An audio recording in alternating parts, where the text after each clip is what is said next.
The Invisible Man, A Grotesque Romance, by H.G. Wells. Chapter 1. The Strange Man's Arrival. The stranger came early in February, one wintry day, through a biting wind and a driving snow, the last snowfall of the year, over the down, walking from Bramblehurst railway station and carrying a little black portmanteau in his thickly gloved hand. He was wrapped up from head to foot, and the brim of his soft felt hat hid every inch of his face but the shiny tip of his nose. The snow had piled itself against his shoulders and chest, and added a white crest to the burden he carried.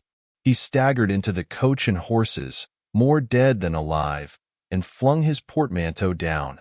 "A fire!" he cried. "In the name of human charity! A room and a fire!" He stamped and shook the snow from off himself in the bar, and followed Mrs. Hall into her guest parlor to strike his bargain. And with that much introduction, that and a couple of sovereigns flung upon the table, he took up his quarters in the inn. Mrs. Hall lit the fire and left him there while she went to prepare him a meal with her own hands. A guest to stop at Iping in the winter-time was an unheard-of piece of luck, let alone a guest who was no haggler, and she was resolved to show herself worthy of her good fortune. As soon as the bacon was well under way, and Milly, her lymphatic maid, had been brisked up a bit by a few deftly chosen expressions of contempt, she carried the cloth, plates, and glasses into the parlor and began to lay them with the utmost eclat. Although the fire was burning up briskly, she was surprised to see that her visitor still wore his hat and coat, standing with his back to her and staring out of the window at the falling snow in the yard. His gloved hands were clasped behind him, and he seemed to be lost in thought. She noticed that the melting snow that still sprinkled his shoulders dripped upon her carpet. "Can I take your hat and coat, sir?" she said, "and give them a good dry in the kitchen?" "No," he said without turning. She was not sure she had heard him, and was about to repeat her question. He turned his head and looked at her over his shoulder. "I prefer to keep them on," he said with emphasis, and she noticed that he wore big blue spectacles with sidelights, and had a bush side whisker over his coat collar that completely hid his cheeks and face. "Very well, sir," she said. "As you like. In a bit the room will be warmer." He made no answer, and had turned his face away from her again, and Mrs. Hall, feeling that her conversational advances were ill-timed, laid the rest of the table things in a quick staccato and whisked out of the room. When she returned, he was still standing there, like a man of stone, his back hunched, his collar turned up, his dripping hat brim turned down, hiding his face and ears completely. She put down the eggs and bacon with considerable emphasis, and called rather than said to him, "Your lunch is served, sir." "Thank you," he said at the same time, and did not stir until she was closing the door. Then he swung round and approached the table with a certain eager quickness. As she went behind the bar to the kitchen, she heard a sound repeated at regular intervals. Chirk, chirk, chirk, it went, the sound of a spoon being rapidly whisked round a basin. "That girl," she said. "There. I clean forgot it. It's her being so long." And while she herself finished mixing the mustard, she gave Milly a few verbal stabs for her excessive slowness. She had cooked the ham and eggs, laid the table, and done everything, while Milly, help indeed, had only succeeded in delaying the mustard, and him a new guest and wanting to stay. Then she filled the mustard pot, and, putting it with a certain stateliness upon a gold and black tea tray, carried it into the parlor. She rapped and entered promptly. As she did so, her visitor moved quickly, so that she got but a glimpse of a white object disappearing behind the table. It would seem he was picking something from the floor. She rapped down the mustard pot on the table, and then she noticed the overcoat and hat had been taken off and put over a chair in front of the fire, and a pair of wet boots threatened rust to her steel fender. She went to these things resolutely. "I suppose I may have them to dry now," she said in a voice that brooked no denial. "Leave the hat," said her visitor, in a muffled voice, and turning she saw he had raised his head and was sitting and looking at her. For a moment she stood gaping at him, too surprised to speak. He held a white cloth, It was a serviette he had brought with him, over the lower part of his face, so that his mouth and jaws were completely hidden, and that was the reason of his muffled voice. But it was not that which startled Mrs. Hall.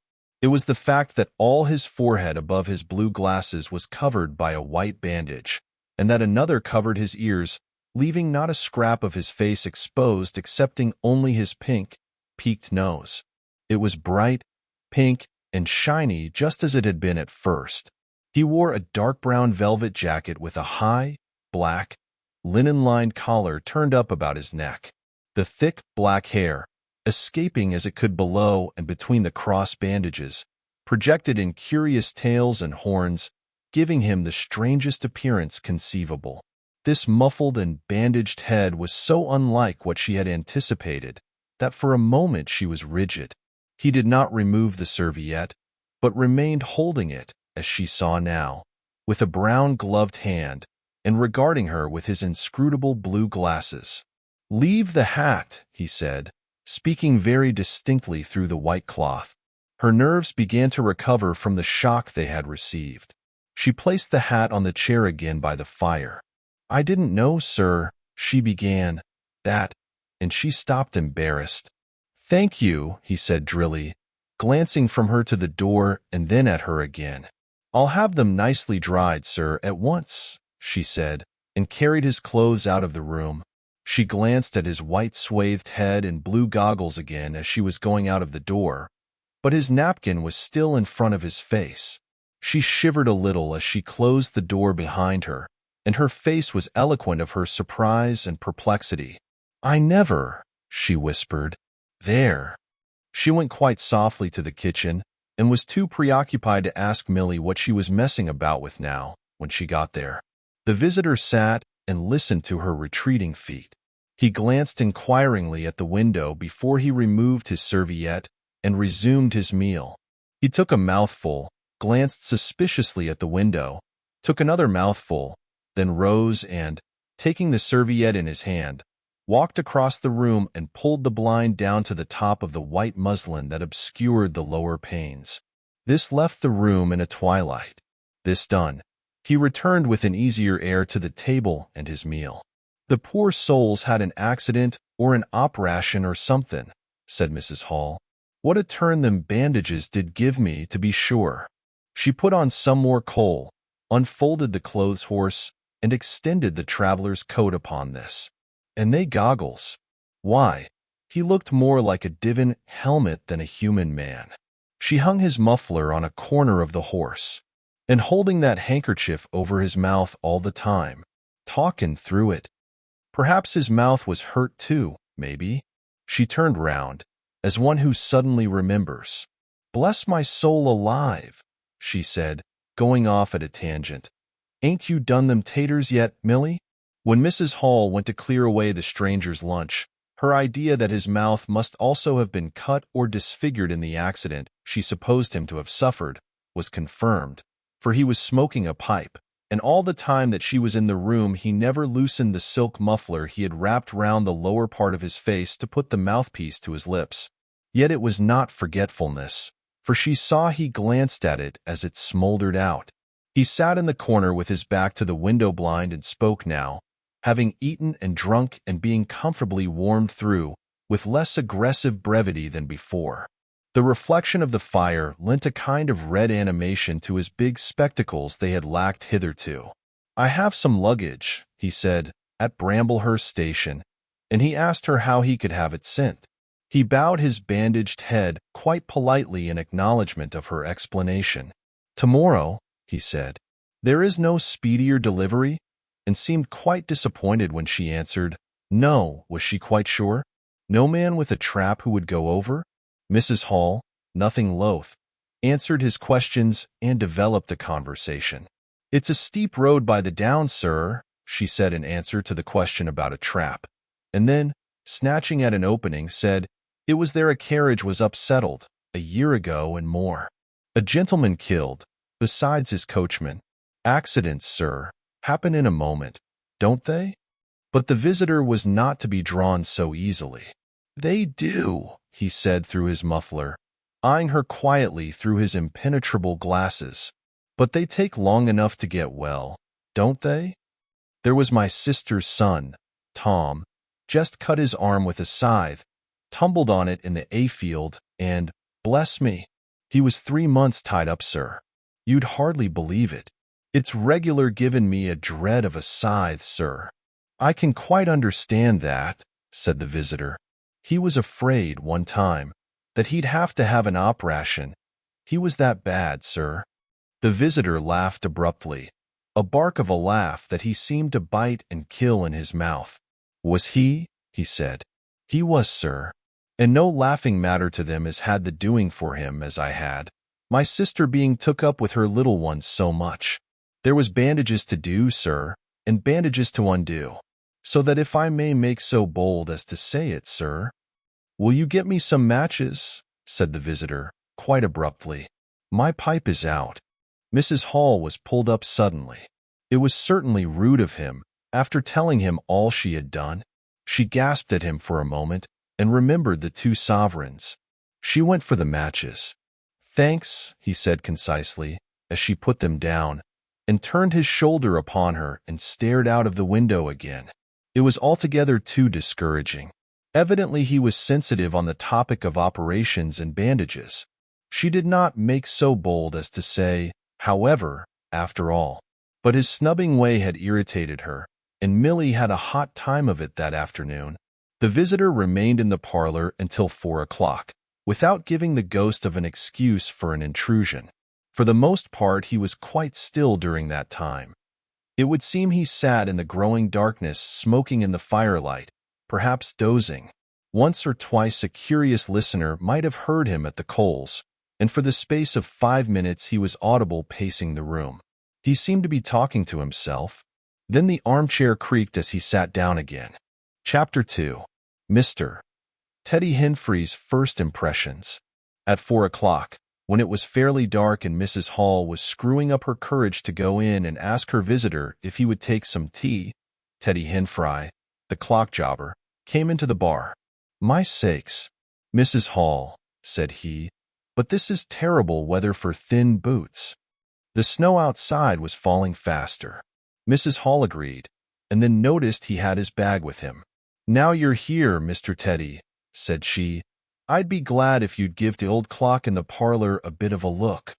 'Tis going, and it strikes well and hearty, but the hour hand won't do nothing but point at 6.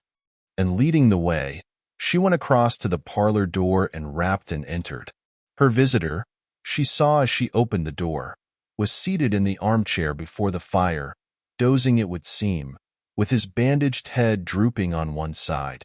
The only light in the room was the red glow from the fire, which lit his eyes like adverse railway signals, but left his downcast face in darkness, and the scanty vestiges of the day that came in through the open door. Everything was ruddy, shadowy, and indistinct to her, the more so since she had just been lighting the bar lamp, and her eyes were dazzled. But for a second it seemed to her that the man she looked at had an enormous mouth wide open, a vast and incredible mouth that swallowed the whole of the lower portion of his face. It was the sensation of a moment. The white-bound head, the monstrous goggle eyes, and this huge yawn below it. Then he stirred, started up in his chair, put up his hand. She opened the door wide, so that the room was lighter, and she saw him more clearly, with the muffler held up to his face just as she had seen him hold the serviette before. The shadows, she fancied, had tricked her. "Would you mind, sir, this man a-coming to look at the clock, sir?" she said, recovering from the momentary shock. "Look at the clock?" he said, staring round in a drowsy manner, and speaking over his hand, and then, getting more fully awake, "Certainly." Mrs. Hall went away to get a lamp, and he rose and stretched himself. Then came the light, and Mr. Teddy Henfrey, entering, was confronted by this bandaged person. He was, he says, taken aback. "Good afternoon," said the stranger, regarding him, as Mr. Henfrey says, with a vivid sense of the dark spectacles, like a lobster. "I hope," said Mr. Henfrey, "that it's no intrusion." None whatever, said the stranger. Though I understand, he said, turning to Mrs. Hall, that this room is really to be mine for my own private use. I thought, sir, said Mrs. Hall, you'd prefer the clock? Certainly, said the stranger, certainly, but, as a rule, I like to be alone and undisturbed. But I'm really glad to have the clock seen to, he said, seeing a certain hesitation in Mr. Henfrey's manner. Very glad. Mr. Henfrey had intended to apologize and withdraw, but this anticipation reassured him. The stranger turned round with his back to the fireplace and put his hands behind his back. And presently, he said, when the clock mending is over, I think I should like to have some tea. But not till the clock mending is over. Mrs. Hall was about to leave the room. She made no conversational advances this time, because she did not want to be snubbed in front of Mr. Henfrey, when her visitor asked her if she had made any arrangements about his boxes at Bramblehurst. She told him she had mentioned the matter to the postman, and that the carrier could bring them over on the morrow. You are certain that is the earliest? He said. She was certain, with a marked coldness. I should explain, he added, what I was really too cold and fatigued to do before, that I am an experimental investigator. Indeed, sir, said Mrs. Hall, much impressed, and my baggage contains apparatus and appliances. Very useful things indeed they are, sir, said Mrs. Hall, and I'm very naturally anxious to get on with my inquiries. Of course, sir. My reason for coming to Iping, he proceeded, with a certain deliberation of manner, was a desire for solitude. I do not wish to be disturbed in my work. In addition to my work, an accident, I thought as much, said Mrs. Hall to herself, necessitates a certain retirement. My eyes are sometimes so weak and painful that I have to shut myself up in the dark for hours together. Lock myself up. Sometimes, now and then. Not at present, certainly. At such times the slightest disturbance, the entry of a stranger into the room, is a source of excruciating annoyance to me. It is well these things should be understood. Certainly, sir, said Mrs. Hall, and if I might make so bold as to ask, that I think is all, said the stranger, with that quietly irresistible air of finality he could assume at will. Mrs. Hall reserved her question and sympathy for a better occasion. After Mrs. Hall had left the room, he remained standing in front of the fire, glaring, so Mr. Henfrey puts it, at the clock mending. Mr. Henfrey not only took off the hands of the clock and the face, but extracted the works, and he tried to work in as slow and quiet and unassuming a manner as possible. He worked with the lamp close to him, and the green shade threw a brilliant light upon his hands and upon the frame and wheels, and left the rest of the room shadowy. When he looked up, colored patches swam in his eyes. Being constitutionally of a curious nature, he had removed the works, a quite unnecessary proceeding, with the idea of delaying his departure and perhaps falling into conversation with the stranger. But the stranger stood there, perfectly silent and still. So still, it got on Henfrey's nerves. He felt alone in the room and looked up, and there, gray and dim, was the bandaged head and huge blue lenses staring fixedly, with a mist of green spots drifting in front of them. It was so uncanny to Henfrey that for a minute they remained staring blankly at one another. Then Henfrey looked down again. Very uncomfortable position. One would like to say something. Should he remark that the weather was very cold for the time of year? He looked up as if to take aim with that introductory shot. The weather, he began. Why don't you finish and go? Said the rigid figure, evidently in a state of painfully suppressed rage. All you've got to do is to fix the hour hand on its axle. You're simply humbugging. Certainly, sir. 1 minute more. I overlooked, and Mr. Henfrey finished and went. But he went feeling excessively annoyed. Damn it, said Mr. Henfrey to himself, trudging down the village through the thawing snow. A man must do a clock at times, surely. And again, can a man look at you? Ugly. And yet again, seemingly not. If the police was wanting you, you couldn't be more wrapped and bandaged. At Gleason's corner he saw Hall, who had recently married the stranger's hostess at the Coach and Horses, and who now drove the Iping conveyance, when occasional people required it, to Sidderbridge Junction, coming towards him on his return from that place. Hall had evidently been stopping a bit at Sidderbridge, to judge by his driving. "'Ow do, Teddy?" he said, passing. "You got a rum on up home," said Teddy. Hall very sociably pulled up. "What's that?" he asked. "Rum-looking customer stopping at the Coach and Horses," said Teddy. "My sakes." And he proceeded to give Hall a vivid description of his grotesque guest. "Looks a bit like a disguise, don't it? I'd like to see a man's face if I had him stopping in my place," said Henfrey. "But women are that trustful, where strangers are concerned. He's took your rooms, and he ain't even given a name, Hall." "You don't say so," said Hall, who was a man of sluggish apprehension. "Yes," said Teddy, "by the week. Whatever he is, you can't get rid of him under the week. And he's got a lot of luggage coming tomorrow, so he says. Let's hope it won't be stones and boxes, Hall." He told Hall how his aunt at Hastings had been swindled by a stranger with empty portmanteaus. Altogether, he left Hall vaguely suspicious. "Get up, old girl," said Hall. "I suppose I must see 'bout this." Teddy trudged on his way with his mind considerably relieved. Instead of seeing 'bout it, however, Hall on his return was severely rated by his wife on the length of time he had spent in Sidderbridge, and his mild inquiries were answered snappishly and in a manner not to the point. But the seed of suspicion Teddy had sown germinated in the mind of Mr. Hall in spite of these discouragements. "You don't know everything," said Mr. Hall, resolved to ascertain more about the personality of his guest at the earliest possible opportunity. And after the stranger had gone to bed, which he did about 9:30, Mr. Hall went very aggressively into the parlor and looked very hard at his wife's furniture, just to show that the stranger wasn't master there, and scrutinized closely and a little contemptuously a sheet of mathematical computations the stranger had left.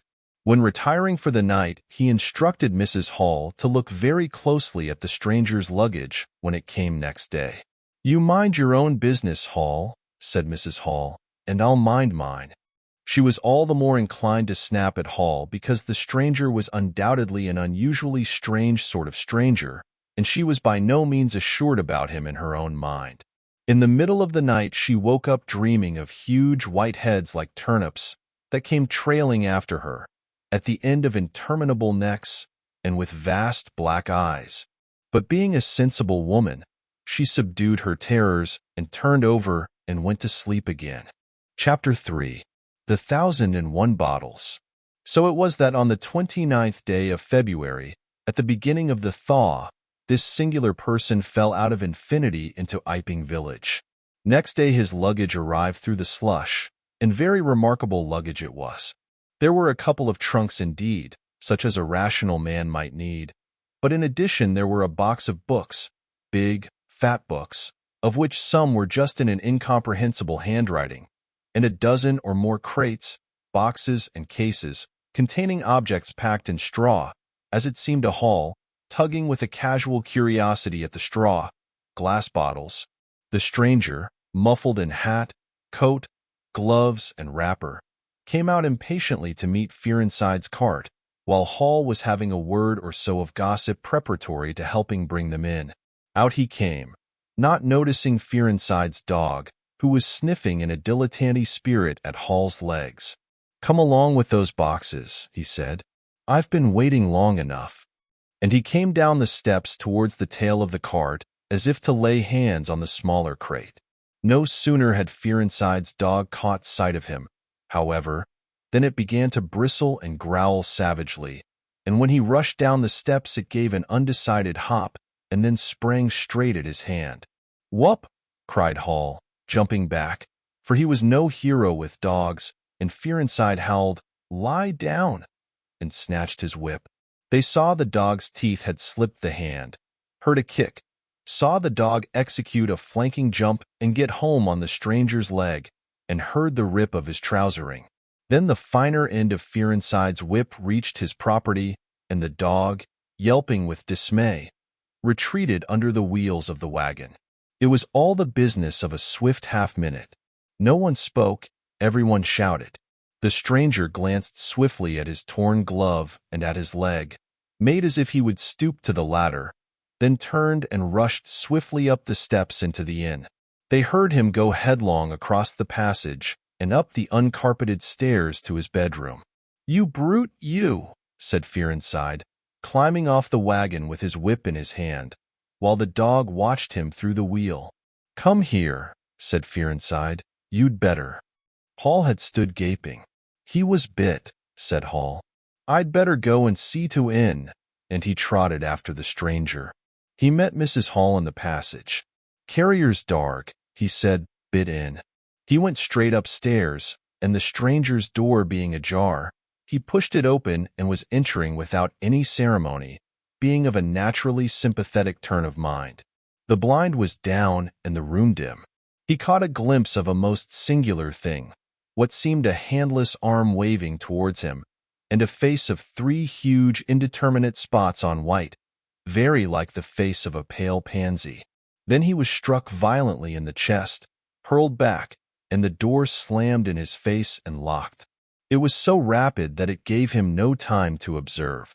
A waving of indecipherable shapes, a blow, and a concussion. There he stood on the dark little landing, wondering what it might be that he had seen. A couple of minutes after, he rejoined the little group that had formed outside the coach and horses. There was Fearenside telling about it all over again for the second time. There was Mrs. Hall saying his dog didn't have no business to bite her guests. There was Huckster, the general dealer from over the road, interrogative, and Sandy Wodgers from the forge, judicial, besides women and children, all of them saying fatuities.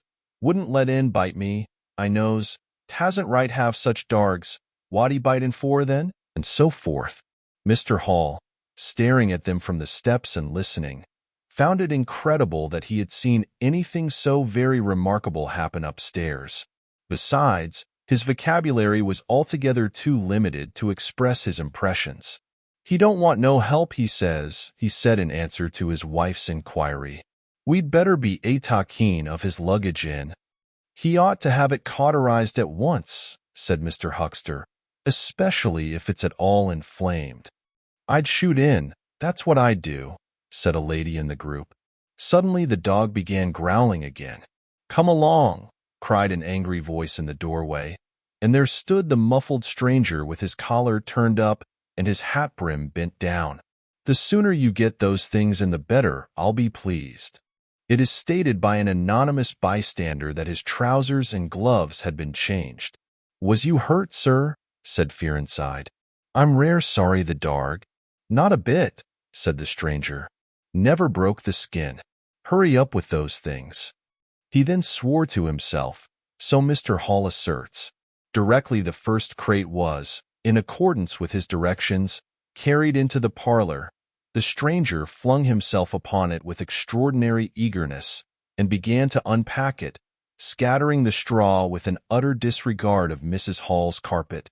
And from it he began to produce bottles, little fat bottles containing powders, small and slender bottles containing colored and white fluids, fluted blue bottles labeled poison, bottles with round bodies and slender necks, large green glass bottles, large white glass bottles, bottles with glass stoppers and frosted labels, bottles with fine corks, bottles with bungs, bottles with wooden caps, wine bottles, salad oil bottles, putting them in rows on the chiffonier, on the mantel, on the table, under the window, round the floor, on the bookshelf, everywhere.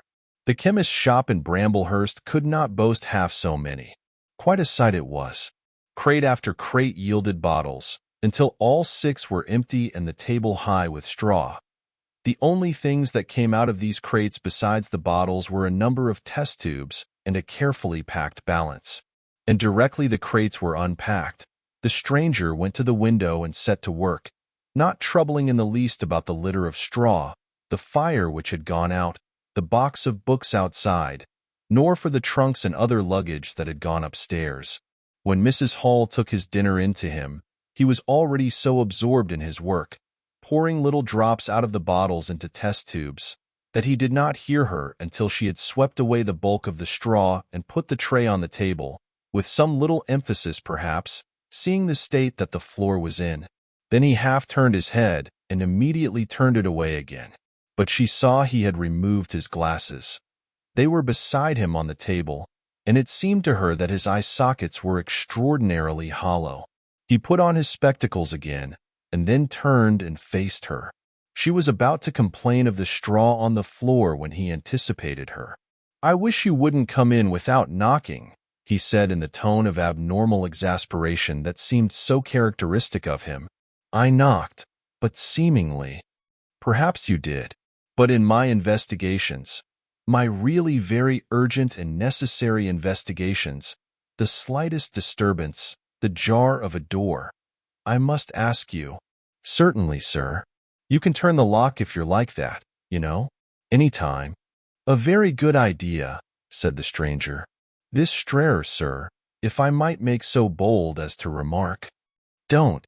If the straw makes trouble, put it down in the bill." And he mumbled at her, words suspiciously like curses. He was so odd, standing there, so aggressive and explosive, bottle in one hand and test tube in the other, that Mrs. Hall was quite alarmed. But she was a resolute woman. "In which case, I should like to know, sir, what you consider." "A shilling. Put down a shilling." "Surely a shilling's enough?" "So be it," said Mrs. Hall, taking up the tablecloth and beginning to spread it over the table. "If you're satisfied, of course." He turned and sat down, with his coat collar toward her. All the afternoon he worked with the door locked and, as Mrs. Hall testifies, for the most part in silence. But once there was a concussion and a sound of bottles ringing together as though the table had been hit, and the smash of a bottle flung violently down, and then a rapid pacing athwart the room. Fearing something was the matter, she went to the door and listened, not caring to knock. "I can't go on," he was raving. "I can't go on. 300,000, 400,000. The huge multitude. Cheated. All my life it may take me. Patience. Patience indeed. Fool. Fool." There was a noise of hobnails on the bricks in the bar, and Mrs. Hall had very reluctantly to leave the rest of his soliloquy. When she returned, the room was silent again, save for the faint crepitation of his chair and the occasional clink of a bottle. It was all over. The stranger had resumed work.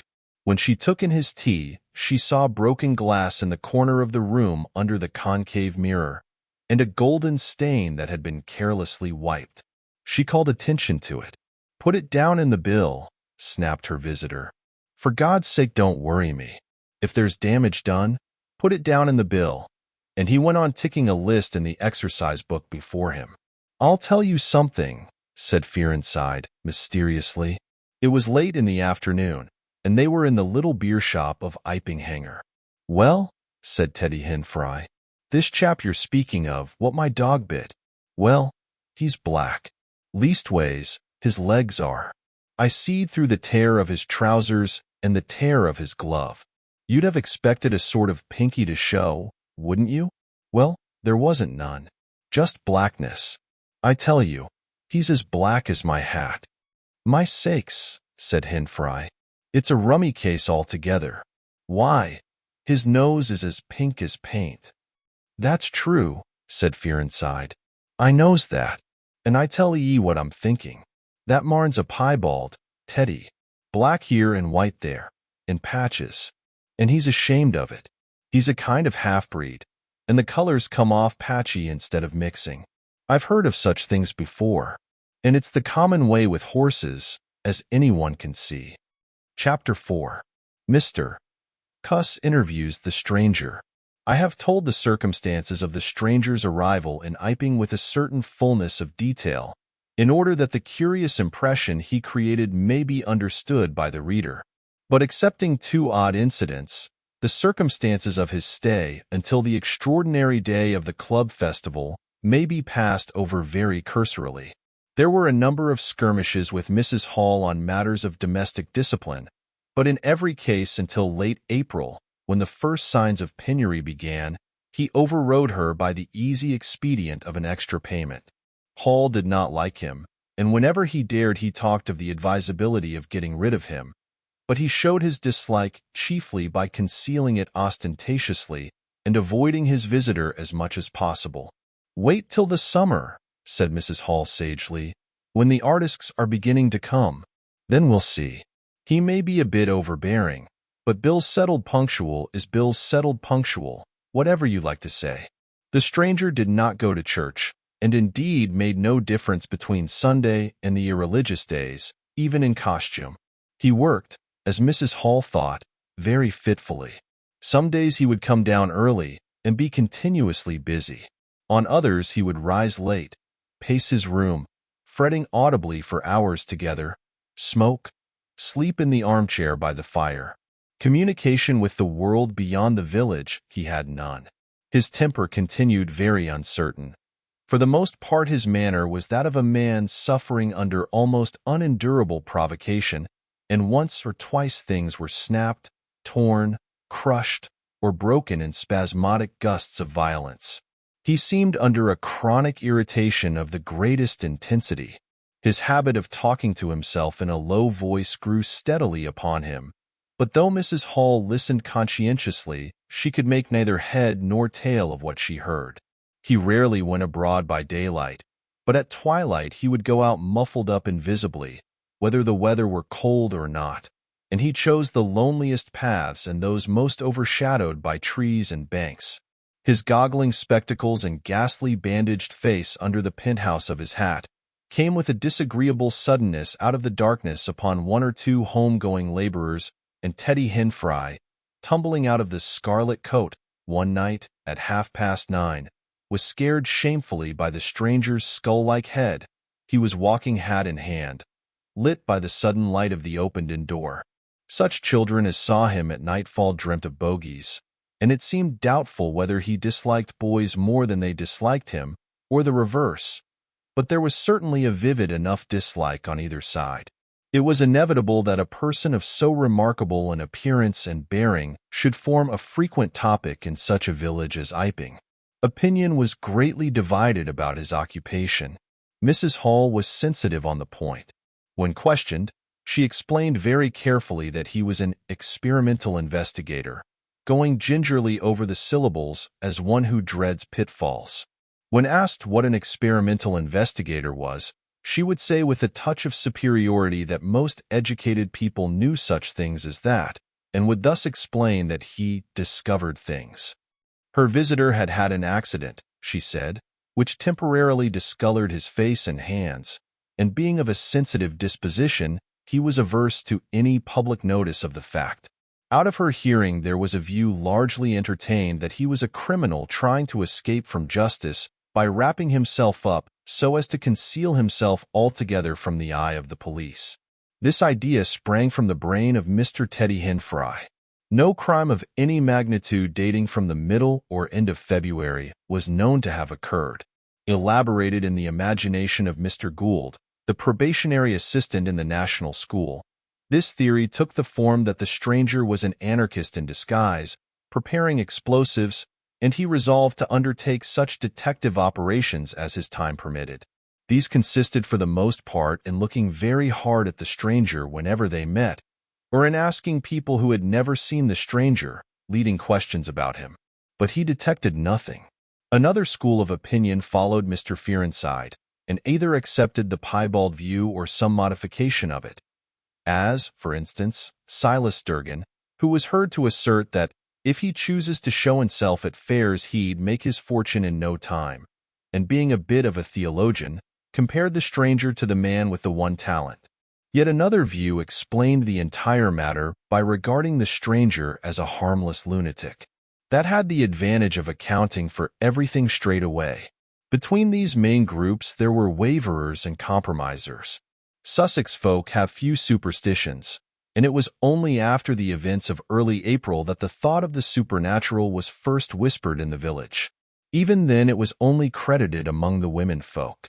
But whatever they thought of him, people in Iping on the whole agreed in disliking him. His irritability, though it might have been comprehensible to an urban brain worker, was an amazing thing to these quiet Sussex villagers.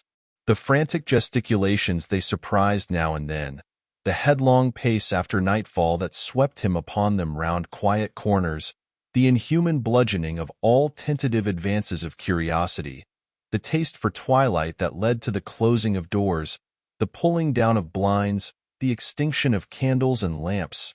Who could agree with such goings-on? They drew aside as he passed down the village, and when he had gone by, young humorists would up with coat collars and down with hat brims, and go pacing nervously after him in imitation of his occult bearing. There was a song popular at that time called The Bogeyman. Miss Stachel sang it at the schoolroom concert, in aid of the church lamps, and thereafter whenever one or two of the villagers were gathered together and the stranger appeared, a bar or so of this tune, more or less sharp or flat, was whistled in the midst of them.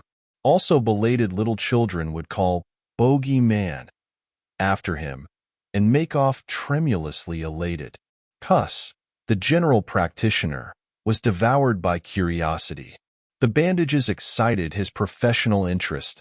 The report of the 1,001 bottles aroused his jealous regard.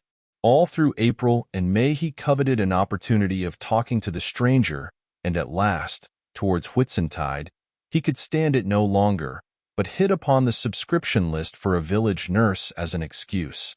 He was surprised to find that Mr. Hall did not know his guest's name.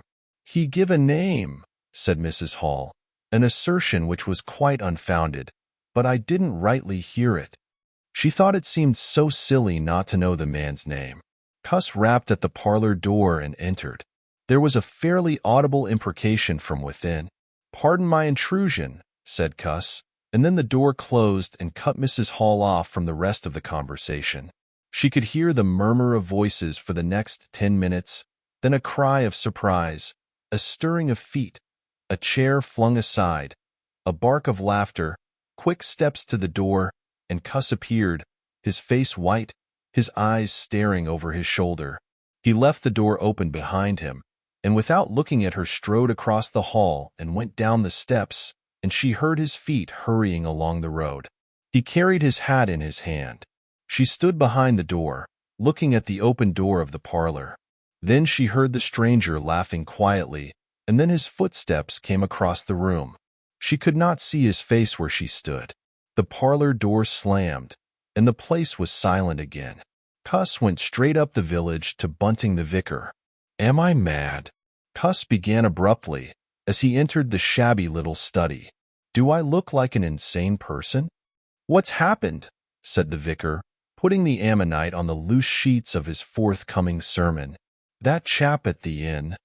"Well, give me something to drink," said Cuss, and he sat down.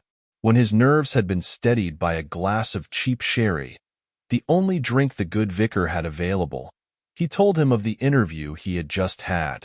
"Went in," he gasped, "and began to demand a subscription for that nurse fund. He'd stuck his hands in his pockets as I came in, and he sat down lumpily in his chair. Sniffed. I told him I'd heard he took an interest in scientific things. He said yes. Sniffed again. Kept on sniffing all the time. Evidently recently caught an infernal cold. No wonder. Wrapped up like that. I developed the nurse idea, and all the while kept my eyes open. Bottles, chemicals, everywhere. Balance, test tubes and stands, and a smell of evening primrose. Would he subscribe? Said he'd consider it.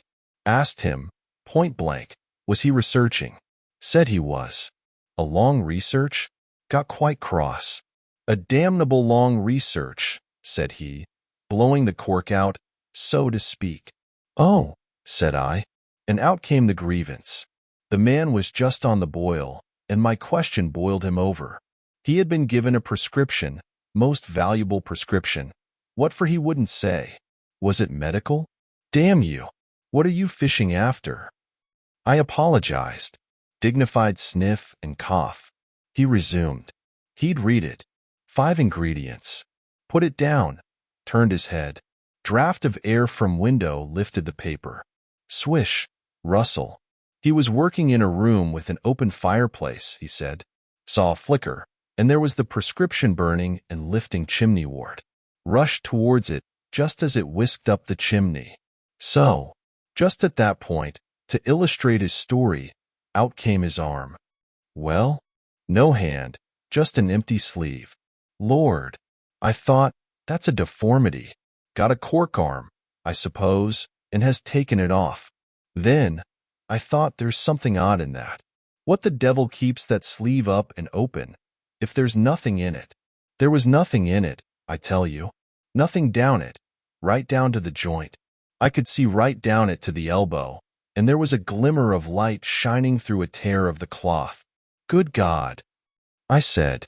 Then he stopped, stared at me with those black goggles of his, and then at his sleeve. Well, that's all. He never said a word, just glared and put his sleeve back in his pocket quickly. I was saying, said he, that there was the prescription burning, wasn't I? Interrogative cough. How the devil, said I, can you move an empty sleeve like that? Empty sleeve. Yes, said I, an empty sleeve. It's an empty sleeve, is it? You saw it was an empty sleeve? He stood up right away. I stood up too. He came towards me in 3 very slow steps and stood quite close. Sniffed venomously. I didn't flinch, though I'm hanged if that bandaged knob of his and those blinkers aren't enough to unnerve anyone. Coming quietly up to you. You said it was an empty sleeve, he said. Certainly, I said, at staring and saying nothing. A bare-faced man, unspectacled, starts scratch. Then very quietly he pulled his sleeve out of his pocket again and raised his arm towards me as though he would show it to me again. He did it very, very slowly. I looked at it. Seemed an age. Well, said I, clearing my throat, there's nothing in it. Had to say something. I was beginning to feel frightened. I could see right down it. He extended it straight towards me, slowly, slowly, just like that, until the cuff was 6 inches from my face. Queer thing to see an empty sleeve come at you like that. And then, well, something, exactly like a finger and thumb it felt, nipped my nose. Bunting began to laugh. There wasn't anything there, said Cuss, his voice running up into a shriek at the there. It's all very well for you to laugh, but I tell you I was so startled. I hit his cuff hard and turned around and cut out of the room. I left him. Cuss stopped. There was no mistaking the sincerity of his panic. He turned round in a helpless way and took a second glass of the excellent Vicar's very inferior sherry. When I hit his cuff, said Cuss, I tell you, it felt exactly like hitting an arm. And there wasn't an arm. There wasn't the ghost of an arm. Mr. Bunting thought it over. He looked suspiciously at Cuss. It's a most remarkable story, he said. He looked very wise and grave indeed. It's really, said Mr. Bunting with judicial emphasis, a most remarkable story. Chapter 5. The Burglary at the Vicarage. The facts of the burglary at the Vicarage came to us chiefly through the medium of the vicar and his wife. It occurred in the small hours of Whit Monday, the day devoted in Iping to the club festivities. Mrs. Bunting, it seems, woke up suddenly in the stillness that comes before the dawn, with the strong impression that the door of their bedroom had opened and closed. She did not arouse her husband at first, but sat up in bed listening. She then distinctly heard the pad of bare feet coming out of the adjoining dressing room and walking along the passage towards the staircase. As soon as she felt assured of this, she aroused the Reverend Mr. Bunting as quietly as possible. He did not strike a light, but putting on his spectacles, her dressing gown, and his bath slippers, he went out on the landing to listen. He heard quite distinctly a fumbling going on at his study desk downstairs, and then a violent sneeze. At that he returned to his bedroom, armed himself with the most obvious weapon, the poker, and descended the staircase as noiselessly as possible. Mrs. Bunting came out on the landing. The hour was about 4, and the ultimate darkness of the night was past. There was a faint shimmer of light in the hall, but the study doorway yawned impenetrably black. Everything was still except the faint creaking of the stairs under Mr. Bunting's tread, and the slight movements in the study. Then something snapped, the drawer was opened, and there was a rustle of papers. Then came an imprecation, and a match was struck, and the study was flooded with yellow light. Mr. Bunting was now in the hall, and through the crack of the door he could see the desk and the open drawer and a candle burning on the desk. But the robber he could not see. He stood there in the hall, undecided what to do, and Mrs. Bunting, her face white and intent, crept slowly downstairs after him. One thing kept Mr. Bunting's courage, the persuasion that this burglar was a resident in the village. They heard the chink of money and realized that the robber had found the housekeeping reserve of gold, £2 10 sovereigns altogether. At that sound Mr. Bunting was nerved to abrupt action. Gripping the poker firmly, he rushed into the room, closely followed by Mrs. Bunting. "Surrender!" cried Mr. Bunting, fiercely, and then stooped amazed. Apparently the room was perfectly empty, yet their conviction that they had, that very moment, heard somebody moving in the room had amounted to a certainty. For half a minute, perhaps, they stood gaping. Then Mrs. Bunting went across the room and looked behind the screen, while Mr. Bunting, by a kindred impulse, peered under the desk. Then Mrs. Bunting turned back the window curtains, and Mr. Bunting looked up the chimney and probed it with the poker. Then Mrs. Bunting scrutinized the waste paper basket, and Mr. Bunting opened the lid of the coal scuttle. Then they came to a stop and stood with eyes interrogating each other. "I could have sworn," said Mr. Bunting. "The candle," said Mr. Bunting. "Who lit the candle?" "The drawer," said Mrs. Bunting. "And the money's gone." She went hastily to the doorway. Of all the strange occurrences, there was a violent sneeze in the passage. They rushed out, and as they did so the kitchen door slammed. "Bring the candle," said Mr. Bunting, and led the way. They both heard a sound of bolts being hastily shot back. As he opened the kitchen door, he saw through the scullery that the back door was just opening, and the faint light of early dawn displayed the dark masses of the garden beyond. He is certain that nothing went out of the door. It opened, stood open for a moment, and then closed with a slam. As it did so, the candle Mrs. Bunting was carrying from the study flickered and flared.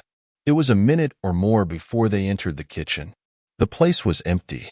They refastened the back door, examined the kitchen, pantry, and scullery thoroughly, and at last went down into the cellar. There was not a soul to be found in the house, search as they would. Daylight found the vicar and his wife, a quaintly costumed little couple, still marveling about on their own ground floor by the unnecessary light of a guttering candle. Chapter 6. The Furniture That Went Mad. Now it happened that in the early hours of Whit Monday, before Milly was hunted out for the day, Mr. Hall and Mrs. Hall both rose and went noiselessly down into the cellar. Their business there was of a private nature, and had something to do with the specific gravity of their beer. They had hardly entered the cellar when Mrs. Hall found she had forgotten to bring down a bottle of sarsaparilla from their joint room.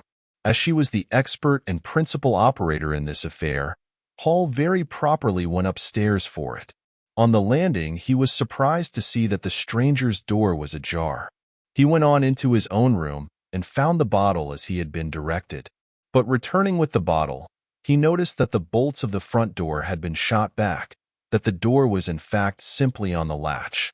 And with a flash of inspiration, he connected this with the stranger's room upstairs and the suggestions of Mr. Teddy Henfrey. He distinctly remembered holding the candle while Mrs. Hall shot these bolts overnight. At the sight he stopped, gaping, then with the bottle still in his hand went upstairs again. He rapped at the stranger's door. There was no answer.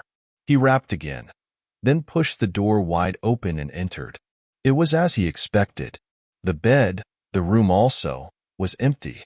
And what was stranger, even to his heavy intelligence, on the bedroom chair and along the rail of the bed were scattered the garments, the only garments so far as he knew, and the bandages of their guest. His big slouch hat even was cocked jauntily over the bedpost. As Hall stood there, he heard his wife's voice coming out of the depth of the cellar, with that rapid telescoping of the syllables and interrogative cocking up of the final words to a high note, by which the West Sussex villager is wont to indicate a brisk impatience. "George, you gart what a want?" At that he turned and hurried down to her. "Janny," he said, over the rail of the cellar steps, "has the truth what Henfrey says.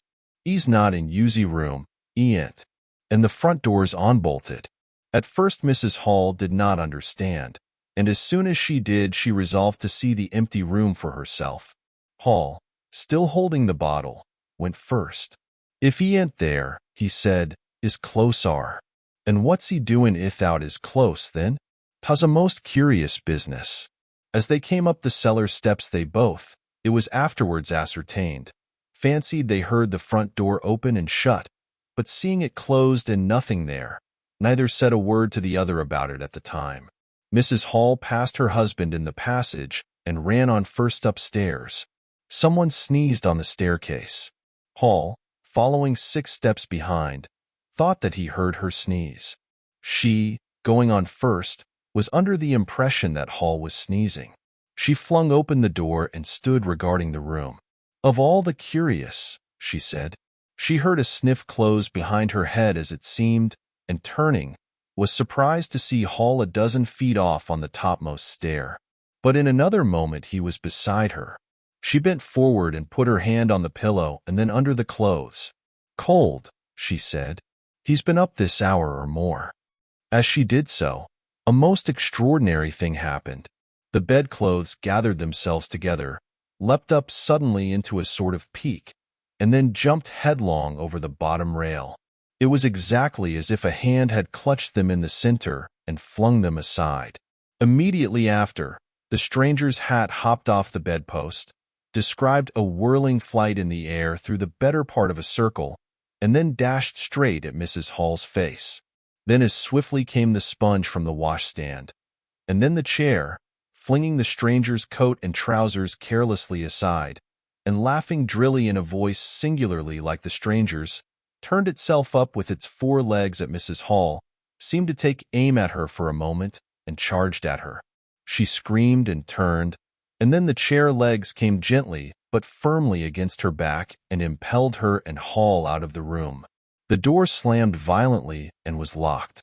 The chair and bed seemed to be executing a dance of triumph for a moment, and then abruptly everything was still. Mrs. Hall was left almost in a fainting condition in Mr. Hall's arms on the landing.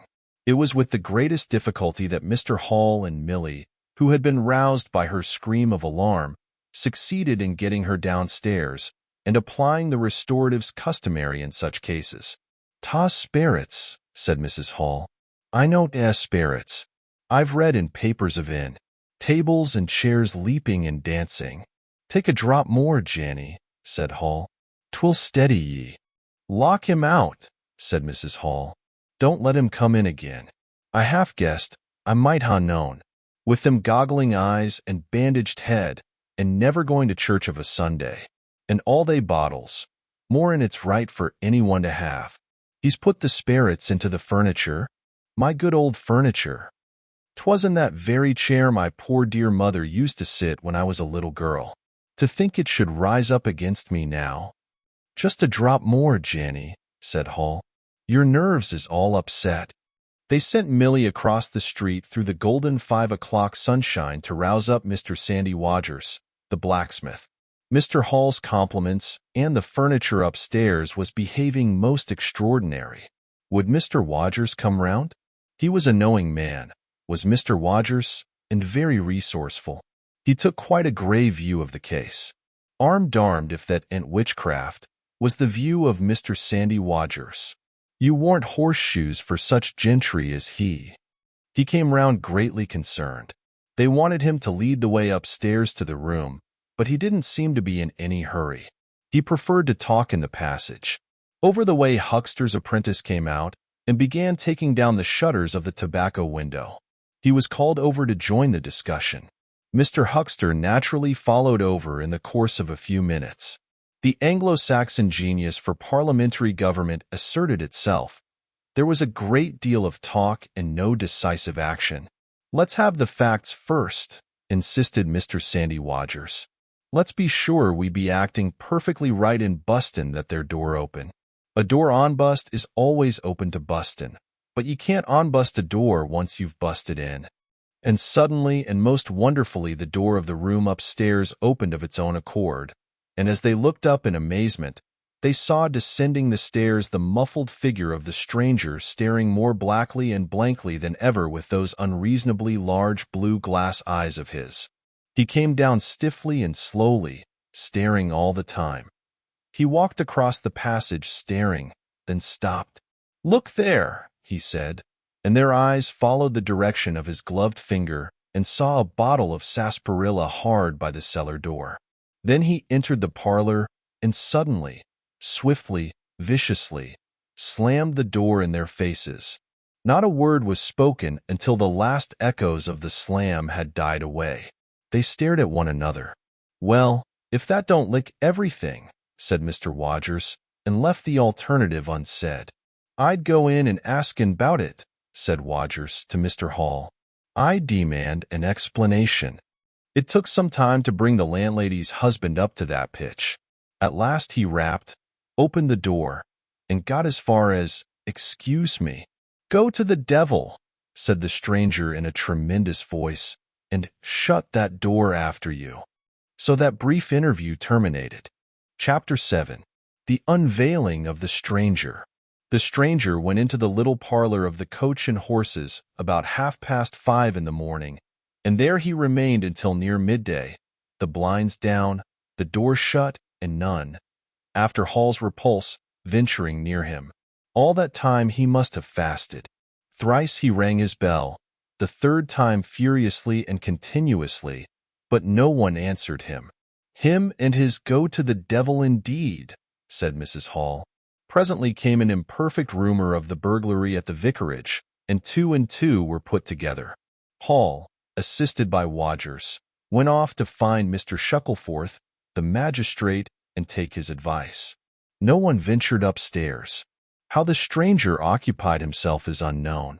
Now and then he would stride violently up and down, and twice came an outburst of curses, a tearing of paper, and a violent smashing of bottles. The little group of scared but curious people increased. Mrs. Huckster came over. Some gay young fellows resplendent in black ready-made jackets and peak paper ties, for it was Whit Monday, joined the group with confused interrogations.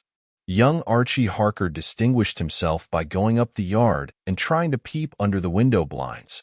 He could see nothing, but gave reason for supposing that he did, and others of the Iping youth presently joined him. It was the finest of all possible Whit Mondays, and down the village street stood a row of nearly a dozen booths, a shooting gallery, and on the grass by the forge were 3 yellow and chocolate wagons, and some picturesque strangers of both sexes putting up a coconut shy. The gentlemen wore blue jerseys, the ladies white aprons and quite fashionable hats with heavy plumes. Wodger, of the Purple Fawn, and Mr. Jaggers, the cobbler, who also sold old second-hand ordinary bicycles, were stretching a string of Union Jacks and Royal Ensigns, which had originally celebrated the first Victorian Jubilee, across the road. And inside, in the artificial darkness of the parlor, into which only one thin jet of sunlight penetrated, the stranger, hungry we must suppose and fearful, hidden in his uncomfortable hot wrappings, poured through his dark glasses upon his paper or chinked his dirty little bottles, and occasionally swore savagely at the boys, audible if invisible, outside the windows. In the corner by the fireplace lay the fragments of 6 smashed bottles, and a pungent twang of chlorine tainted the air. So much we know from what was heard at the time, and from what was subsequently seen in the room. About noon he suddenly opened his parlor door and stood glaring fixedly at the 3 or 4 people in the bar. "Mrs. Hall," he said. Somebody went sheepishly and called for Mrs. Hall. Mrs. Hall appeared after an interval, a little short of breath, but all the fiercer for that. Hall was still out. She had deliberated over this scene. and she came holding a little tray with an unsettled bill upon it. "Is it your bill you're wanting, sir?" she said. "Why wasn't my breakfast laid? Why haven't you prepared my meals and answered my bell? Do you think I live without eating?" "Why isn't my bill paid?" said Mrs. Hall. "That's what I want to know. I told you 3 days ago I was awaiting a remittance. I told you 2 days ago I wasn't going to await no remittances. You can't grumble if your breakfast waits a bit. If my bill's been waiting these 5 days, can you?" The stranger swore briefly but vividly. "Nar, from the bar. "And I'd thank you kindly, sir, if you'd keep your swearing to yourself, sir," said Mrs. Hall. The stranger stood looking more like an angry diving helmet than ever. It was universally felt in the bar that Mrs. Hall had the better of him. His next words showed as much. "Look here, my good woman," he began. "Don't good woman me," said Mrs. Hall. "I've told you my remittance hasn't come." "Remittance indeed," said Mrs. Hall. "Still, I dare say in my pocket. You told me 3 days ago that you hadn't anything but a sovereign's worth of silver upon you. Well, I've found some more." "Ullo," from the bar. "I wonder where you found it," said Mrs. Hall. That seemed to annoy the stranger very much. He stamped his foot. "What do you mean?" he said. "That I wonder where you found it," said Mrs. Hall. "And before I take any bills or get any breakfasts or do any such things whatsoever, you got to tell me 1 or 2 things I don't understand, and what nobody don't understand, and what everybody is very anxious to understand. I want to know what you've been doing to my chair upstairs, and I want to know how 'tis your room was empty, and how you got in again. Them as stops in this house comes in by the doors. That's the rule of the house, and that you didn't do. And what I want to know is how you did come in. And I want to know." Suddenly the stranger raised his gloved hands clenched, stamped his foot, and said, "Stop!" with such extraordinary violence that he silenced her instantly. "You don't understand," he said, "who I am or what I am. I'll show you. By heaven, I'll show you." Then he put his open palm over his face and withdrew it. The center of his face became a black cavity. "Here," he said. He stepped forward and handed Mrs. Hall something which she, staring at his metamorphosed face, accepted automatically. Then, when she saw what it was, she screamed loudly, dropped it, and staggered back. The nose, it was the stranger's nose, pink and shining, rolled on the floor. Then he removed his spectacles, and everyone in the bar gasped. He took off his hat, and with a violent gesture tore at his whiskers and bandages. For a moment they resisted him. A flash of horrible anticipation passed through the bar. "Oh, my guard," said someone. Then off they came. It was worse than anything. Mrs. Hall, standing open-mouthed and horror-struck, shrieked at what she saw and made for the door of the house. Everyone began to move. They were prepared for scars, disfigurements, tangible horrors, but nothing. The bandages and false hair flew across the passage into the bar, making a hobbledehoy jump to avoid them. Everyone tumbled on everyone else down the steps. For the man who stood there shouting some incoherent explanation was a solid gesticulating figure up to the coat collar of him, and then nothingness, no visible thing at all. People down the village heard shouts and shrieks, and looking up the street saw the coach and horses violently firing out its humanity. They saw Mrs. Hall fall down and Mr. Teddy Henfrey jump to avoid tumbling over her, and then they heard the frightful screams of Millie, who, emerging suddenly from the kitchen at the noise of the tumult, had come upon the headless stranger from behind. These increased suddenly. Forthwith everyone all down the street, the sweetstuff seller, coconut shy proprietor and his assistant, the swing man, little boys and girls, rustic dandies, smart wenches, smocked elders and apron gypsies, began running towards the inn, and in a miraculously short space of time a crowd of perhaps 40 people, and rapidly increasing, swayed and hooted and inquired and exclaimed and suggested, in front of Mrs. Hall's establishment. Everyone seemed eager to talk at once, and the result was babel. A small group supported Mrs. Hall, who was picked up in a state of collapse. There was a conference, and the incredible evidence of a vociferous eyewitness. "Oh, Bogey, what's he been doing, then? Ain't hurt the girl, has he? Run it in with a knife, I believe." "No, Ed, I tell ye. I don't mean no manner of speaking. I mean marn ithout a Ed. Narnsense. 'Tis some conjuring trick. Fetched off his wrapping, he did." In its struggles to see in through the open door, the crowd formed itself into a straggling wedge, with the more adventurous apex nearest the inn. He stood for a moment. I heard the gal scream, and he turned. I saw her skirts whisk, and he went after her. Didn't take 10 seconds. Back he comes with a knife in usy hand and a loaf. Stood just as if he was staring. Not a moment ago. Went in that there door. I tell he ain't gart no Ed at all. You just missed in. There was a disturbance behind, and the speaker stopped to step aside for a little procession that was marching very resolutely towards the house. First Mr. Hall, very red and determined, then Mr. Bobby Jaffers, the village constable, and then the wary Mr. Wodgers. They had come now armed with a warrant. People shouted conflicting information of the recent circumstances. "Ed or no Ed," said Jaffers, "I got to rest in, and rest in I will." Mr. Hall marched up the steps, marched straight to the door of the parlor, and flung it open. "Constable," he said, "do your duty." Jaffers marched in. Hall next, Wodgers last. They saw in the dim light the headless figure facing them, with a gnawed crust of bread in one gloved hand and a chunk of cheese in the other. "That's him," said Hall. "What the devil's this?" came in a tone of angry expostulation from above the collar of the figure. "You're a damned rum customer, mister," said Mr. Jaffers. "But Ed or no Ed, the warrant says body, and duty's duty." "Keep off," said the figure, starting back. Abruptly he whipped down the bread and cheese, and Mr. Hall just grasped the knife on the table in time to save it. Off came the stranger's left glove, and was slapped in Jaffers' face. In another moment Jaffers, cutting short some statement concerning a warrant, had gripped him by the handless wrist and caught his invisible throat. He got a sounding kick on the shin that made him shout, but he kept his grip. Hall sent the knife sliding along the table to Wodgers, who acted as goalkeeper for the offensive, so to speak, and then stepped forward as Jaffers and the stranger swayed and staggered towards him, clutching and hitting in. A chair stood in the way, and went aside with a crash as they came down together. "Get the feet," said Jaffers between his teeth.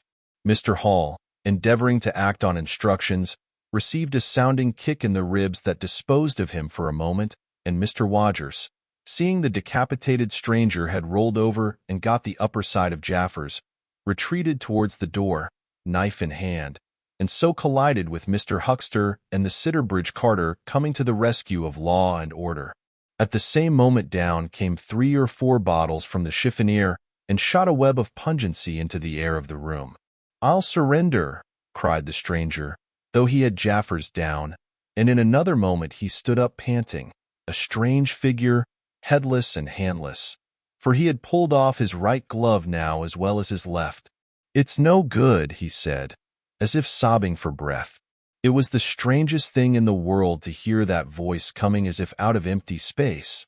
But the Sussex peasants are perhaps the most matter-of-fact people under the sun. Jaffers got up also and produced a pair of handcuffs. Then he stared. "I say," said Jaffers, brought up short by a dim realization of the incongruity of the whole business. "Darn it, can't use him as I can see." The stranger ran his arm down his waistcoat, and as if by a miracle the buttons to which his empty sleeve pointed became undone. Then he said something about his shin, and stooped down. He seemed to be fumbling with his shoes and socks. "Why," said Huckster suddenly, "that's not a man at all. It's just empty clothes. Look, you can see down his collar and the linings of his clothes. I could put my arm." He extended his hand. It seemed to meet something in midair, and he drew it back with a sharp exclamation. "I wish you'd keep your fingers out of my eye," said the aerial voice, in a tone of savage expostulation. "The fact is, I'm all here, head, hands, legs, and all the rest of it, but it happens I'm invisible. It's a confounded nuisance, but I am. That's no reason why I should be poked to pieces by every stupid bumpkin in Iping, is it?" The suit of clothes, now all unbuttoned and hanging loosely upon its unseen supports, stood up, arms akimbo. Several other of the menfolks had now entered the room, so that it was closely crowded. "Invisible, eh?" said Huckster, ignoring the stranger's abuse. "Whoever heard the likes of that? It's strange, perhaps, but it's not a crime. Why am I assaulted by a policeman in this fashion?"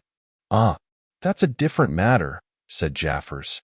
"No doubt you are a bit difficult to see in this light, but I got a warrant and it's all correct.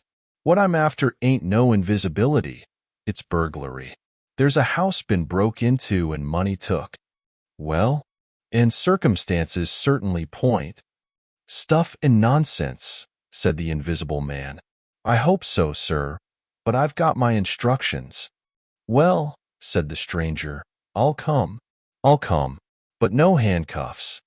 "It's the regular thing," said Jaffers. "No handcuffs," stipulated the stranger. "Pardon me," said Jaffers. Abruptly the figure sat down, and before anyone could realize what was being done, the slippers, socks, and trousers had been kicked off under the table. Then he sprang up again and flung off his coat. "Here, stop that," said Jaffers, suddenly realizing what was happening. He gripped at the waistcoat. It struggled, and the shirt slipped out of it and left it limp and empty in his hand. "Hold him," said Jaffers loudly. "Once he gets the things off." "Hold him," cried everyone, and there was a rush at the fluttering white shirt which was now all that was visible of the stranger.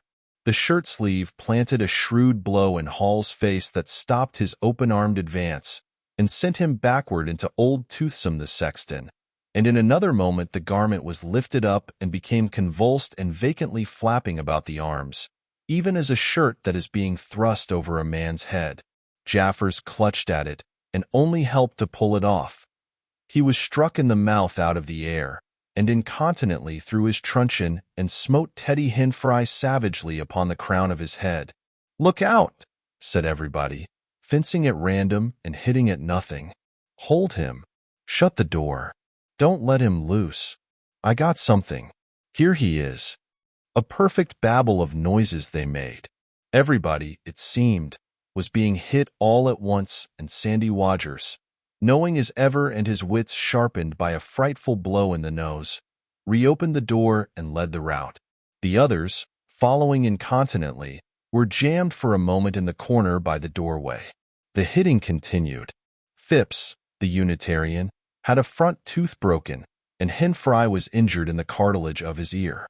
Jaffers was struck under the jaw, and, turning, caught at something that intervened between him and Huckster in the melee, and prevented their coming together. He felt a muscular chest, and in another moment the whole mass of struggling, excited men shot out into the crowded hall. "I got him!" shouted Jaffers, choking and reeling through them all, and wrestling with purple face and swelling veins against his unseen enemy. Men staggered right and left as the extraordinary conflict swayed swiftly towards the house door, and went spinning down the half-dozen steps of the inn. Jaffers cried in a strangled voice, holding tight, nevertheless, and making play with his knee, spun around, and fell heavily undermost with his head on the gravel. Only then did his fingers relax. There were excited cries of, "Hold him!" "Invisible!" and so forth, and a young fellow, a stranger in the place whose name did not come to light, rushed in at once, caught something, missed his hold, and fell over the constable's prostrate body. Halfway across the road a woman screamed as something pushed by her. A dog, kicked apparently, yelped and ran howling into Huckster's yard, and with that the transit of the invisible man was accomplished. For a space people stood amazed and gesticulating, and then came panic, and scattered them abroad through the village as a gust scatters dead leaves. But Jaffers lay quite still, face upward and knees bent, at the foot of the steps of the inn. Chapter 8. In Transit. The 8th chapter is exceedingly brief and relates that Gibbons, the amateur naturalist of the district, while lying out on the spacious open downs without a soul within a couple of miles of him, as he thought, and almost dozing, heard close to him the sound as of a man coughing, sneezing, and then swearing savagely to himself, and looking, beheld nothing. Yet the voice was indisputable. It continued to swear with that breadth and variety that distinguishes the swearing of a cultivated man. It grew to a climax, diminished again, and died away in the distance, going as it seemed to him in the direction of Aberdeen. It lifted to a spasmodic sneeze and ended. Gibbons had heard nothing of the morning's occurrences, but the phenomenon was so striking and disturbing that his philosophical tranquility vanished. He got up hastily and hurried down the steepness of the hill towards the village as fast as he could go. Chapter 9. Mr. Thomas Marvel. You must picture Mr. Thomas Marvel as a person of copious, flexible visage, a nose of cylindrical protrusion, a liquorish, ample, fluctuating mouth, and a beard of bristling eccentricity. His figure inclined to embonpoint. His short limbs accentuated this inclination. He wore a furry silk hat, and the frequent substitution of twine and shoelaces for buttons, apparent at critical points of his costume, marked a man essentially bachelor. Mr. Thomas Marvel was sitting with his feet in a ditch by the roadside over the down towards Aberdeen, about 1.5 miles out of Iping. His feet, save for socks of irregular openwork, were bare, his big toes were broad, and pricked like the ears of a watchful dog. In a leisurely manner, he did everything in a leisurely manner. He was contemplating trying on a pair of boots. They were the soundest boots he had come across for a long time, but too large for him, whereas the ones he had were, in dry weather, a very comfortable fit, but too thin-soled for damp. Mr. Thomas Marvel hated roomy shoes, but then he hated damp. He had never properly thought out which he hated most, and it was a pleasant day, and there was nothing better to do. So he put the 4 shoes in a graceful group on the turf and looked at them, and seeing them there among the grass and springing agrimony, it suddenly occurred to him that both pairs were exceedingly ugly to see. He was not at all startled by a voice behind him. "They're boots, anyhow," said the voice. "They are charity boots," said Mr. Thomas Marvel, with his head on one side regarding them distastefully. "And which is the ugliest pair in the whole blessed universe? I'm darned if I know." "Hum," said the voice. "I've worn worse, in fact, I've worn none. But none so audacious ugly, if you'll allow the expression. I've been cadging boots, in particular, for days, because I was sick of them. They're sound enough, of course, but a gentleman on tramp sees such a thundering lot of his boots. And if you'll believe me, I've raised nothing in the whole blessed country, try as I would, but them. Look at him. And a good country for boots, too, in a general way. But it's just my promiscuous luck. I've got my boots in this country 10 years or more. And then they treat you like this. It's a beast of a country," said the voice. "And pigs for people. Ain't it?" said Mr. Thomas Marvel. "Lord, but them boots. It beats it."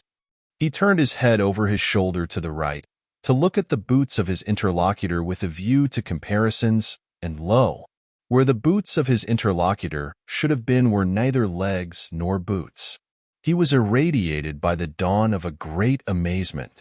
"Where are yer?" said Mr. Thomas Marvel over his shoulder, and coming on all fours. He saw a stretch of empty downs with the wind swaying the remote green-pointed furze bushes. "Am I drunk?" said Mr. Marvel. "Have I had visions? Was I talking to myself? What the—" "Don't be alarmed," said a voice. "None of your ventriloquizing me," said Mr. Thomas Marvel, rising sharply to his feet. "Where are you? Alarmed, indeed?" "Don't be alarmed," repeated the voice. "You'll be alarmed in a minute, you silly fool," said Mr. Thomas Marvel. "Where are you? Lemme get my mark on yer." "Are you buried?" said Mr. Thomas Marvel, after an interval. There was no answer.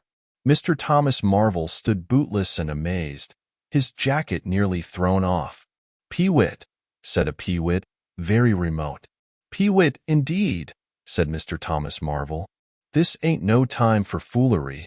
The down was desolate, east and west, north and south. The road with its shallow ditches and white bordering stakes ran smooth and empty north and south, and save for that peewit, the blue sky was empty too. "So help me," said Mr. Thomas Marvel, shuffling his coat onto his shoulders again. "It's the drink. I might ha' known." "It's not the drink," said the voice. "You keep your nerves steady." "Ow," said Mr. Marvel, and his face grew white amidst its patches. "It's the drink," his lips repeated noiselessly. He remained staring about him, rotating slowly backwards. "I could have swore I heard a voice," he whispered. "Of course you did." "It's there again," said Mr. Marvel, closing his eyes and clasping his hand on his brow with a tragic gesture. He was suddenly taken by the collar and shaken violently, and left more dazed than ever. "Don't be a fool," said the voice. "I'm off my blooming chump," said Mr. Marvel. "It's no good. It's fretting about them blarsted boots. I'm off my blessed blooming chump. Or it's spirits."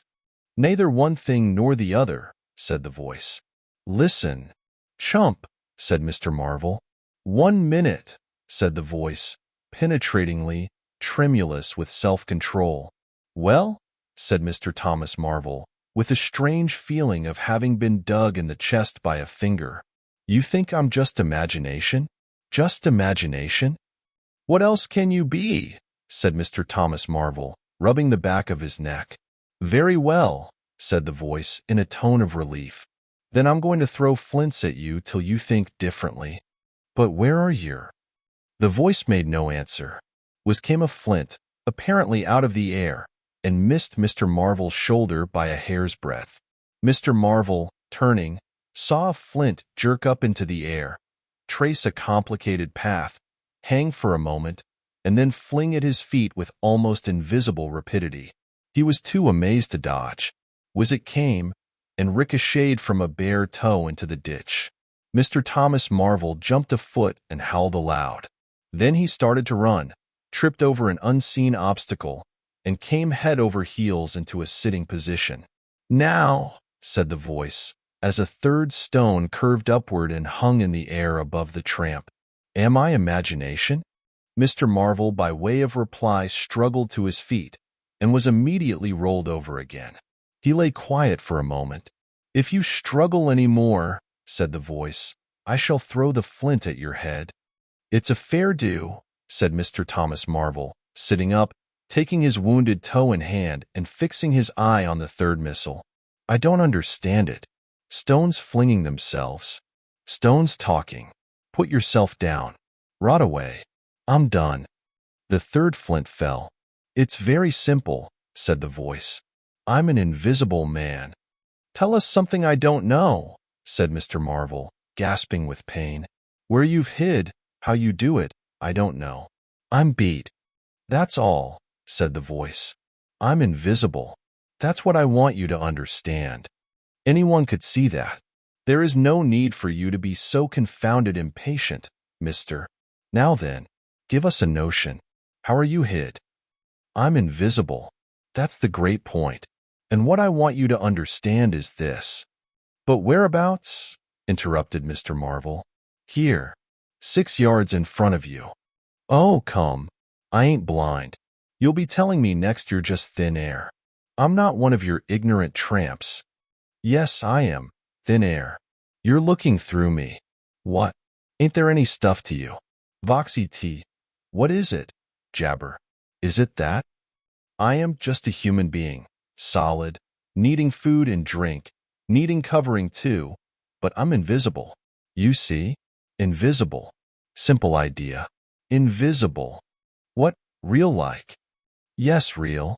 "Let's have a hand of you," said Marvel. "If you are real, it won't be so darn out of the way like, then, Lord," he said, "how you made me jump, gripping me like that." He felt the hand that had closed round his wrist with his disengaged fingers, and his fingers went timorously up the arm, patted a muscular chest, and explored a bearded face. Marvel's face was astonishment. "I'm dashed," he said. "If this don't beat cockfighting. Most remarkable. And there I can see a rabbit clean through you, 'arf a mile away. Not a bit of you visible, except—" He scrutinized the apparently empty space keenly. "You ain't been eatin' bread and cheese?" he asked, holding the invisible arm. "You're quite right, and it's not quite assimilated into the system." "Ah," said Mr. Marvel. "Sort of ghostly, though.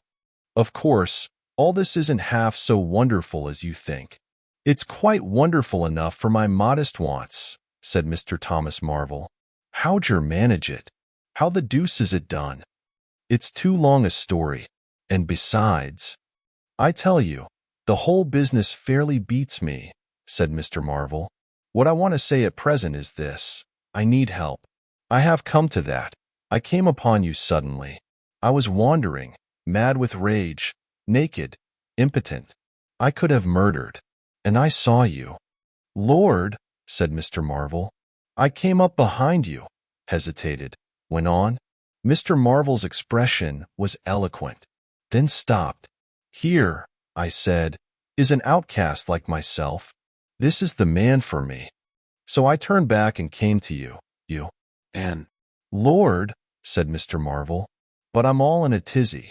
May I ask, how is it? And what you may be requiring in the way of help? Invisible. I want you to help me get clothes and shelter, and then, with other things. I've left them long enough.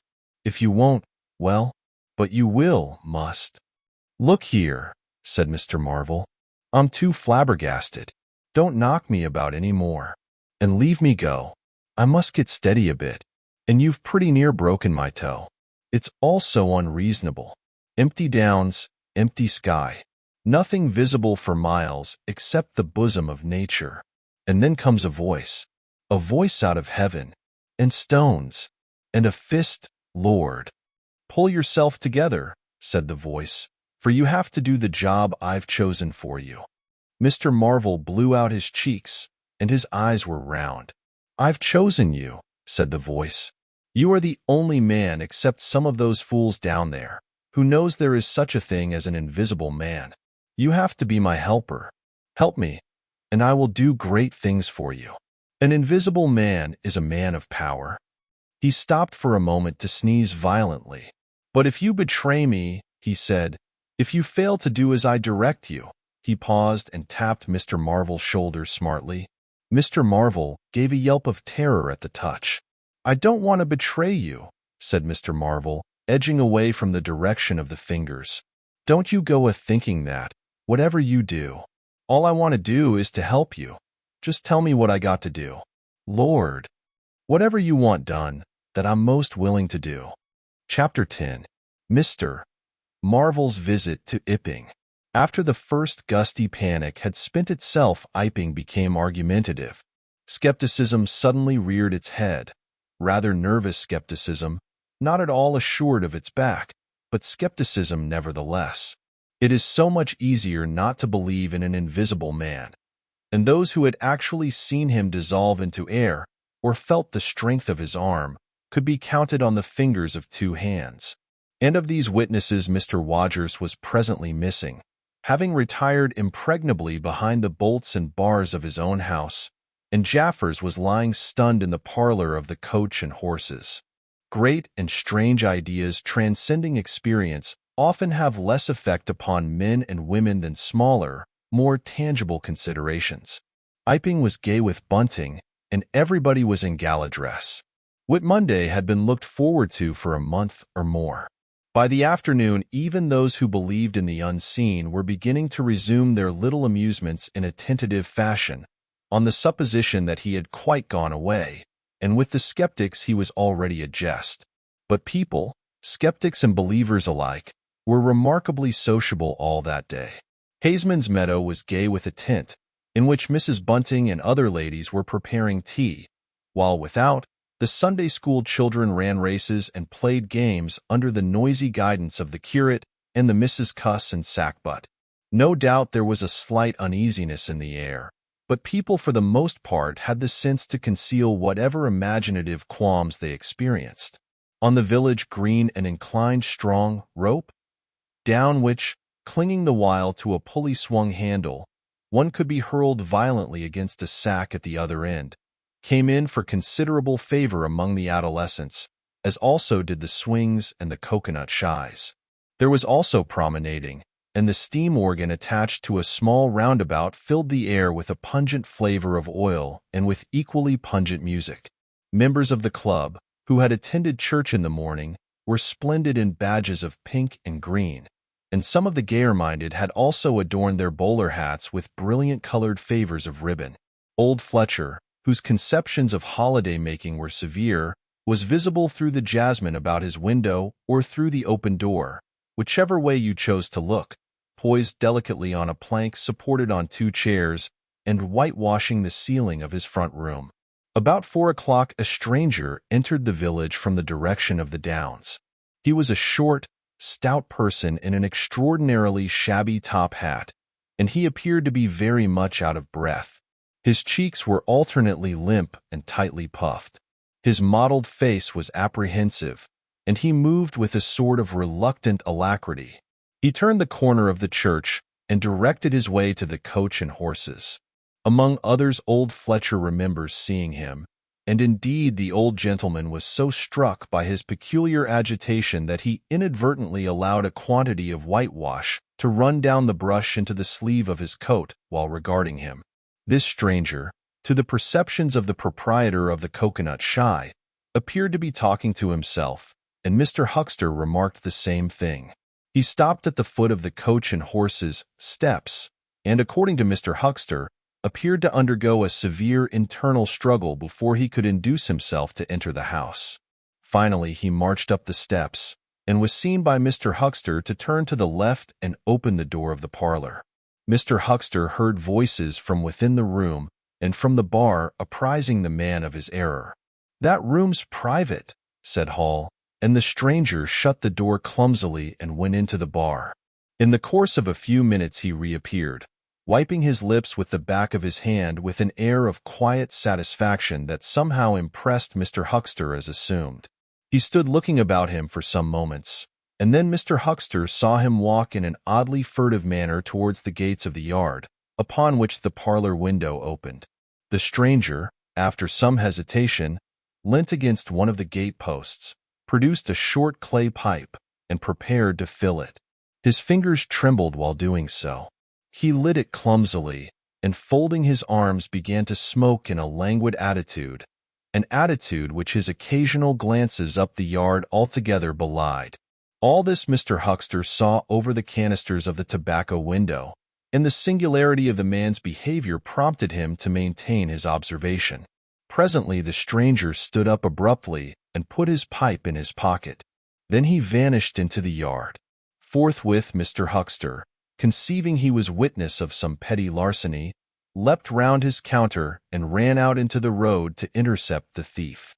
As he did so, Mr. Marvel reappeared, his hat askew, a big bundle in a blue tablecloth in one hand, and 3 books tied together, as it proved afterwards with the vicar's braces, in the other. Directly he saw Huckster he gave a sort of gasp, and turning sharply to the left, began to run. "Stop, thief!" cried Huckster, and set off after him. Mr. Huckster's sensations were vivid but brief. He saw the man just before him and spurting briskly for the church corner and the hill road. He saw the village flags and festivities beyond, and a face or so turned towards him. He bawled, "Stop," again. He had hardly gone 10 strides before his shin was caught in some mysterious fashion, and he was no longer running, but flying with inconceivable rapidity through the air. He saw the ground suddenly close to his face. The world seemed to splash into a million whirling specks of light, and subsequent proceedings interested him no more. Chapter 11. In the coach and horses. Now, in order clearly to understand what had happened in the inn, It is necessary to go back to the moment when Mr. Marvel first came into view of Mr. Huxter's window. At that precise moment, Mr. Cuss and Mr. Bunting were in the parlor. They were seriously investigating the strange occurrences of the morning and were, with Mr. Hall's permission, making a thorough examination of the invisible man's belongings. Jaffers had partially recovered from his fall and had gone home in the charge of his sympathetic friends. The stranger's scattered garments had been removed by Mrs. Hall and the room tidied up, and on the table under the window where the stranger had been wont to work, Cuss had hit almost at once on 3 big books in manuscript labeled Diary. "Diary," said Cuss, putting the 3 books on the table. "Now, at any rate, we shall learn something." The vicar stood with his hands on the table. "Diary," repeated Cuss, sitting down, putting 2 volumes to support the 3rd, and opening it. No name on the flyleaf. Bother. Cipher. And figures. The vicar came round to look over his shoulder. Cuss turned the pages over with a face suddenly disappointed. Dear me. It's all cipher, Bunting. There are no diagrams?" asked Mr. Bunting. "No illustrations throwing light?" "See for yourself," said Mr. Cuss. "Some of it's mathematical and some of it's Russian or some such language, to judge by the letters, and some of it's Greek. Now the Greek I thought you—" "Of course," said Mr. Bunting, taking out and wiping his spectacles and feeling suddenly very uncomfortable, for he had no Greek left in his mind worth talking about. "Yes, the Greek, of course, may furnish a clue. I'll find you a place." "I'd rather glance through the volumes first," said Mr. Bunting, still wiping. "A general impression first, Cuss, and then, we can go looking for clues." He coughed, put on his glasses, arranged them fastidiously, coughed again, and wished something would happen to avert the seemingly inevitable exposure. Then he took the volume Cuss handed him in a leisurely manner. And then something did happen. The door opened suddenly. Both gentlemen started violently, looked round, and were relieved to see a sporadically rosy face beneath a furry silk hat. "Tap?" asked the face and stood staring. "No," said both gentlemen at once. "Over the other side, my man," said Mr. Bunting. "And please shut that door," said Mr. Cuss, irritably. "All right," said the intruder, as it seemed in a low voice curiously different from the huskiness of its first inquiry. "Right you are," said the intruder in the former voice. "Stand clear," and he vanished and closed the door. "A sailor, I should judge," said Mr. Bunting. "Amusing fellows they are. Stand clear. Indeed. A nautical term, referring to his getting back out of the room, I suppose." "I dare say so," said Cuss. "My nerves are all loose today. It quite made me jump, the door opening like that." Mr. Bunting smiled as if he had not jumped. "And now," he said with a sigh, "these books." Someone sniffed as he did so. "One thing is indisputable," said Bunting, drawing up a chair next to that of Cuss. "There certainly have been very strange things happen in Iping during the last few days. Very strange. I cannot, of course, believe in this absurd invisibility story." "It's incredible," said Cuss, "incredible. But the fact remains that I certainly saw right down his sleeve." "But did you? Are you sure? Suppose a mirror, for instance. Hallucinations are so easily produced. I don't know if you have ever seen a really good conjurer." "I won't argue again," said Cuss. "We've thrashed that out, Bunting. And just now there's these books. Here's some of what I take to be Greek. Greek letters, certainly." He pointed to the middle of the page. Mr. Bunting flushed slightly and brought his face nearer, apparently finding some difficulty with his glasses. Suddenly, he became aware of a strange feeling at the nape of his neck. He tried to raise his head and encountered an immovable resistance. The feeling was a curious pressure, the grip of a heavy, firm hand, and it bore his chin irresistibly to the table. "Don't move, little men," whispered a voice, "or I'll brain you both." He looked into the face of Cuss, close to his own, and each saw a horrified reflection of his own sickly astonishment. "I'm sorry to handle you so roughly," said the voice, "but it's unavoidable. Since when did you learn to pry into an investigator's private memoranda?" said the voice, and two chins struck the table simultaneously, and two sets of teeth rattled. "Since when did you learn to invade the private rooms of a man in misfortune?" And the concussion was repeated. "Where have they put my clothes?" "Listen," said the voice. "The windows are fastened, and I've taken the key out of the door. I am a fairly strong man, and I have the poker handy, besides being invisible. There's not the slightest doubt that I could kill you both and get away quite easily if I wanted to. Do you understand? Very well. If I let you go, will you promise not to try any nonsense and do what I tell you?"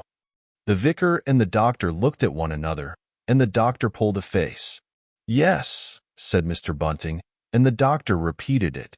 Then the pressure on the necks relaxed, and the doctor and the vicar sat up, both very red in the face and wriggling their heads. "Please keep sitting where you are," said the invisible man. "Here's the poker, you see.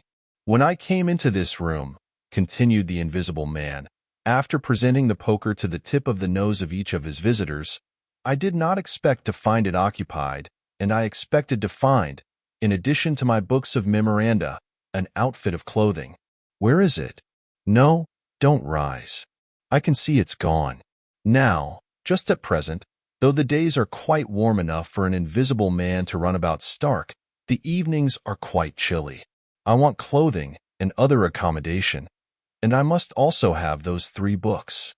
Chapter 12. The invisible man loses his temper. It is unavoidable that at this point the narrative should break off again, for a certain very painful reason that will presently be apparent.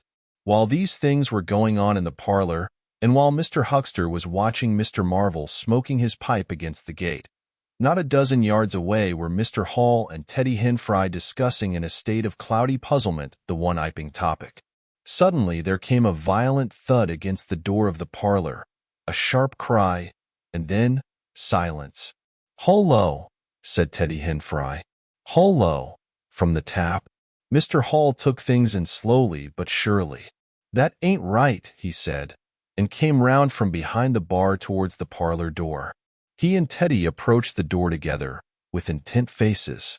Their eyes considered. "Summit wrong," said Hall, and Henfrey nodded agreement. Whiffs of an unpleasant chemical odor met them, and there was a muffled sound of conversation, very rapid and subdued. "You all right Thursday?" asked Hall, rapping. The muttered conversation ceased abruptly. For a moment silence, then the conversation was resumed, in hissing whispers, then a sharp cry of, "No, no, you don't." There came a sudden motion and the oversetting of a chair, a brief struggle. Silence again. "What the deuce?" exclaimed Henfrey, sotto voce. "You all right Thursday?" asked Mr. Hall, sharply again. The vicar's voice answered with a curious jerking intonation. "Quite rewrite. Please don't interrupt." "Odd," said Mr. Henfrey. "Odd," said Mr. Hall. "Says, don't interrupt," said Henfrey. "I heard in," said Hall. "And a sniff," said Henfrey. They remained listening. The conversation was rapid and subdued. "I can't," said Mr. Bunting, his voice rising. "I tell you, sir, I will not." "What was that?" asked Henfrey. "Says he why nart," said Hall. "Warn't speaking to us, was he?" "Disgraceful," said Mr. Bunting, within. "Disgraceful," said Mr. Henfrey.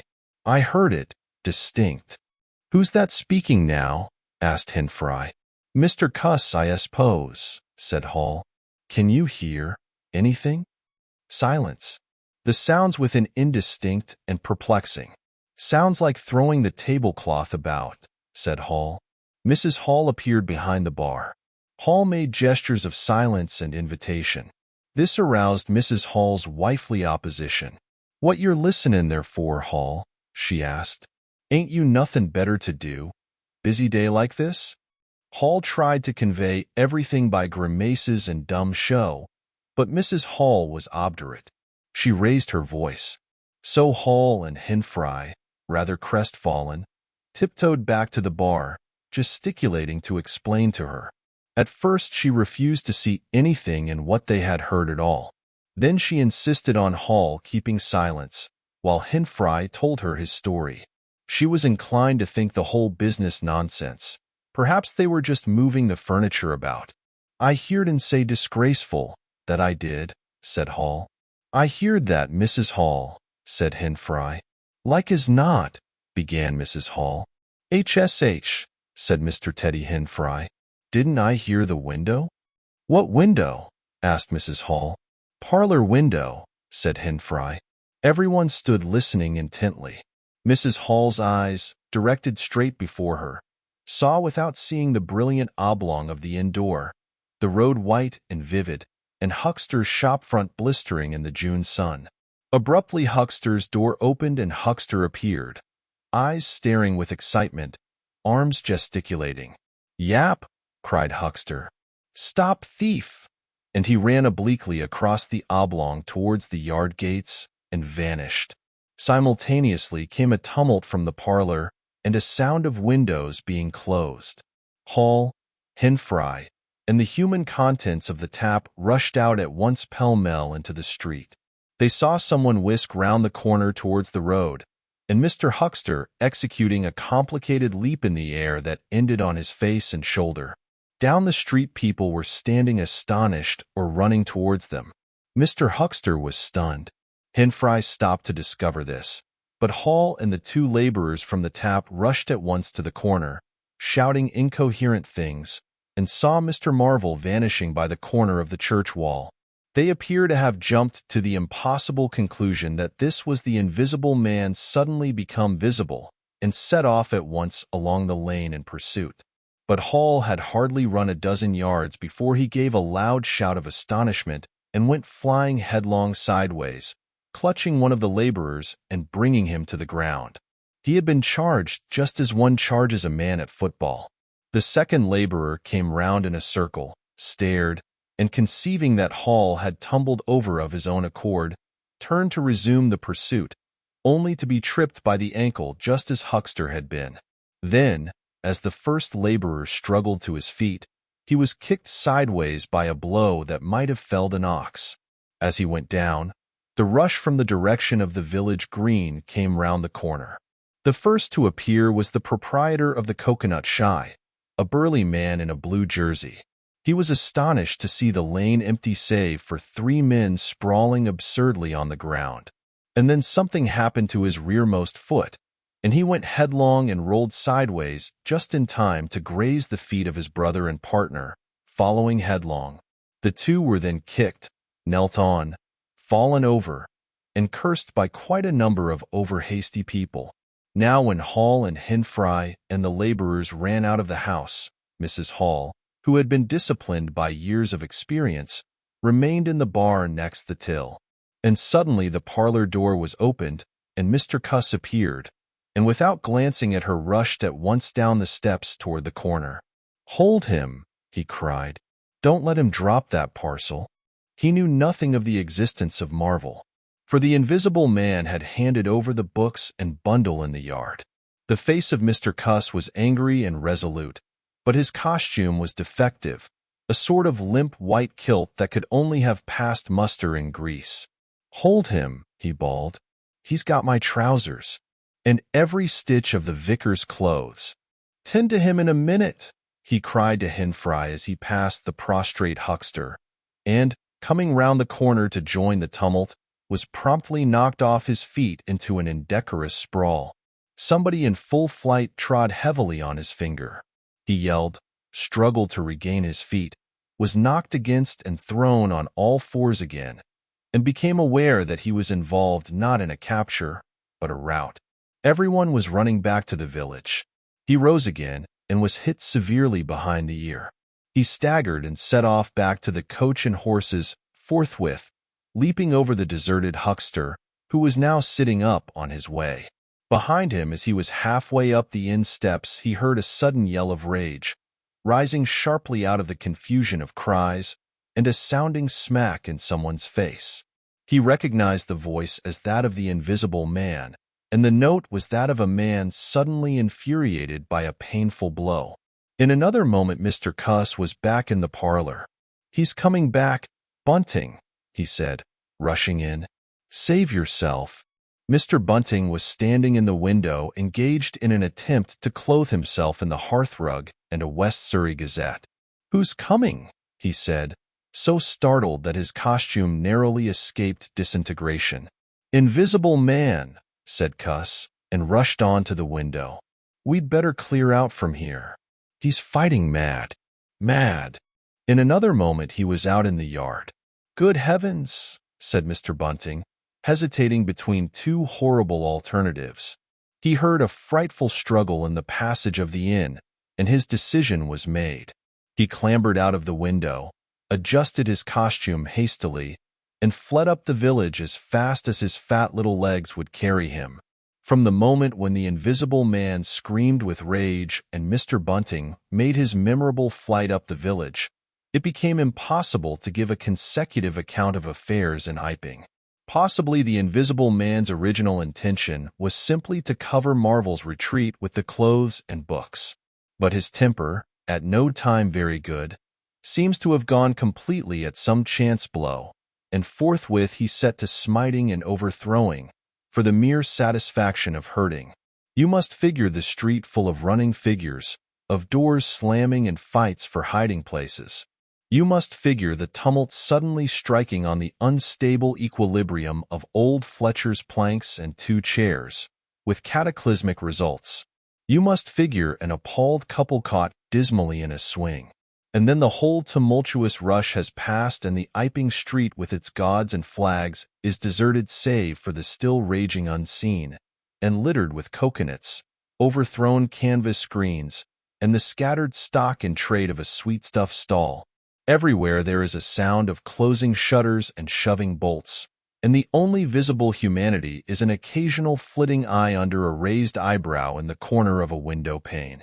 The Invisible Man amused himself for a little while by breaking all the windows in the coach and horses, and then he thrust a street lamp through the parlor window of Mrs. Gribble. He it must have been who cut the telegraph wire to Aberdeen just beyond Higgins' cottage on the Aberdeen road. And after that, as his peculiar qualities allowed, he passed out of human perceptions altogether, and he was neither heard, seen, nor felt in Iping any more.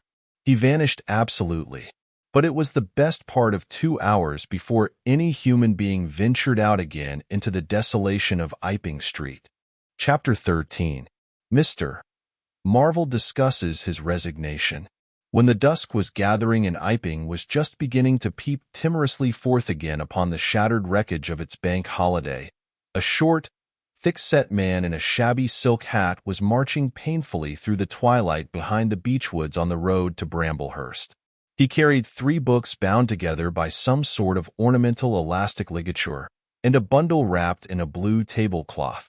His rubicund face expressed consternation and fatigue. He appeared to be in a spasmodic sort of hurry. He was accompanied by a voice other than his own, and ever and again he winced under the touch of unseen hands. "If you give me the slip again," said the voice, "if you attempt to give me the slip again."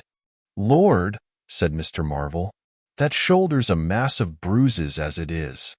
"On my honor," said the voice, "I will kill you." "I didn't try to give you the slip," said Marvel, in a voice that was not far remote from tears. "I swear I didn't. I didn't know the blessed turning, that was all. How the devil was I to know the blessed turning? As it is, I've been knocked about."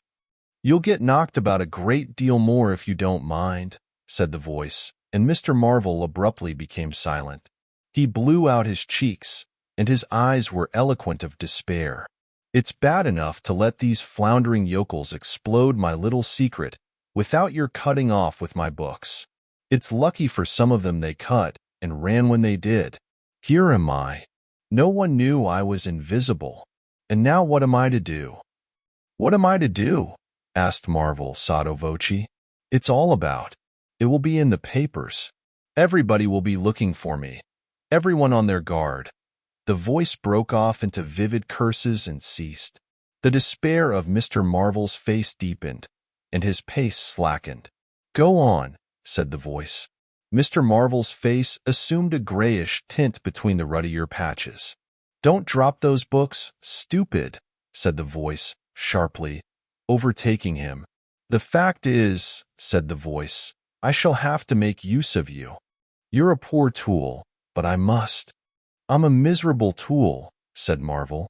"You are," said the voice. "I'm the worst possible tool you could have," said Marvel.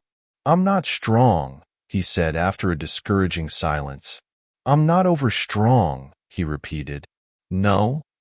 And my heart's weak. That little business. I pulled it through, of course, but bless you, I could have dropped. Well, I haven't the nerve and strength for the sort of thing you want. I'll stimulate you. I wish you wouldn't.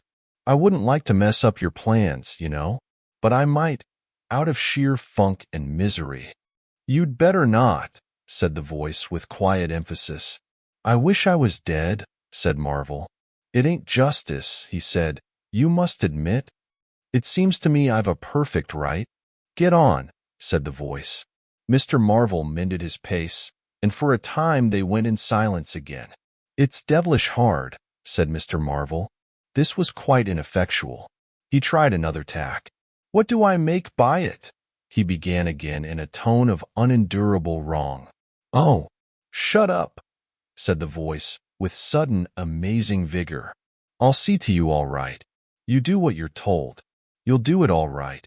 You're a fool and all that, but you'll do? I tell you, sir, I'm not the man for it. Respectfully, but it is so. If you don't shut up, I shall twist your wrist again," said the invisible man. "I want to think." Presently 2 oblongs of yellow light appeared through the trees, and the square tower of a church loomed through the gloaming. "I shall keep my hand on your shoulder," said the voice, "all through the village. Go straight through, and try no foolery. It will be the worse for you if you do." "I know that," sighed Mr. Marvel. "I know all that."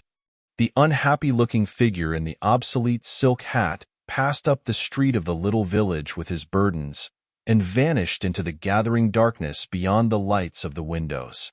Chapter 14. At Port Stowe. 10 o'clock the next morning found Mr. Marvel, unshaven, dirty, and travel-stained, sitting with the books beside him and his hands deep in his pockets, looking very weary, nervous, and uncomfortable, and inflating his cheeks at infrequent intervals, on the bench outside a little inn on the outskirts of Port Stowe. Beside him were the books, but now they were tied with string. The bundle had been abandoned in the pine woods beyond Bramblehurst. In accordance with a change in the plans of the invisible man, Mr. Marvel sat on the bench, and although no one took the slightest notice of him, his agitation remained at fever heat. His hands would go ever and again to his various pockets with a curious, nervous fumbling. When he had been sitting for the best part of an hour, however, an elderly mariner, carrying a newspaper, came out of the inn and sat down beside him. "Pleasant day," said the mariner. Mr. Marvel glanced about him with something very like terror. "Very," he said. "Just seasonable weather for the time of year," said the mariner, taking no denial. "Quite," said Mr. Marvel. The mariner produced a toothpick, and, saving his regard, was engrossed thereby for some minutes. His eyes meanwhile were at liberty to examine Mr. Marvel's dusty figure and the books beside him. As he had approached Mr. Marvel, he had heard a sound like the dropping of coins into a pocket. He was struck by the contrast of Mr. Marvel's appearance with this suggestion of opulence. Thence his mind wandered back again to a topic that had taken a curiously firm hold of his imagination. "Books?" he said suddenly, noisily finishing with the toothpick. Mr. Marvel started and looked at them. "Oh, yes," he said. "Yes, they're books." "There's some extraordinary things in books," said the mariner. "I believe you," said Mr. Marvel. "And some extraordinary things out of him," said the mariner. "True likewise," said Mr. Marvel. He eyed his interlocutor, and then glanced about him. "There's some extraordinary things in newspapers, for example," said the mariner. "There are." "In this newspaper," said the mariner. "Ah," said Mr. Marvel. "There's a story," said the mariner, fixing Mr. Marvel with an eye that was firm and deliberate. "There's a story about an invisible man, for instance." Mr. Marvel pulled his mouth askew and scratched his cheek and felt his ears glowing. "What will they be writing next?" he asked faintly. "Austria or America?" "Neither," said the mariner. "Here." "Lord," said Mr. Marvel, starting. "When I say here," said the mariner, to Mr. Marvel's intense relief, "I don't of course mean here in this place. I mean hereabouts." "An invisible man," said Mr. Marvel. "And what's he been up to?" "Everything," said the mariner, controlling Marvel with his eye, and then amplifying every blessed thing. "I ain't seen a paper these 4 days," said Marvel. "Iping's the place he started at," said the mariner. "Indeed," said Mr. Marvel. "He started there. And where he came from, nobody don't seem to know. Here it is, peculiar story from Iping. And it says in this paper that the evidence is extraordinary strong. Extraordinary." "Lord," said Mr. Marvel. "But then, it's an extraordinary story. There is a clergyman and a medical gent witnesses, saw him all right and proper, or leastways didn't see him. He was staying, it says, at the Coach and Horses, and no one don't seem to have been aware of his misfortune. It says, aware of his misfortune, until in an altercation in the inn, it says, his bandages on his head was torn off. It was then OB served that his head was invisible. Attempts were at once made to secure him, but casting off his garments, it says, he succeeded in escaping, but not until after a desperate struggle, in which he had inflicted serious injuries, it says, on our worthy and able constable, Mr. J.A. Jaffers. Pretty straight story, eh? Names and everything." "Lord," said Mr. Marvel, looking nervously about him, trying to count the money in his pockets by his unaided sense of touch, and full of a strange and novel idea. "It sounds most astonishing, don't it? Extraordinary, I call it. Never heard tell of invisible men before, I haven't, but nowadays one hears such a lot of extraordinary things. That all he did?" asked Marvel, trying to seem at his ease. "It's enough, ain't it?" said the mariner. "Didn't go back by any chance?" asked Marvel. "Just escaped and that's all, eh?" "All," said the mariner. "Why, ain't it enough?" "Quite enough," said Marvel. "I should think it was enough," said the mariner. "I should think it was enough." "He didn't have any pals. It don't say he had any pals, does it?" asked Mr. Marvel, anxious. "Ain't one of a sort enough for you?" asked the mariner. "No, thank heaven, as one might say, he didn't." He nodded his head slowly. "It makes me regular uncomfortable, the bare thought of that chap running about the country. He is at present at large, and from certain evidence it is supposed that he has took, I suppose they mean, the road to Port Stowe. You see we're right in it. None of your American wonders, this time. And just think of the things he might do. Where'd you be, if he took a drop over and above, and had a fancy to go for you? Suppose he wants to rob. Who can prevent him? He can trespass, he can burgle, he could walk through a cordon of policemen as easy as me, or you could give the slip to a blind man. Easier. For these here blind chaps here uncommon sharp, I'm told. And wherever there was liquor he fancied. He's got a tremendous advantage, certainly, said Mr. Marvel. And, well, you're right, said the mariner. He has. All this time Mr. Marvel had been glancing about him intently, listening for faint footfalls, trying to detect imperceptible movements. He seemed on the point of some great resolution. He coughed behind his hand. He looked about him again, listened, bent towards the mariner, and lowered his voice. The fact of it is, I happen to know just a thing or two about this invisible man, from private sources. Oh, said the mariner, interested. You? Yes, said Mr. Marvel. Me. Indeed, said the mariner. And may I ask? You'll be astonished, said Mr. Marvel behind his hand. "It's tremendous." "Indeed," said the mariner. "The fact is," began Mr. Marvel eagerly in a confidential undertone. Suddenly his expression changed marvelously. "Ow," he said. He rose stiffly in his seat. His face was eloquent of physical suffering. "Wow," he said. "What's up?" said the mariner, concerned. "Toothache," said Mr. Marvel, and put his hand to his ear. He caught hold of his books. "I must be getting on, I think," he said. He edged in a curious way along the seat away from his interlocutor. "But you was just a-going to tell me about this here invisible man," protested the mariner. Mr. Marvel seemed to consult with himself. "Hoax," said a voice. "It's a hoax," said Mr. Marvel. "But it's in the paper," said the mariner. "Hoax all the same," said Marvel. "I know the chap that started the lie. There ain't no invisible man whatsoever, blimey. But how about this paper? D'you mean to say?" "Not a word of it," said Marvel stoutly. The mariner stared, paper in hand. Mr. Marvel jerkily faced about. "Wait a bit," said the mariner, rising and speaking slowly. "D'you mean to say?" "I do," said Mr. Marvel. "Then why did you let me go on and tell you all this blarsted stuff, then? What do yer mean by letting a man make a fool of himself like that for?" "Eh?" Mr. Marvel blew out his cheeks. The mariner was suddenly very red indeed. He clenched his hands. "I've been talking here this 10 minutes," he said. "And you little pot-bellied, leathery-faced son of an old boot, couldn't have the elementary manners." "Don't you come bandying words with me," said Mr. Marvel. "Bandying words. I'm a jolly good mind." "Come up," said a voice, and Mr. Marvel was suddenly whirled about and started marching off in a curious spasmodic manner. "You'd better move on," said the mariner. "Who's moving on?" said Mr. Marvel.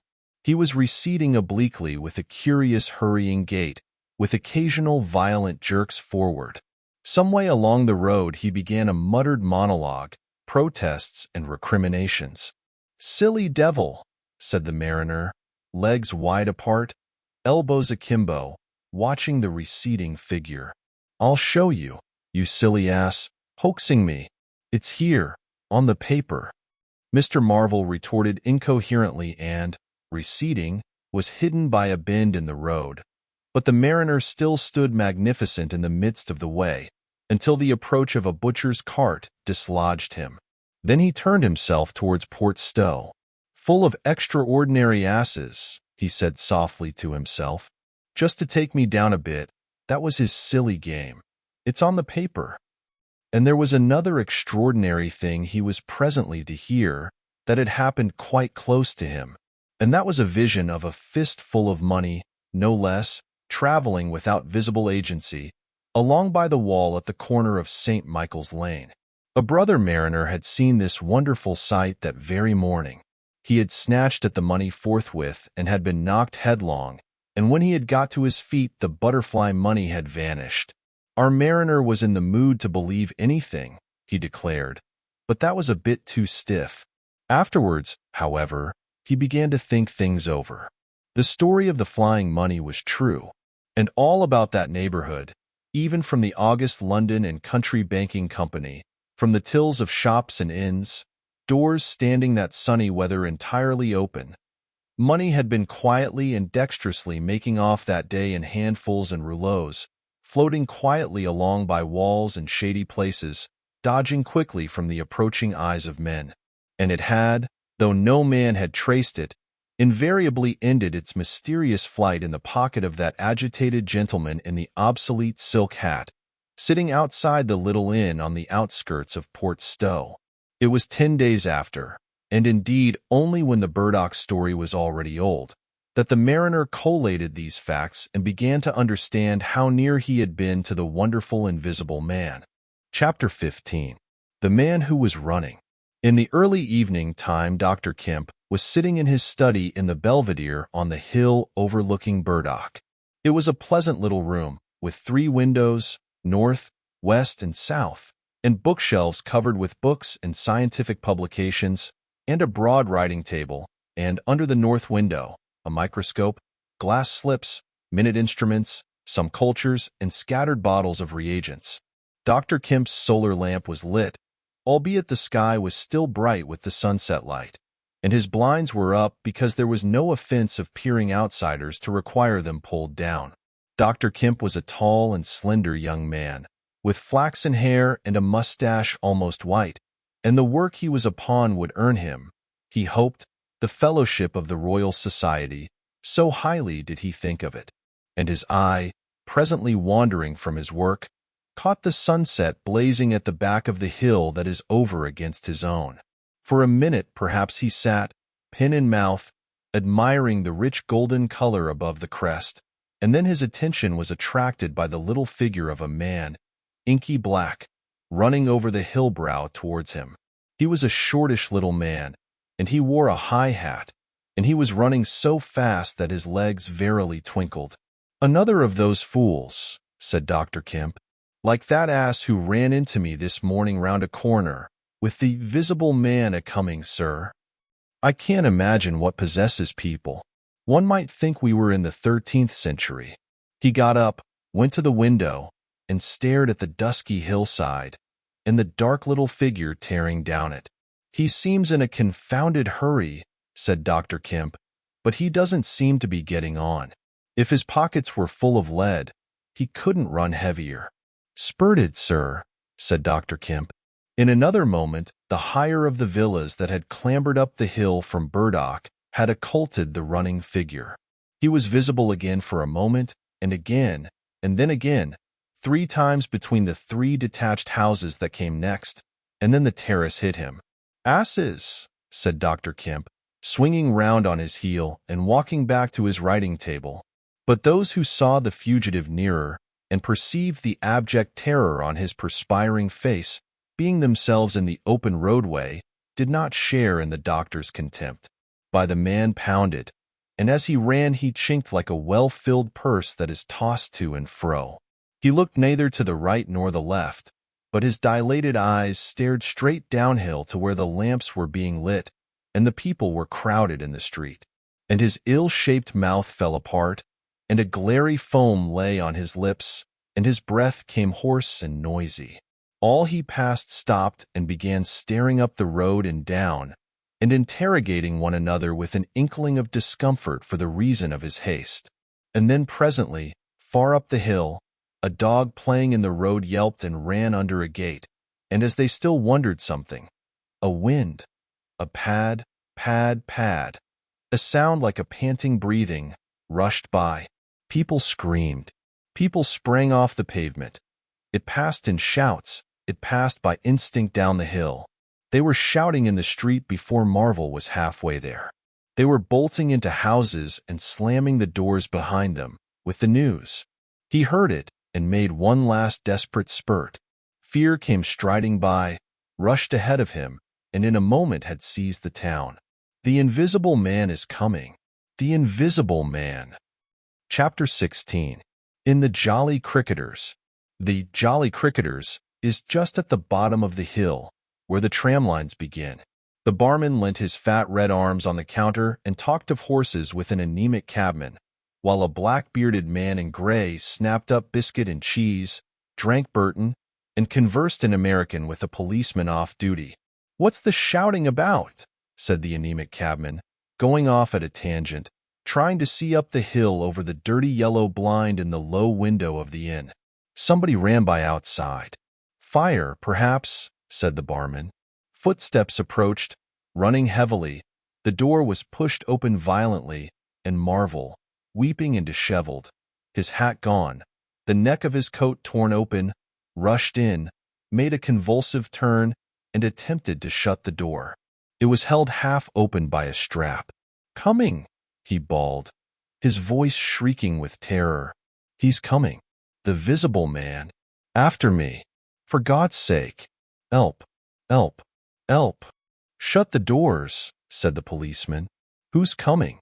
What's the row?" He went to the door, released the strap, and it slammed. The American closed the other door. "Let me go inside," said Marvel, staggering and weeping, but still clutching the books. "Let me go inside. Lock me in, somewhere. I tell you he's after me." I give him the slip. He said he'd kill me, and he will. "You're safe," said the man with the black beard. "The door's shut. What's it all about?" "Let me go inside," said Marvel, and shrieked aloud as a blow suddenly made the fastened door shiver and was followed by a hurried rapping and a shouting outside. "Hello!" cried the policeman. "Who's there?" Mr. Marvel began to make frantic dives at panels that looked like doors. "He'll kill me. He's got a knife or something. For God's sake." "Here you are," said the barman. "Come in here." And he held up the flap of the bar. Mr. Marvel rushed behind the bar as the summons outside was repeated. "Don't open the door," he screamed. "Please don't open the door. Where shall I hide?" This invisible man, then?" asked the man with the black beard, with one hand behind him.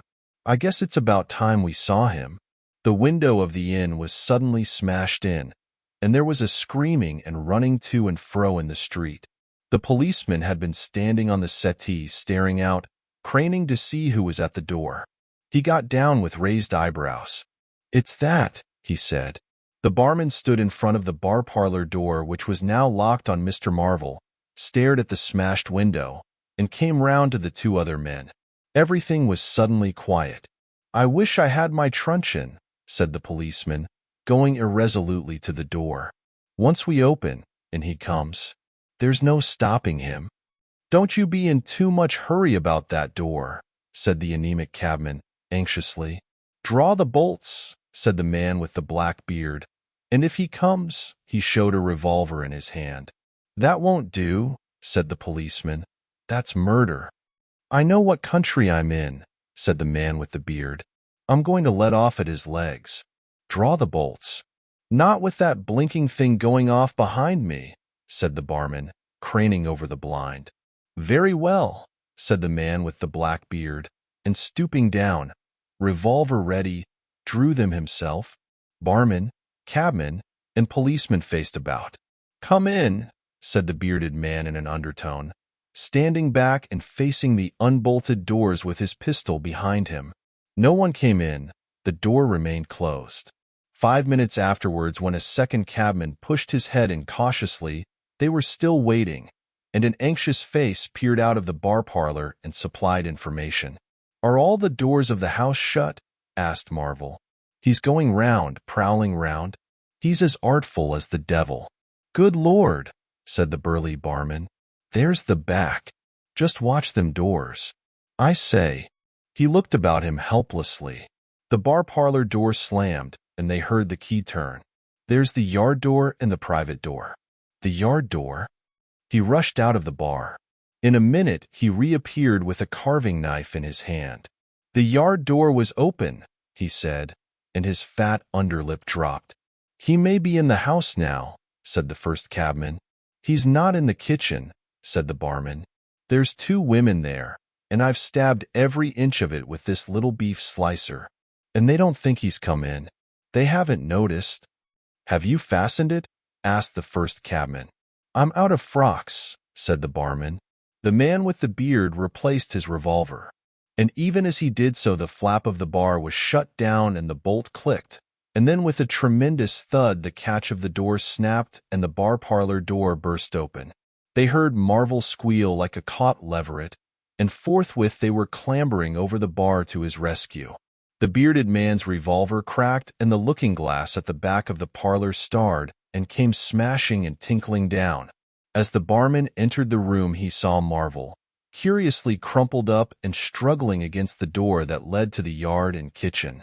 The door flew open while the barman hesitated, and Marvel was dragged into the kitchen. There was a scream and a clatter of pans. Marvel, head down and lugging back obstinately, was forced to the kitchen door, and the bolts were drawn. Then the policeman, who had been trying to pass the barman, rushed in, followed by one of the cabmen, gripped the wrist of the invisible hand that collared Marvel, was hit in the face, and went reeling back. The door opened, and Marvel made a frantic effort to obtain a lodgment behind it.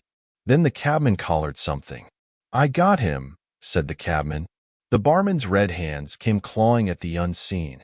"Here he is," said the barman. Mr. Marvel, released, suddenly dropped to the ground and made an attempt to crawl behind the legs of the fighting men. The struggle blundered round the edge of the door. The voice of the invisible man was heard for the first time, yelling out sharply as the policeman trod on his foot. Then he cried out passionately, and his fists flew round like flails.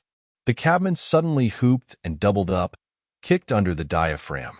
The door into the bar parlor from the kitchen slammed and covered Mr. Marvel's retreat.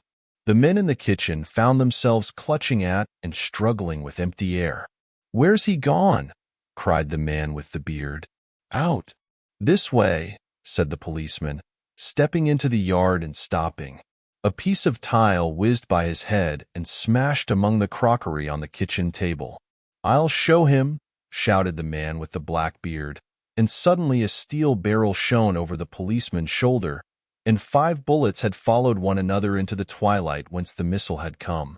As he fired, the man with the beard moved his hand in a horizontal curve, so that his shots radiated out into the narrow yard like spokes from a wheel. A silence followed. "5 cartridges," said the man with the black beard. "That's the best of all. 4 aces and a joker. Get a lantern, someone, and come and feel about for his body." Chapter 17. Dr. Kemp's Visitor. Dr. Kemp had continued writing in his study until the shots aroused him. Crack, crack, crack. They came one after the other. "Hello," said Dr. Kemp, putting his pen into his mouth again and listening. "Who's letting off revolvers in Burdock? What are the asses at now?" He went to the south window, threw it up, and leaning out stared down on the network of windows, beaded gas lamps and shops, with its black interstices of roof and yard that made up the town at night. "Looks like a crowd down the hill," he said, "by the cricketers," and remained watching.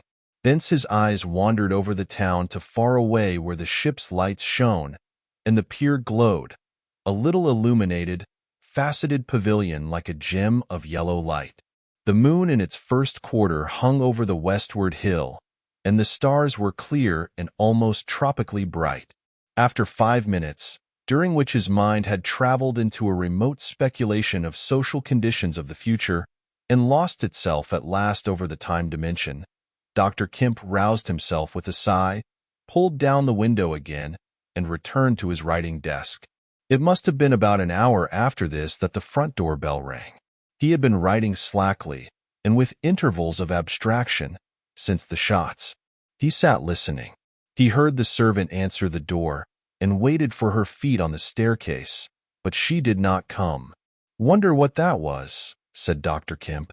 He tried to resume his work, failed, got up, went downstairs from his study to the landing, rang, and called over the balustrade to the housemaid as she appeared in the hall below. "Was that a letter?" he asked. "Only a runaway ring, sir," she answered. "I'm restless tonight," he said to himself. He went back to his study, and this time attacked his work resolutely. In a little while he was hard at work again, and the only sounds in the room were the ticking of the clock and the subdued shrillness of his quill, hurrying in the very center of the circle of light his lampshade threw on his table. It was 2 o'clock before Dr. Kemp had finished his work for the night. He rose, yawned, and went downstairs to bed. He had already removed his coat and vest when he noticed that he was thirsty. He took a candle and went down to the dining room in search of a siphon and whiskey. Dr. Kemp's scientific pursuits have made him a very observant man, and as he recrossed the hall, he noticed a dark spot on the linoleum near the mat at the foot of the stairs. He went on upstairs, and then it suddenly occurred to him to ask himself what the spot on the linoleum might be. Apparently some subconscious element was at work. At any rate, he turned with his burden, went back to the hall, put down the siphon and whiskey, and bending down, touched the spot. Without any great surprise, he found it had the stickiness and color of drying blood. He took up his burden again, and returned upstairs, looking about him and trying to account for the blood spot. On the landing he saw something and stopped astonished. The door handle of his own room was blood-stained. He looked at his own hand. It was quite clean, and then he remembered that the door of his room had been open when he came down from his study, and that consequently he had not touched the handle at all. He went straight into his room, his face quite calm, perhaps a trifle more resolute than usual. His glance, wandering inquisitively, fell on the bed. On the counterpane was a mess of blood, and the sheet had been torn.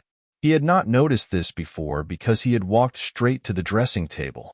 On the further side the bedclothes were depressed, as if someone had been recently sitting there.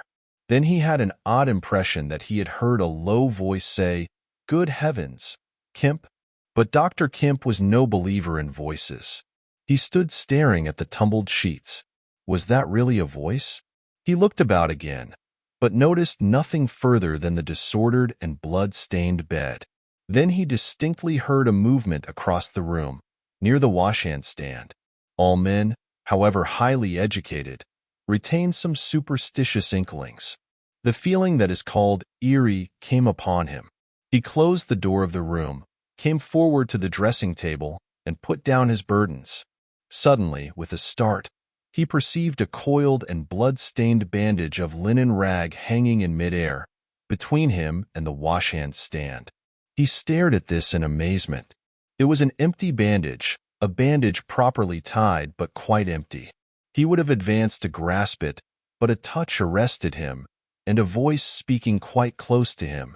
"Kemp," said the voice. "Eh?" said Kemp, with his mouth open. "Keep your nerve," said the voice. "I'm an invisible man." Kemp made no answer for a space, simply stared at the bandage. "Invisible man," he said. "I am an invisible man," repeated the voice. The story he had been active to ridicule only that morning rushed through Kemp's brain. He does not appear to have been either very much frightened or very greatly surprised at the moment. Realization came later. "I thought it was all a lie," he said. The thought uppermost in his mind was the reiterated arguments of the morning. "Have you a bandage on?" he asked. "Yes," said the invisible man. "Oh," said Kemp, and then roused himself. "I say," he said, "but this is nonsense. It's some trick." He stepped forward suddenly, and his hand, extended towards the bandage, met invisible fingers. He recoiled at the touch, and his color changed. "Keep steady, Kemp, for God's sake. I want help badly." "Stop." The hand gripped his arm. He struck at it. "Kemp," cried the voice. "Kemp, keep steady." And the grip tightened. A frantic desire to free himself took possession of Kemp. The hand of the bandaged arm gripped his shoulder, and he was suddenly tripped and flung backwards upon the bed. He opened his mouth to shout, and the corner of the sheet was thrust between his teeth. The invisible man had him down grimly, but his arms were free, and he struck and tried to kick savagely. "Listen to reason, will you?" said the invisible man, sticking to him in spite of a pounding in the ribs. "By heaven, you'll madden me in a minute." "Lie still, you fool," bawled the invisible man in Kemp's ear.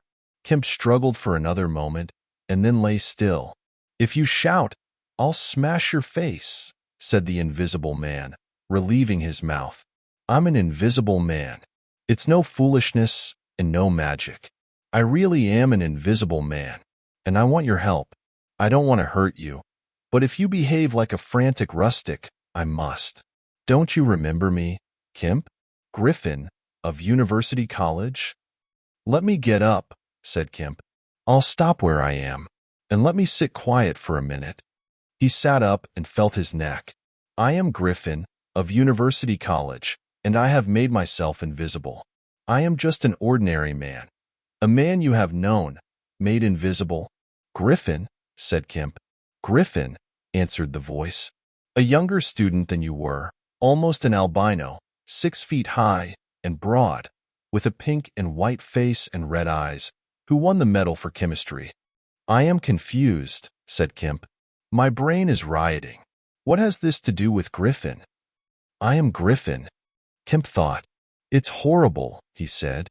"But what devilry must happen to make a man invisible?" "It's no devilry. It's a process, sane and intelligible enough. It's horrible, said Kemp. How on earth? It's horrible enough. But I'm wounded and in pain and tired. Great God. Kemp, you are a man. Take it steady. Give me some food and drink, and let me sit down here. Kemp stared at the bandage as it moved across the room, then saw a basket chair dragged across the floor and come to rest near the bed. It creaked, and the seat was depressed the quarter of an inch or so. He rubbed his eyes and felt his neck again. This beats ghosts, he said, and laughed stupidly. That's better. Thank heaven. You're getting sensible. Or silly, said Kemp, and knuckled his eyes. Give me some whiskey. I'm near dead. It didn't feel so. Where are you? If I get up, shall I run into you? There. All right. Whiskey? Here. Where shall I give it to you? The chair creaked, and Kemp felt the glass drawn away from him. He let go by an effort. His instinct was all against it. It came to rest poised 20 inches above the front edge of the seat of the chair. He stared at it in infinite perplexity. This must be hypnotism. You have suggested you are invisible. Nonsense, said the voice. It's frantic. Listen to me. I demonstrated conclusively this morning, began Kemp, that invisibility. Never mind what you've demonstrated. I'm starving, said the voice, and the night is chilly to a man without clothes. Food, said Kemp. The tumbler of whiskey tilted itself. Yes, said the invisible man, wrapping it down. Have you a dressing gown? Kemp made some exclamation in an undertone. He walked to a wardrobe and produced a robe of dingy scarlet. This do? He asked. It was taken from him. It hung limp for a moment in midair, fluttered weirdly, stood full and decorous, buttoning itself, and sat down in his chair. Drawers, socks, slippers would be a comfort, said the unseen, curtly. And food. Anything. But this is the insanest thing I ever was in my life. He turned out his drawers for the articles, and then went downstairs to ransack his larder. He came back with some cold cutlets and bread, pulled up a light table, and placed them before his guest. Never mind knives, said his visitor, and a cutlet hung in midair, with a sound of gnawing. Invisible, said Kemp, and sat down on a bedroom chair. I always like to get something about me before I eat, said the invisible man, with a full mouth, eating greedily. Queer fancy. I suppose that wrist is all right, said Kemp. Trust me, said the invisible man. Of all the strange and wonderful. Exactly. But it's odd I should blunder into your house to get my bandaging. My first stroke of luck? Anyhow, I meant to sleep in this house tonight. You must stand that. It's a filthy nuisance, my blood showing, isn't it? Quite a clot over there. Gets visible as it coagulates, I see. It's only the living tissue I've changed, and only for as long as I'm alive. I've been in the house 3 hours. But how's it done? Began Kemp, in a tone of exasperation. Confound it. The whole business, it's unreasonable from beginning to end. Quite reasonable, said the invisible man. Perfectly reasonable. He reached over and secured the whiskey bottle. Kemp stared at the devouring dressing gown. A ray of candlelight penetrating a torn patch in the right shoulder made a triangle of light under the left ribs. What were the shots? He asked. How did the shooting begin? There was a real fool of a man, a sort of confederate of mine, curse him, who tried to steal my money, has done so. Is he invisible too? No. Well, can't I have some more to eat before I tell you all that? I'm hungry, in pain, and you want me to tell stories. Kemp got up. You didn't do any shooting? He asked. Not me, said his visitor. Some fool I'd never seen fired at random. A lot of them got scared. They all got scared at me. Curse them. I say, I want more to eat than this, Kemp. I'll see what there is to eat downstairs, said Kemp. Not much, I'm afraid. After he had done eating, and he made a heavy meal, the invisible man demanded a cigar. He bit the end savagely before Kemp could find a knife, and cursed when the outer leaf loosened. It was strange to see him smoking.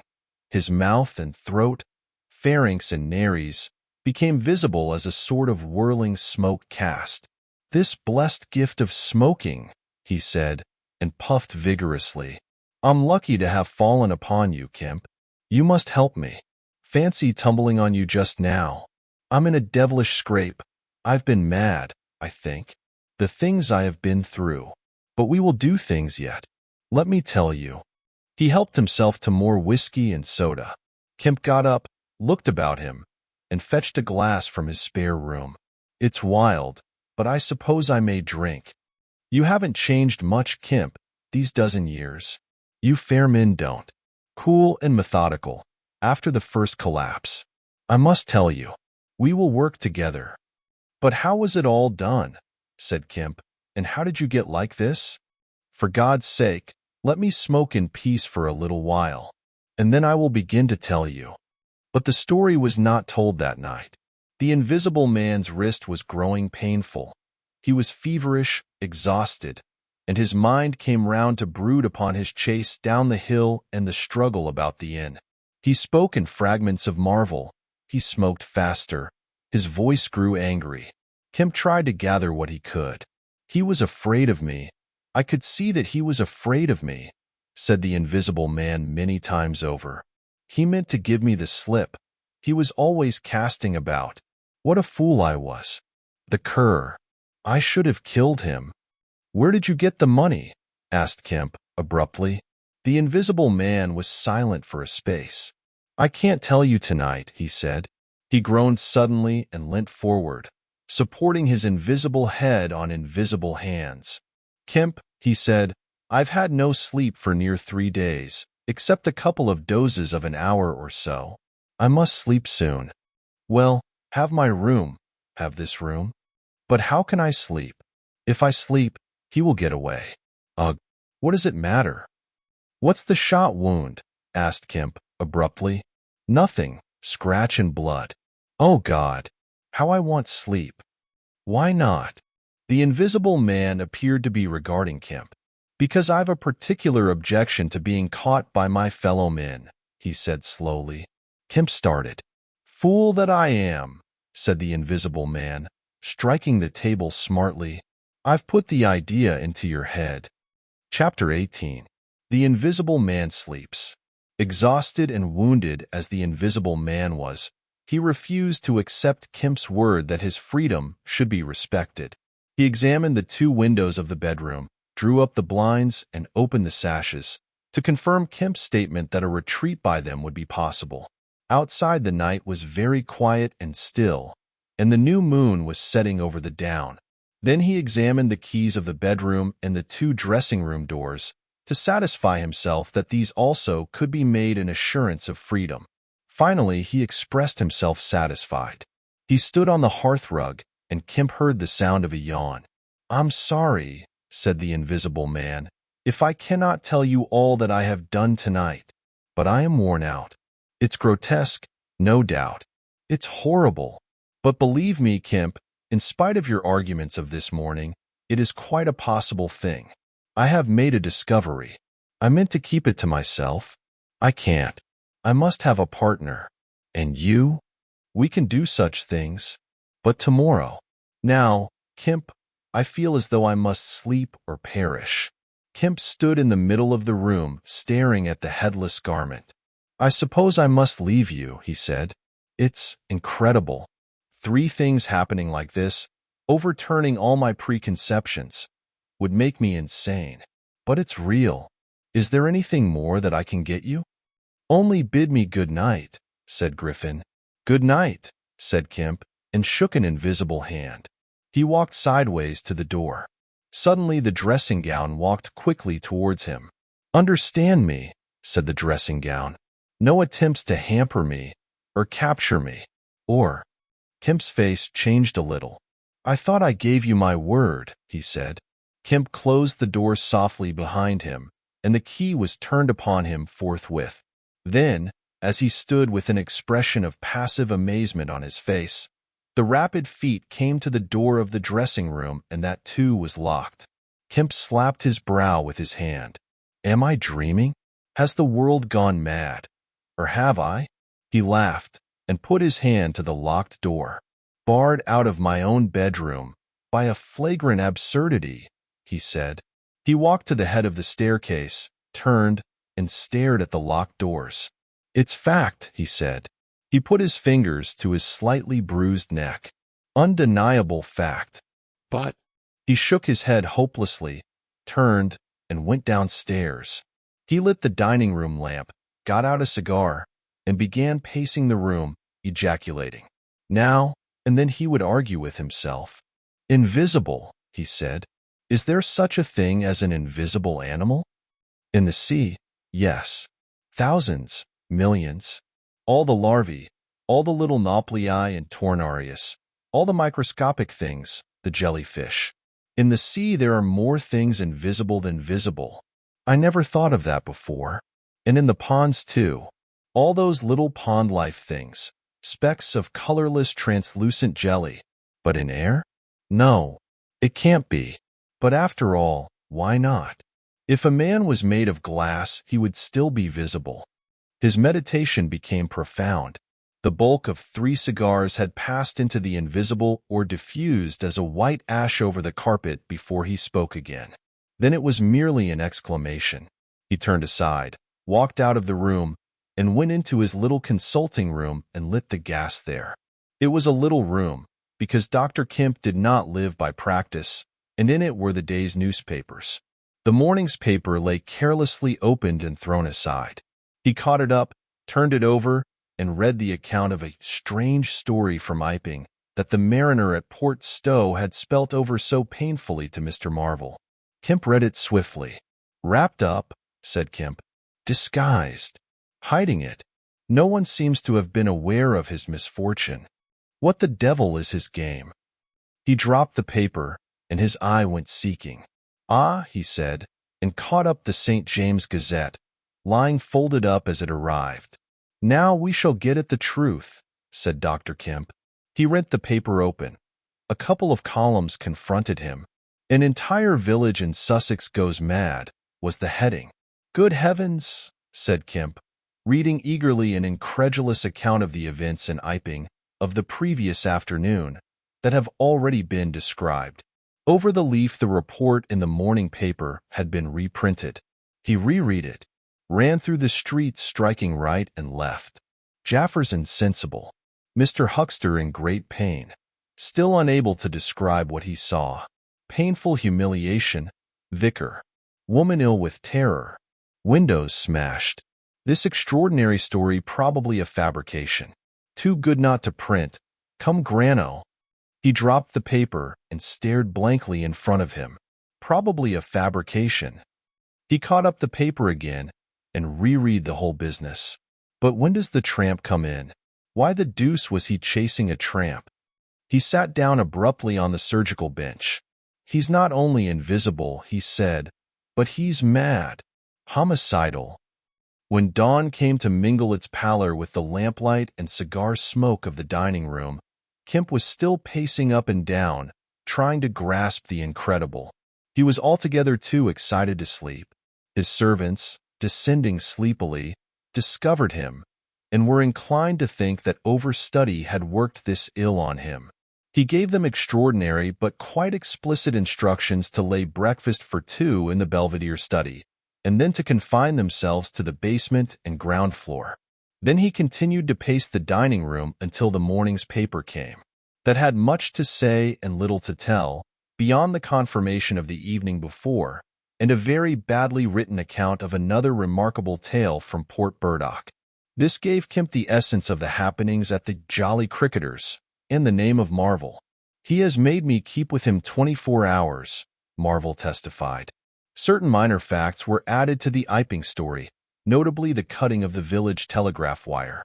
But there was nothing to throw light on the connection between the invisible man and the tramp, for Mr. Marvel had supplied no information about the 3 books or the money with which he was lined. The incredulous tone had vanished, and a shoal of reporters and inquirers were already at work elaborating the matter. Kemp read every scrap of the report and sent his housemaid out to get every one of the morning papers she could. These also he devoured.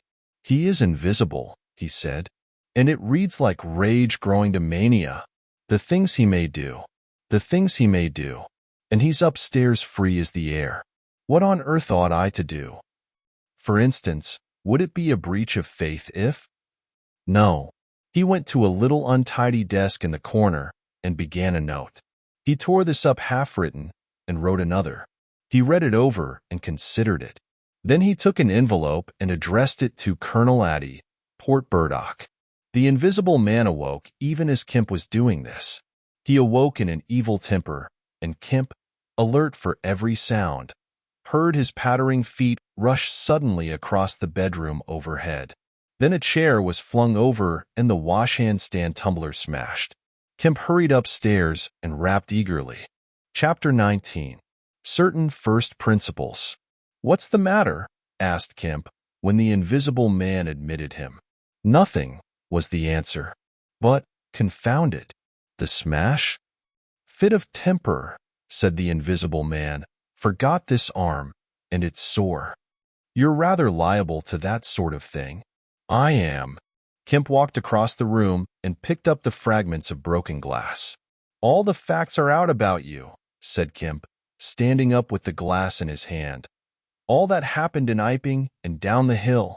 The world has become aware of its invisible citizen, but no one knows you are here." The invisible man swore. "The secret's out. I gather it was a secret. I don't know what your plans are, but of course I'm anxious to help you." The invisible man sat down on the bed. "There's breakfast upstairs," said Kemp, speaking as easily as possible, and he was delighted to find his strange guest rose willingly.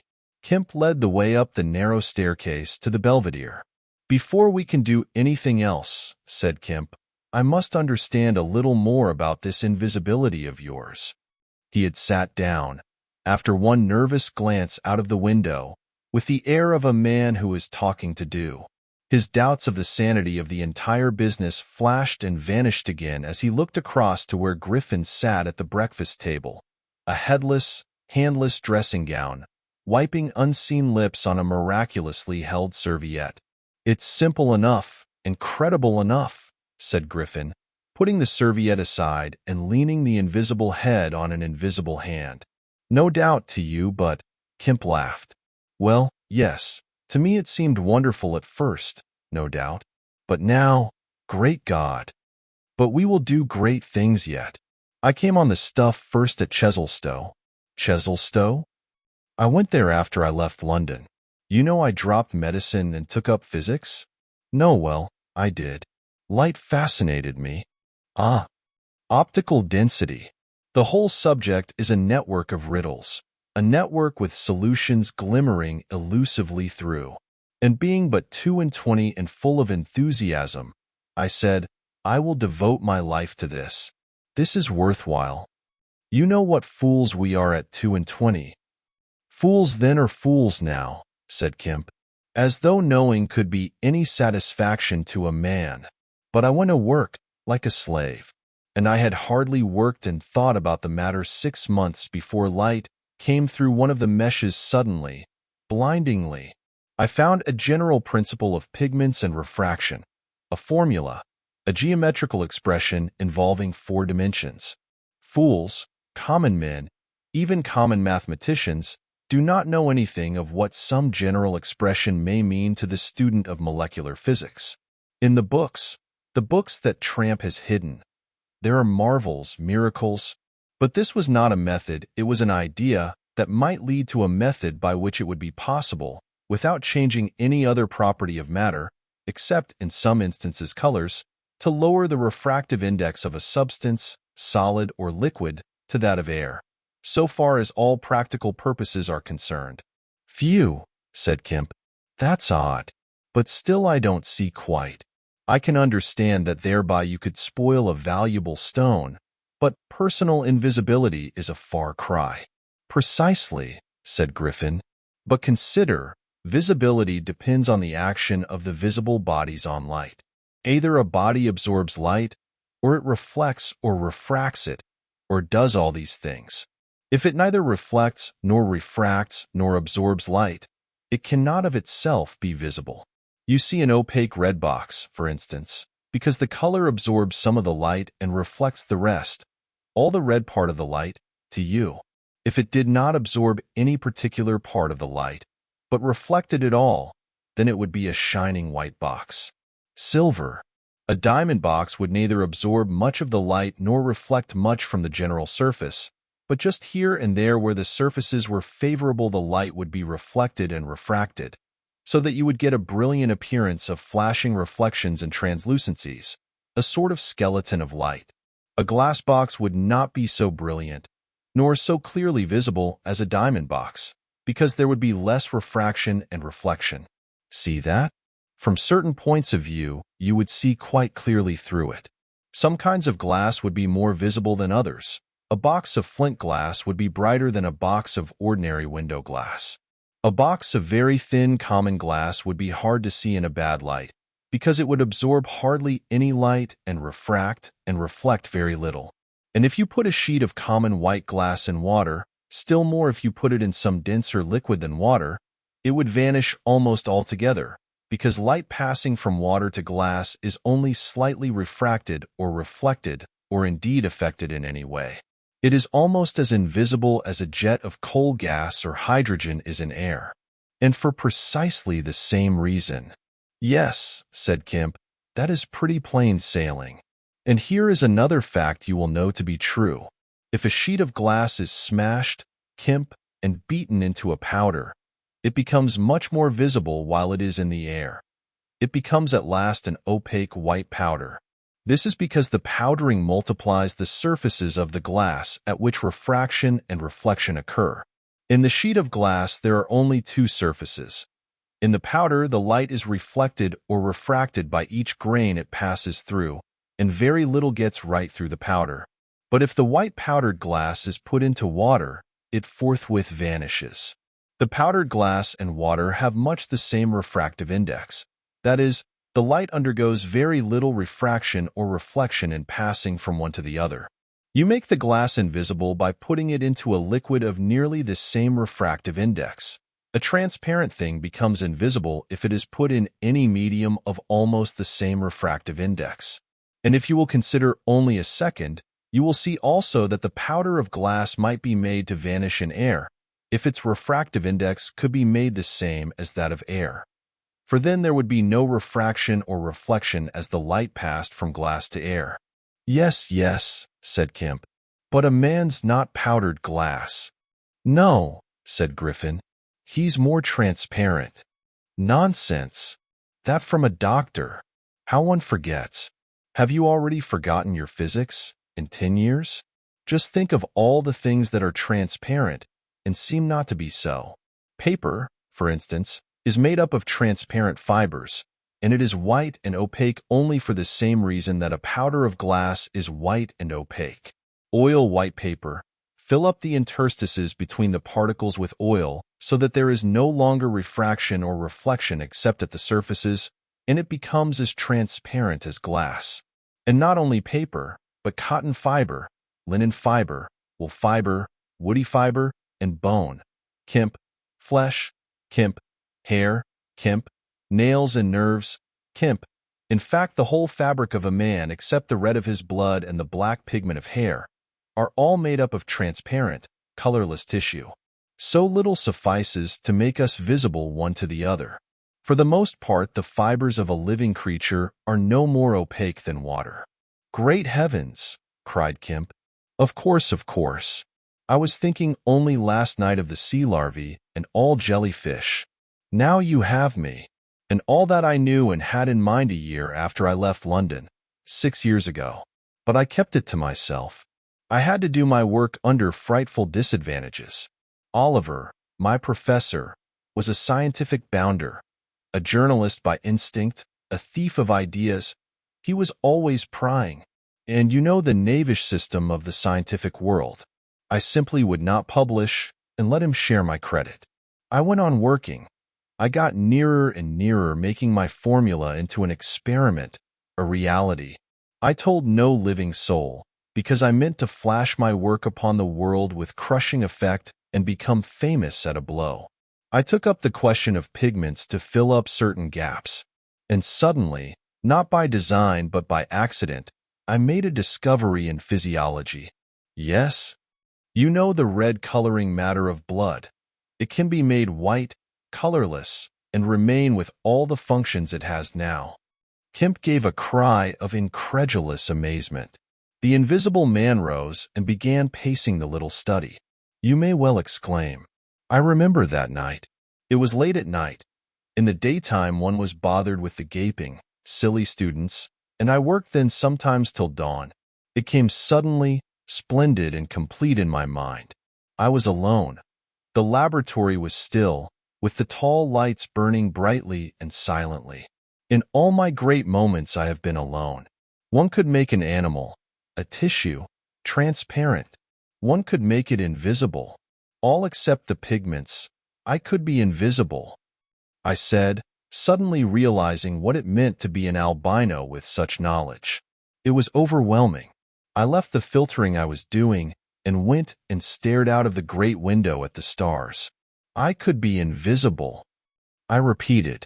To do such a thing would be to transcend magic, and I beheld, unclouded by doubt, a magnificent vision of all that invisibility might mean to a man. The mystery, the power, the freedom. Drawbacks I saw none. You have only to think, and I, a shabby, poverty-struck, hemmed-in demonstrator, teaching fools in a provincial college, might suddenly become this. I ask you, Kemp, if you, anyone, I tell you, would have flung himself upon that research. And I worked 3 years, and every mountain of difficulty I toiled over showed another from its summit. The infinite details, and the exasperation. A professor, a provincial professor, always prying. When are you going to publish this work of yours? Was his everlasting question. And the students, the cramped means. 3 years I had of it, and after 3 years of secrecy and exasperation, I found that to complete it was impossible, impossible. How? Asked Kemp. Money, said the invisible man, and went again to stare out of the window. He turned around abruptly. I robbed the old man, robbed my father. The money was not his, and he shot himself. Chapter 20. At the house in Great Portland Street. For a moment Kemp sat in silence, staring at the back of the headless figure at the window.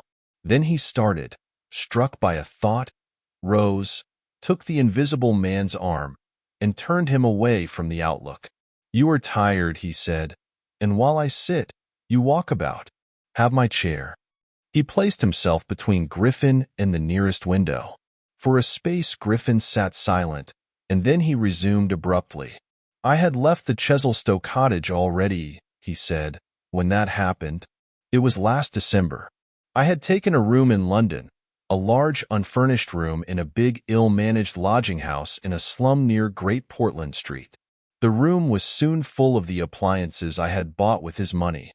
The work was going on steadily, successfully, drawing near an end. I was like a man emerging from a thicket and suddenly coming on some unmeaning tragedy. I went to bury him. My mind was still on this research, and I did not lift a finger to save his character. I remember the funeral, the cheap hearse, the scant ceremony, the windy frost-bitten hillside, and the old college friend of his who read the service over him, a shabby, black, bent old man with a sniveling cold. I remember walking back to the empty house, through the place that had once been a village and was now patched and tinkered by the jerry builders into the ugly likeness of a town. Every way the roads ran out at last into the desecrated fields and ended in rubble heaps and rank wet weeds. I remember myself as a gaunt black figure, going along the slippery, shiny pavement, and the strange sense of detachment I felt from the squalid respectability, the sordid commercialism of the place. I did not feel a bit sorry for my father. He seemed to me to be the victim of his own foolish sentimentality. The current cant required my attendance at his funeral, but it was really not my affair. But going along the high street, My old life came back to me for a space, for I met the girl I had known 10 years since. Our eyes met. Something moved me to turn back and talk to her. She was a very ordinary person. It was all like a dream, that visit to the old places. I did not feel then that I was lonely, that I had come out from the world into a desolate place. I appreciated my loss of sympathy, but I put it down to the general inanity of things. Re-entering my room seemed like the recovery of reality. There were the things I knew and loved. There stood the apparatus, the experiments arranged and waiting. And now there was scarcely a difficulty left, beyond the planning of details. I will tell you, Kemp, sooner or later, all the complicated processes. We need not go into that now. For the most part, saving certain gaps I chose to remember, they are written in cipher in those books that Tramp has hidden. We must hunt him down. We must get those books again. But the essential phase was to place the transparent object whose refractive index was to be lowered between two radiating centers of a sort of ethereal vibration, of which I will tell you more fully later. No, not those Röntgen vibrations. I don't know that these others of mine have been described. Yet they are obvious enough. I needed 2 little dynamos, and these I worked with a cheap gas engine. My first experiment was with a bit of white wool fabric.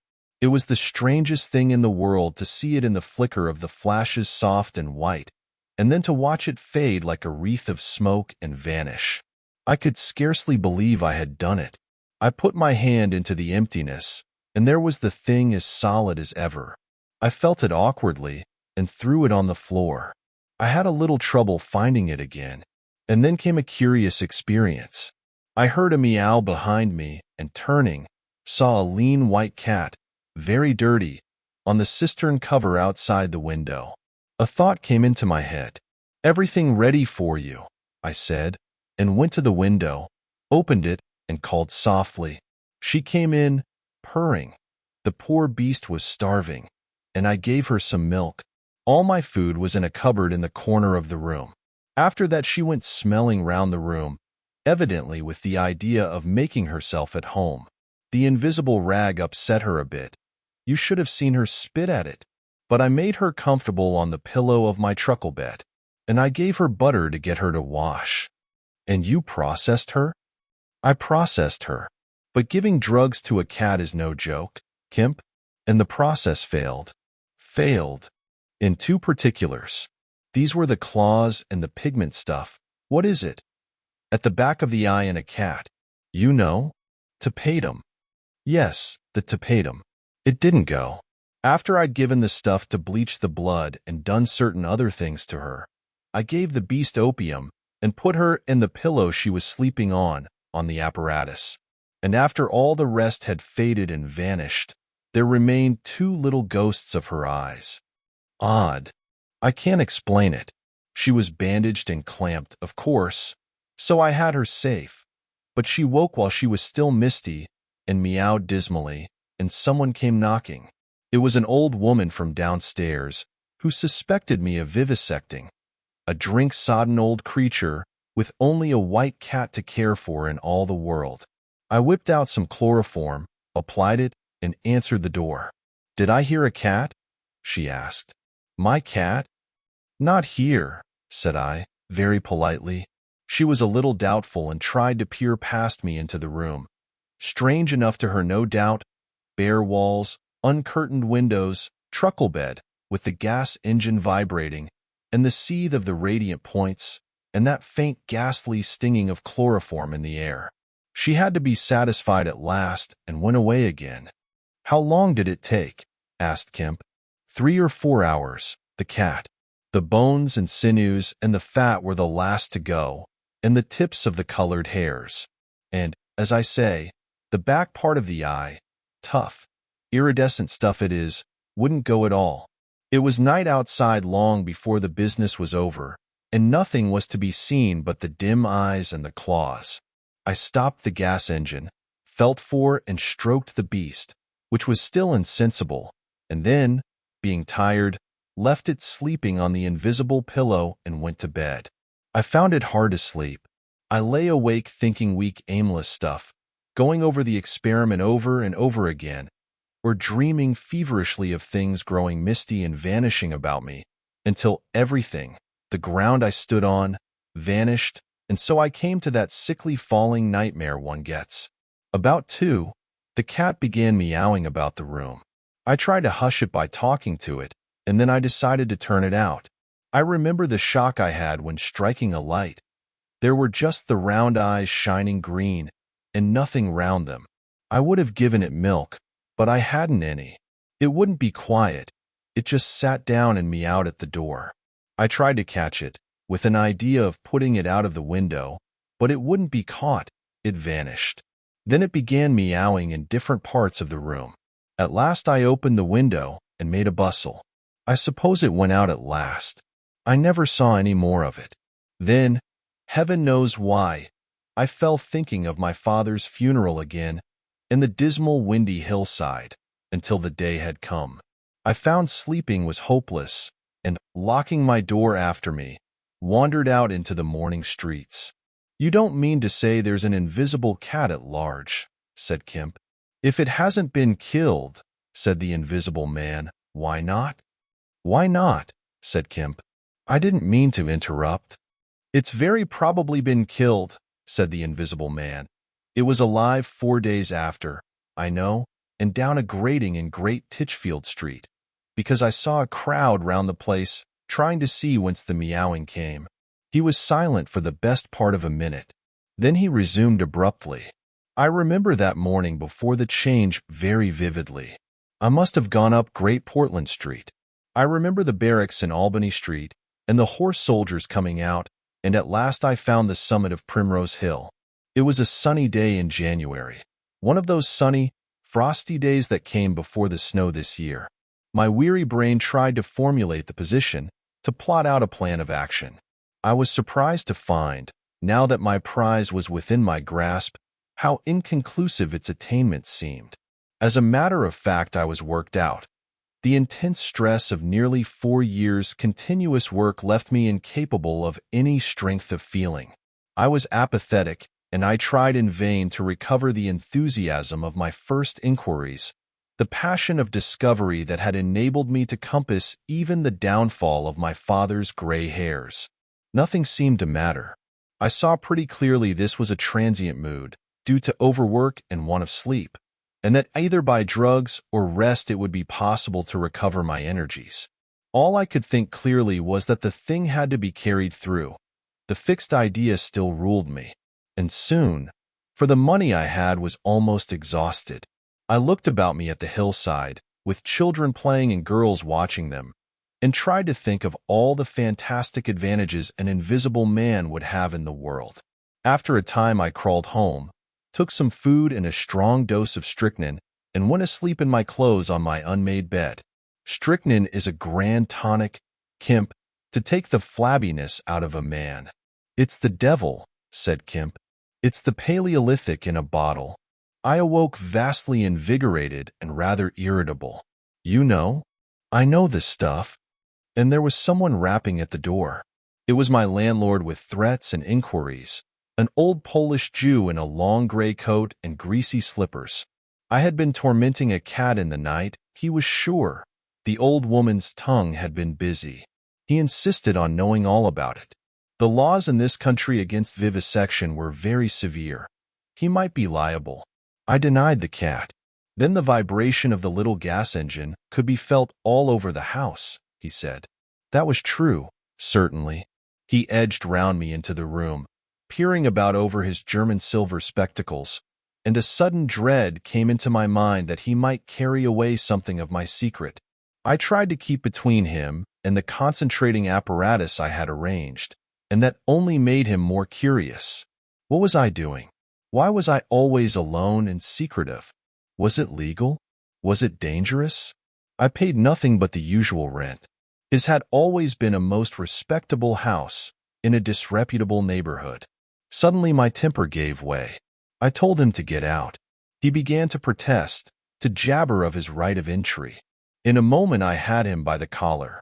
Something ripped, and he went spinning out into his own passage.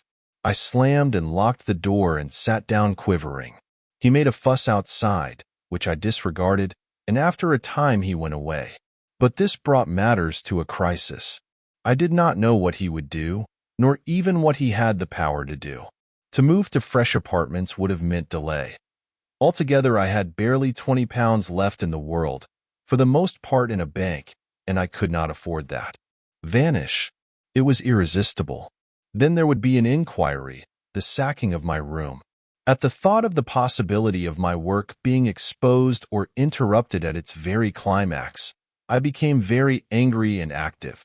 I hurried out with my 3 books of notes, my checkbook, the tramp has them now, and directed them from the nearest post office to a house of call for letters and parcels in Great Portland Street. I tried to go out noiselessly. Coming in, I found my landlord going quietly upstairs. He had heard the door close, I suppose. You would have laughed to see him jump aside on the landing as I came tearing after him. He glared at me as I went by him, and I made the house quiver with the slamming of my door. I heard him come shuffling up to my floor, hesitate, and go down. I set to work upon my preparations forthwith. It was all done that evening and night. While I was still sitting under the sickly, drowsy influence of the drugs that decolorize blood, there came a repeated knocking at the door. It ceased, footsteps went away and returned, and the knocking was resumed. There was an attempt to push something under the door, a blue paper. Then in a fit of irritation I rose and went and flung the door wide open. "Now then," said I. It was my landlord, with a notice of ejectment or something. He held it out to me, saw something odd about my hands, I expect, and lifted his eyes to my face. For a moment he gaped.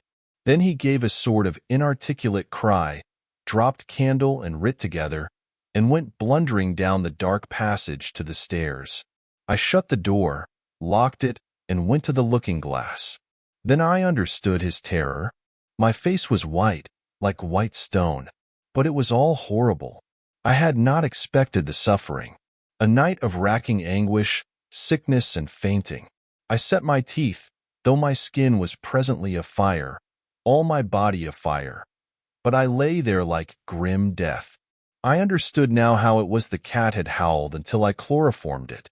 Lucky it was I lived alone and untended in my room. There were times when I sobbed and groaned and talked, but I stuck to it. I became insensible and woke languid in the darkness. The pain had passed. I thought I was killing myself, and I did not care. I shall never forget that dawn, and the strange horror of seeing that my hands had become as clouded glass, and watching them grow clearer and thinner as the day went by, until at last I could see the sickly disorder of my room through them, though I closed my transparent eyelids. My limbs became glassy, the bones and arteries faded, vanished, and the little white nerves went last. I gritted my teeth and stayed there to the end. At last only the dead tips of the fingernails remained, pallid and white, and the brown stain of some acid upon my fingers. I struggled up. At first I was as incapable as a swathed infant, stepping with limbs I could not see. I was weak and very hungry. I went and stared at nothing in my shaving-glass, at nothing save where an attenuated pigment still remained behind the retina of my eyes, fainter than mist. I had to hang on to the table and press my forehead against the glass. It was only by a frantic effort of will that I dragged myself back to the apparatus and completed the process. I slept during the forenoon, pulling the sheet over my eyes to shut out the light, and about midday I was awakened again by a knocking. My strength had returned. I sat up and listened and heard a whispering. I sprang to my feet and as noiselessly as possible began to detach the connections of my apparatus and to distribute it about the room, so as to destroy the suggestions of its arrangement. Presently the knocking was renewed and voices called, first my landlord's, and then 2 others. To gain time I answered them. The invisible rag and pillow came to hand and I opened the window and pitched them out onto the cistern cover. As the window opened, a heavy crash came at the door. Someone had charged it with the idea of smashing the lock, but the stout bolts I had screwed up some days before stopped him. That startled me, made me angry. I began to tremble and do things hurriedly. I tossed together some loose paper, straw, packing paper and so forth in the middle of the room and turned on the gas. Heavy blows began to rain upon the door. I could not find the matches. I beat my hands on the wall with rage. I turned down the gas again, stepped out of the window on the cistern cover, very softly lowered the sash, and sat down, secure and invisible, but quivering with anger, to watch events. They split a panel, I saw, and in another moment they had broken away the staples of the bolts and stood in the open doorway. It was the landlord and his two stepsons, sturdy young men of 3 or 4 and 20. Behind them fluttered the old hag of a woman from downstairs. You may imagine their astonishment to find the room empty. One of the younger men rushed to the window at once, flung it up and stared out. His staring eyes and thick-lipped bearded face came a foot from my face. I was half-minded to hit his silly countenance, but I arrested my doubled fist.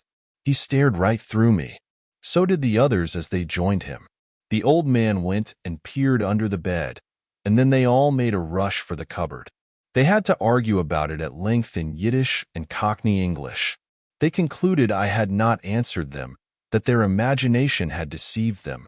A feeling of extraordinary elation took the place of my anger as I sat outside the window and watched these 4 people. For the old lady came in, glancing suspiciously about her like a cat, trying to understand the riddle of my behavior.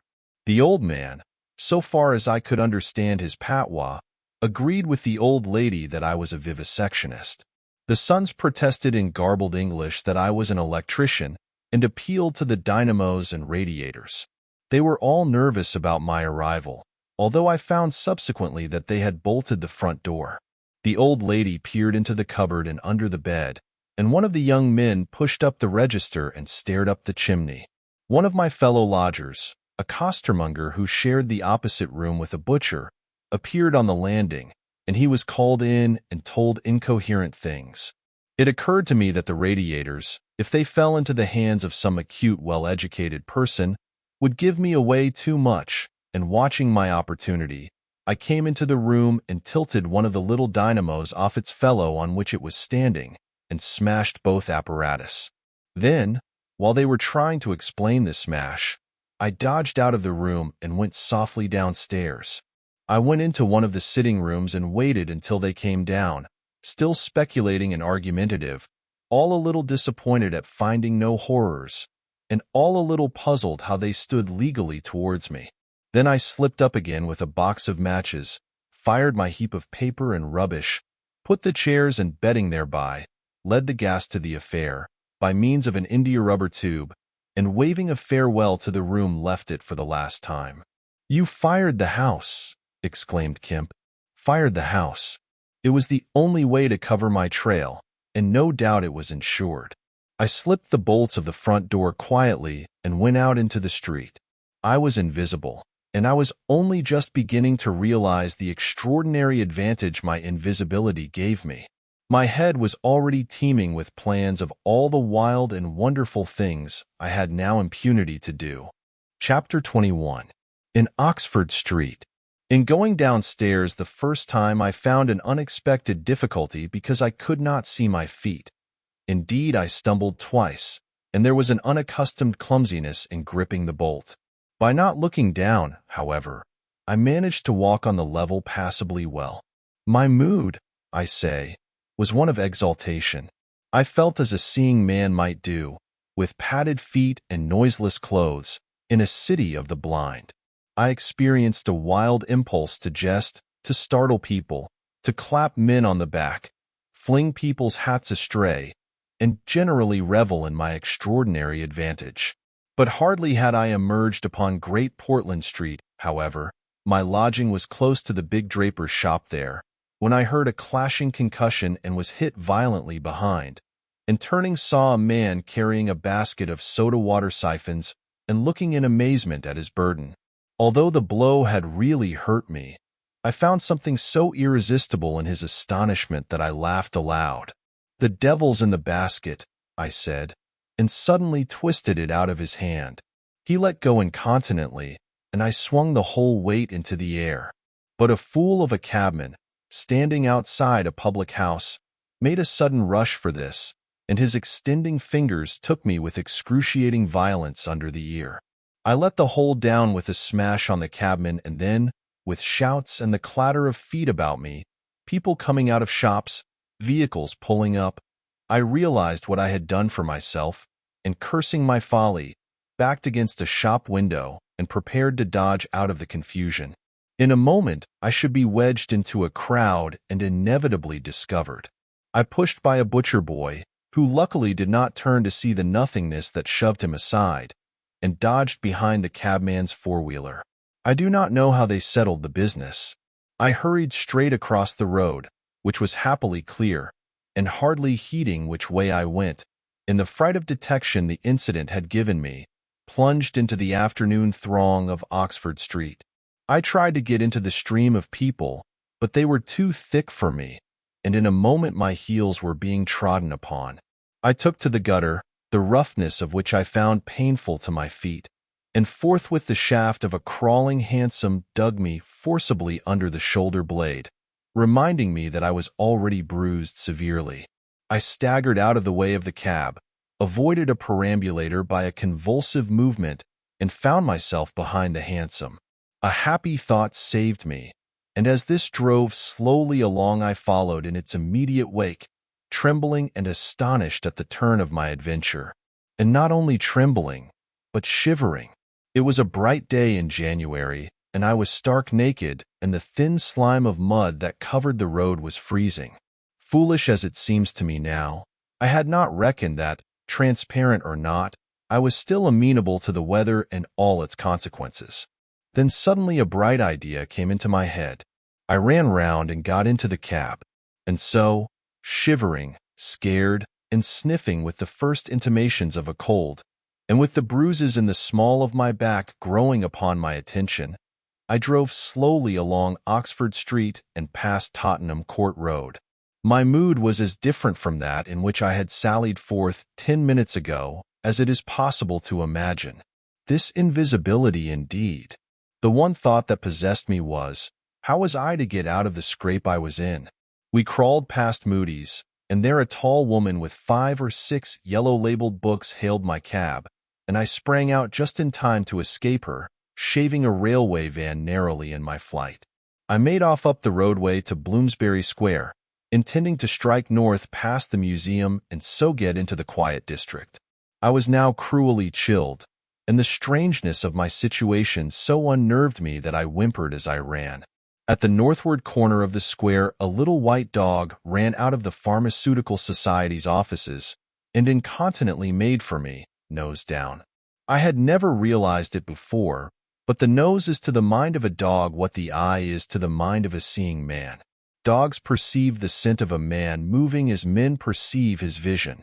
This brute began barking and leaping, showing, as it seemed to me, only too plainly that he was aware of me. I crossed Great Russell Street, glancing over my shoulder as I did so, and went some way along Montague Street before I realized what I was running towards. Then I became aware of a blare of music, and looking along the street saw a number of people advancing out of Russell Square, red shirts, and the banner of the Salvation Army to the fore. Such a crowd, chanting in the roadway and scoffing on the pavement, I could not hope to penetrate, and dreading to go back and farther from home again, and deciding on the spur of the moment, I ran up the white steps of a house facing the museum railings and stood there until the crowd should have passed. Happily the dog stopped at the noise of the band too, hesitated, and turned tail, running back to Bloomsbury Square again. On came the band, bawling with unconscious irony some hymn about, "When shall we see his face?" And it seemed an interminable time to me before the tide of the crowd washed along the pavement by me. Thud, thud, thud, came the drum with a vibrating resonance, and for the moment I did not notice 2 urchins stopping at the railings by me. "See him," said one. "See what?" said the other. "Why, them footmarks bare, like what you makes in mud." I looked down and saw the youngsters had stopped and were gaping at the muddy footmarks I had left behind me up the newly whitened steps. The passing people elbowed and jostled them, but their confounded intelligence was arrested. Thud, thud, thud. When, thud. Shall we see? Thud. His face, thud, thud. There's a barefoot man gone up them steps, or I don't know nothing, said one. And he ain't never come down again. And his foot was a bleeding. The thick of the crowd had already passed. Looky there, Ted, quoth the younger of the detectives, with the sharpness of surprise in his voice, and pointed straight to my feet. I looked down and saw at once the dim suggestion of their outlines sketched in splashes of mud. For a moment I was paralyzed. Why, that's rum, said the elder. Dashed rum. It's just like the ghost of a foot, ain't it? He hesitated and advanced with outstretched hand. A man pulled up short to see what he was catching, and then a girl. In another moment he would have touched me. Then I saw what to do. I made a step. The boy started back with an exclamation, and with a rapid movement I swung myself over into the portico of the next house.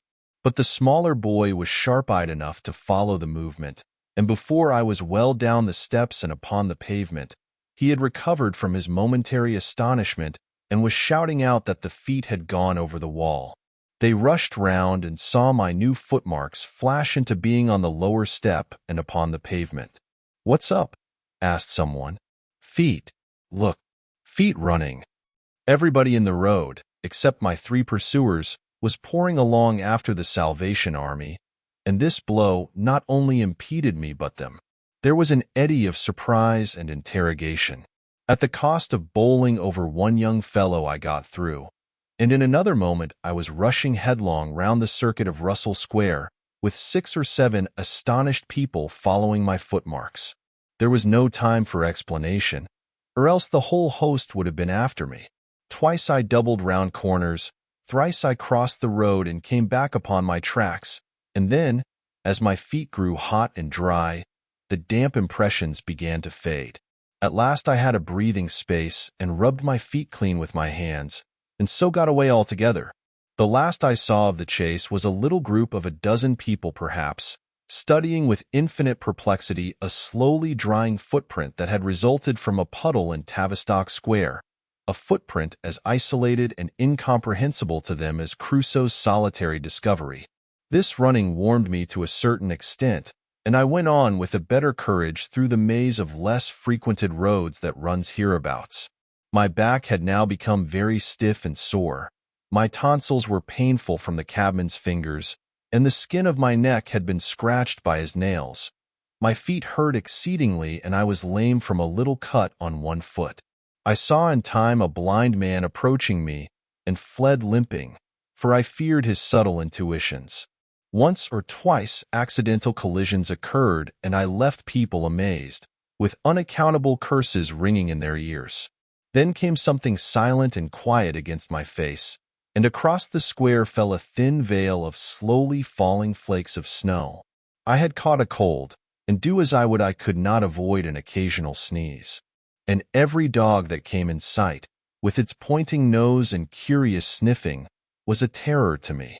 Then came men and boys running, first one and then others, and shouting as they ran. It was a fire. They ran in the direction of my lodging, and looking back down a street, I saw a mass of black smoke streaming up above the roofs and telephone wires. It was my lodging burning. My clothes, my apparatus, all my resources indeed, except my checkbook and the 3 volumes of memoranda that awaited me in Great Portland Street, were there, burning. I had burnt my boats, if ever a man did. The place was blazing. The invisible man paused and thought. Kemp glanced nervously out of the window. "Yes," he said. "Go on." Chapter 22. In the Emporium. So last January, with the beginning of a snowstorm in the air about me, and if it settled on me, it would betray me. Weary, cold, painful, inexpressibly wretched, and still but half convinced of my invisible quality, I began this new life to which I am committed. I had no refuge, no appliances, no human being in the world in whom I could confide. To have told my secret would have given me away, made a mere show and rarity of me. Nevertheless, I was half-minded to accost some passerby and throw myself upon his mercy. But I knew too clearly the terror and brutal cruelty my advances would evoke. I made no plans in the street. My sole object was to get shelter from the snow, to get myself covered and warm. Then I might hope to plan.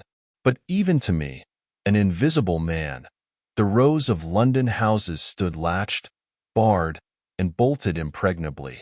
Only one thing could I see clearly before me: the cold exposure and misery of the snowstorm and the night. And then I had a brilliant idea. I turned down one of the roads leading from Gower Street to Tottenham Court Road and found myself outside Omnium's, the big establishment where everything is to be bought. You know the place: meat, grocery, linen, furniture, clothing, oil paintings even. A huge meandering collection of shops rather than a shop. I had thought I should find the doors open, but they were closed, and as I stood in the wide entrance a carriage stopped outside, and a man in uniform, you know the kind of personage with Omnium on his cap, flung open the door. I contrived to enter, and walking down the shop, it was a department where they were selling ribbons and gloves and stockings and that kind of thing, came to a more spacious region devoted to picnic baskets and wicker furniture. I did not feel safe there, however. People were going to and fro, and I prowled restlessly about until I came upon a huge section in an upper floor containing multitudes of bedsteads, and over these I clambered, and found a resting place at last among a huge pile of folded flock mattresses. The place was already lit up and agreeably warm, and I decided to remain where I was, keeping a cautious eye on the 2 or 3 sets of shopmen and customers who were meandering through the place, until closing time came. Then I should be able, I thought, to rob the place for food and clothing, and disguised, prowl through it and examine its resources, perhaps sleep on some of the bedding. That seemed an acceptable plan.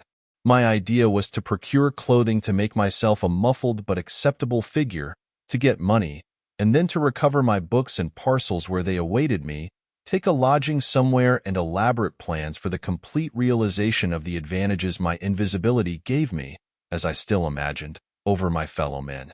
Closing time arrived quickly enough. It could not have been more than an hour after I took up my position on the mattresses before I noticed the blinds of the windows being drawn and customers being marched doorward. And then a number of brisk young men began with remarkable alacrity to tidy up the goods that remained disturbed. I left my lair as the crowds diminished and prowled cautiously out into the less desolate parts of the shop. I was really surprised to observe how rapidly the young men and women whipped away the goods displayed for sale during the day.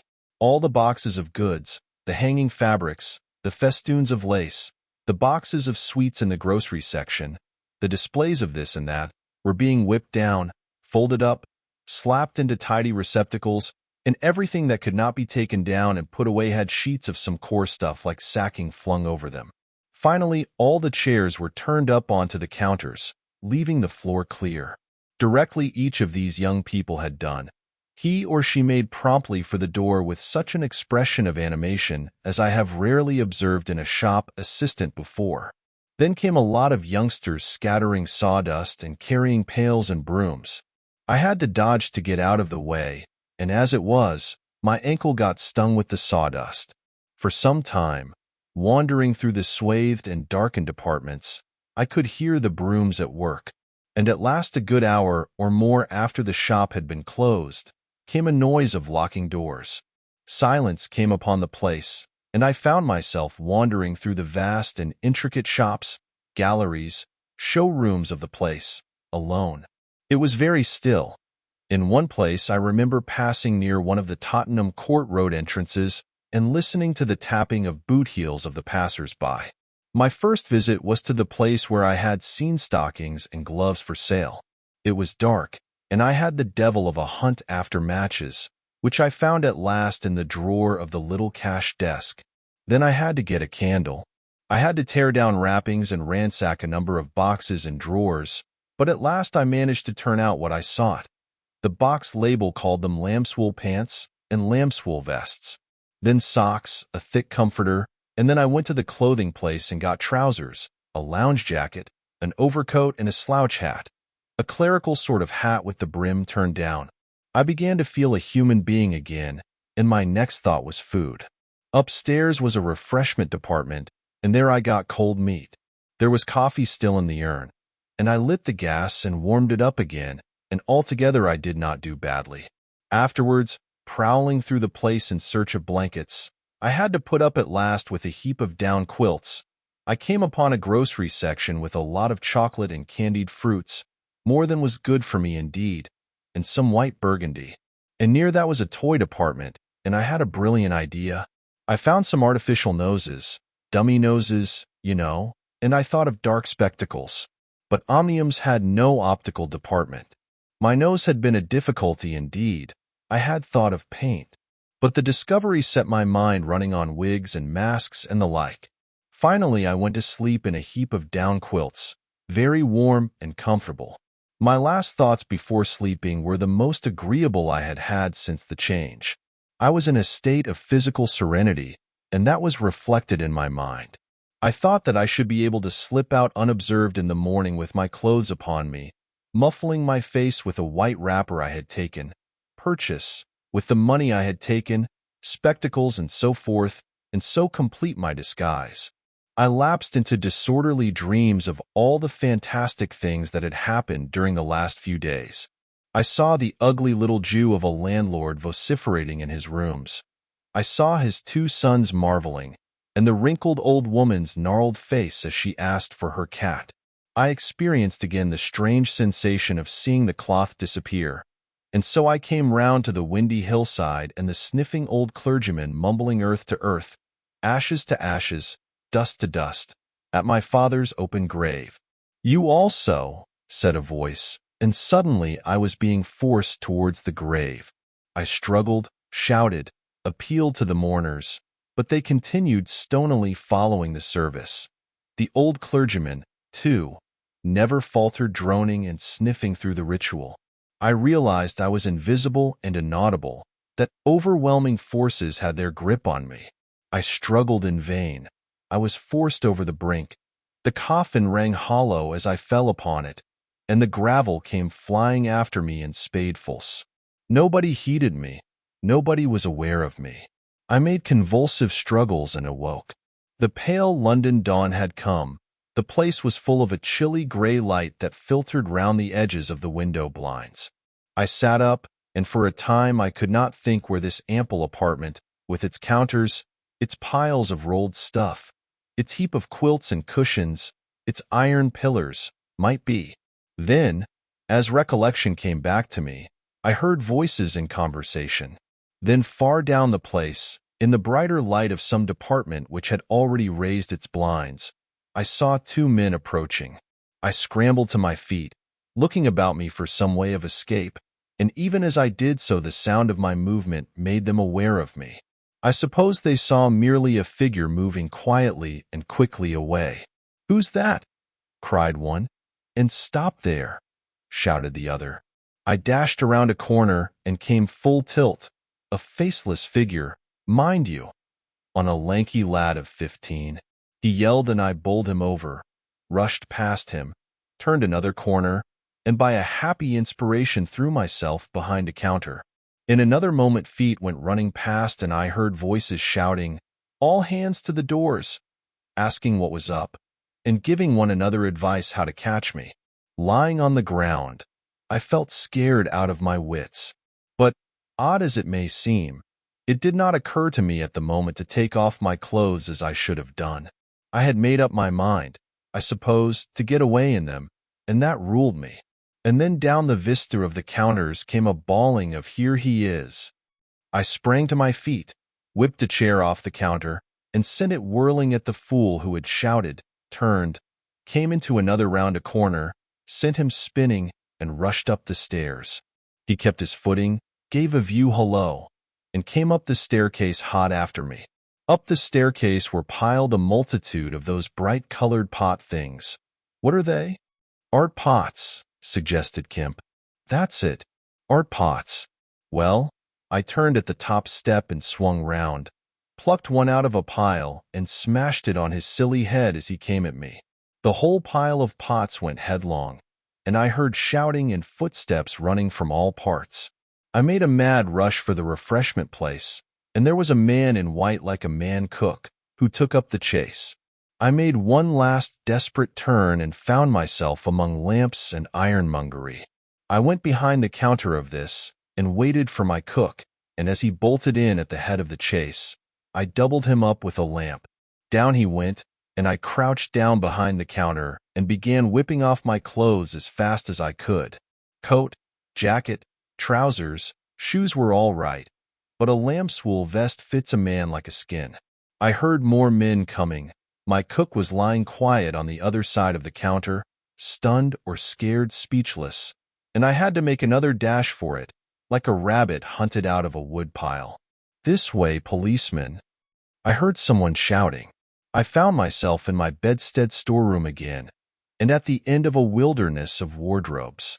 I rushed among them, went flat, got rid of my vest after infinite wriggling, and stood a free man again, panting and scared, as the policeman and 3 of the shopmen came round the corner. They made a rush for the vest and pants, and collared the trousers. "He's dropping his plunder," said one of the young men. "He must be somewhere here." But they did not find me all the same. I stood watching them hunt for me for a time, and cursing my ill luck in losing the clothes. Then I went into the refreshment room, drank a little milk I found there, and sat down by the fire to consider my position. In a little while 2 assistants came in and began to talk over the business very excitedly and like the fools they were. I heard a magnified account of my depredations and other speculations as to my whereabouts. Then I fell to scheming again. The insurmountable difficulty of the place, especially now it was alarmed, was to get any plunder out of it. I went down into the warehouse to see if there was any chance of packing and addressing a parcel, but I could not understand the system of checking. About 11 o'clock, the snow having thawed as it fell, and the day being finer and a little warmer than the previous one, I decided that the Emporium was hopeless and went out again, exasperated at my want of success, with only the vaguest plans of action in my mind. Chapter 23. In Drury Lane. "But you begin now to realize," said the invisible man, "the full disadvantage of my condition. I had no shelter, no covering. To get clothing was to forego all my advantage, to make myself a strange and terrible thing. I was fasting. For to eat, to fill myself with unassimilated matter, would be to become grotesquely visible again." "I never thought of that," said Kemp. "Nor had I, and the snow had warned me of other dangers. I could not go abroad in snow. It would settle on me and expose me. Rain, too, would make me a watery outline, a glistening surface of a man, a bubble, and fog. I should be like a fainter bubble in a fog, a surface, a greasy glimmer of humanity. Moreover, as I went abroad, in the London air, I gathered dirt about my ankles, floating smuts and dust upon my skin. I did not know how long it would be before I should become visible from that cause also, but I saw clearly it could not be for long. Not in London at any rate.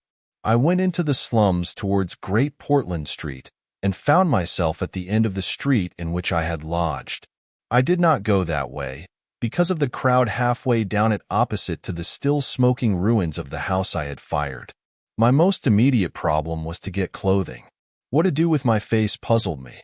Then I saw in one of those little miscellaneous shops, news, sweets, toys, stationery, belated Christmas tomfoolery, and so forth, an array of masks and noses. I realized that problem was solved. In a flash I saw my course. I turned about, no longer aimless, and went, circuitously in order to avoid the busy ways, towards the back streets north of the Strand. For I remembered, though not very distinctly where, that some theatrical costumiers had shops in that district. The day was cold, with a nipping wind down the northward running streets. I walked fast to avoid being overtaken. Every crossing was a danger, every passenger a thing to watch alertly. One man, as I was about to pass him at the top of Bedford Street, turned upon me abruptly and came into me, sending me into the road and almost under the wheel of a passing hansom. The verdict of the cab rank was that he had had some sort of stroke. I was so unnerved by this encounter that I went into Covent Garden Market and sat down for some time in a quiet corner by a stall of violets, panting and trembling. I found I had caught a fresh cold and had to turn out after a time lest my sneezes should attract attention. At last I reached the object of my quest, a dirty, fly-blown little shop in a byway near Drury Lane, with a window full of tinsel robes, sham jewels, wigs, slippers, dominoes, and theatrical photographs. The shop was old-fashioned and low and dark, and the house rose above it for 4 stories, dark and dismal. I peered through the window and, seeing no one within, entered. The opening of the door set a clanking bell ringing. I left it open and walked round a bare costume stand, into a corner behind a cheval glass. For a minute or so no one came. Then I heard heavy feet striding across a room, and a man appeared down the shop. My plans were now perfectly definite. I proposed to make my way into the house, secrete myself upstairs, watch my opportunity, and when everything was quiet, rummage out a wig, mask, spectacles, and costume, and go into the world, perhaps a grotesque but still a credible figure. And incidentally, of course, I could rob the house of any available money. The man who had just entered the shop was a short, slight, hunched, beetle-browed man, with long arms and very short bandy legs. Apparently I had interrupted a meal. He stared about the shop with an expression of expectation. This gave way to surprise, and then to anger, as he saw the shop empty. "Damn the boys," he said. He went a stare up and down the street. He came in again in a minute, kicked the door to with his foot spitefully, and went muttering back to the house door. I came forward to follow him, and at the noise of my movement he stopped dead. I did so too, startled by his quickness of ear. He slammed the house door in my face. I stood hesitating. Suddenly I heard his quick footsteps returning, and the door reopened. He stood looking about the shop like one who was still not satisfied. Then, murmuring to himself, he examined the back of the counter and peered behind some fixtures. Then he stood doubtful. He had left the house door open, and I slipped into the inner room. It was a queer little room, poorly furnished and with a number of big masks in the corner. On the table was his belated breakfast, and it was a confoundedly exasperating thing for me, Kemp, to have to sniff his coffee and stand watching while he came in and resumed his meal. And his table manners were irritating. 3 doors opened into the little room, one going upstairs and one down, but they were all shut. I could not get out of the room while he was there. I could scarcely move because of his alertness, and there was a draft down my back. Twice I strangled a sneeze just in time. The spectacular quality of my sensations was curious and novel, but for all that I was heartily tired and angry long before he had done his eating. But at last he made an end, and putting his beggarly crockery on the black tin tray upon which he had had his teapot, and gathering all the crumbs up on the mustard-stained cloth, he took the whole lot of things after him. His burden prevented his shutting the door behind him, as he would have done. I never saw such a man for shutting doors, and I followed him into a very dirty underground kitchen and scullery. I had the pleasure of seeing him begin to wash up, and then, finding no good in keeping down there, and the brick floor being cold on my feet, I returned upstairs and sat in his chair by the fire.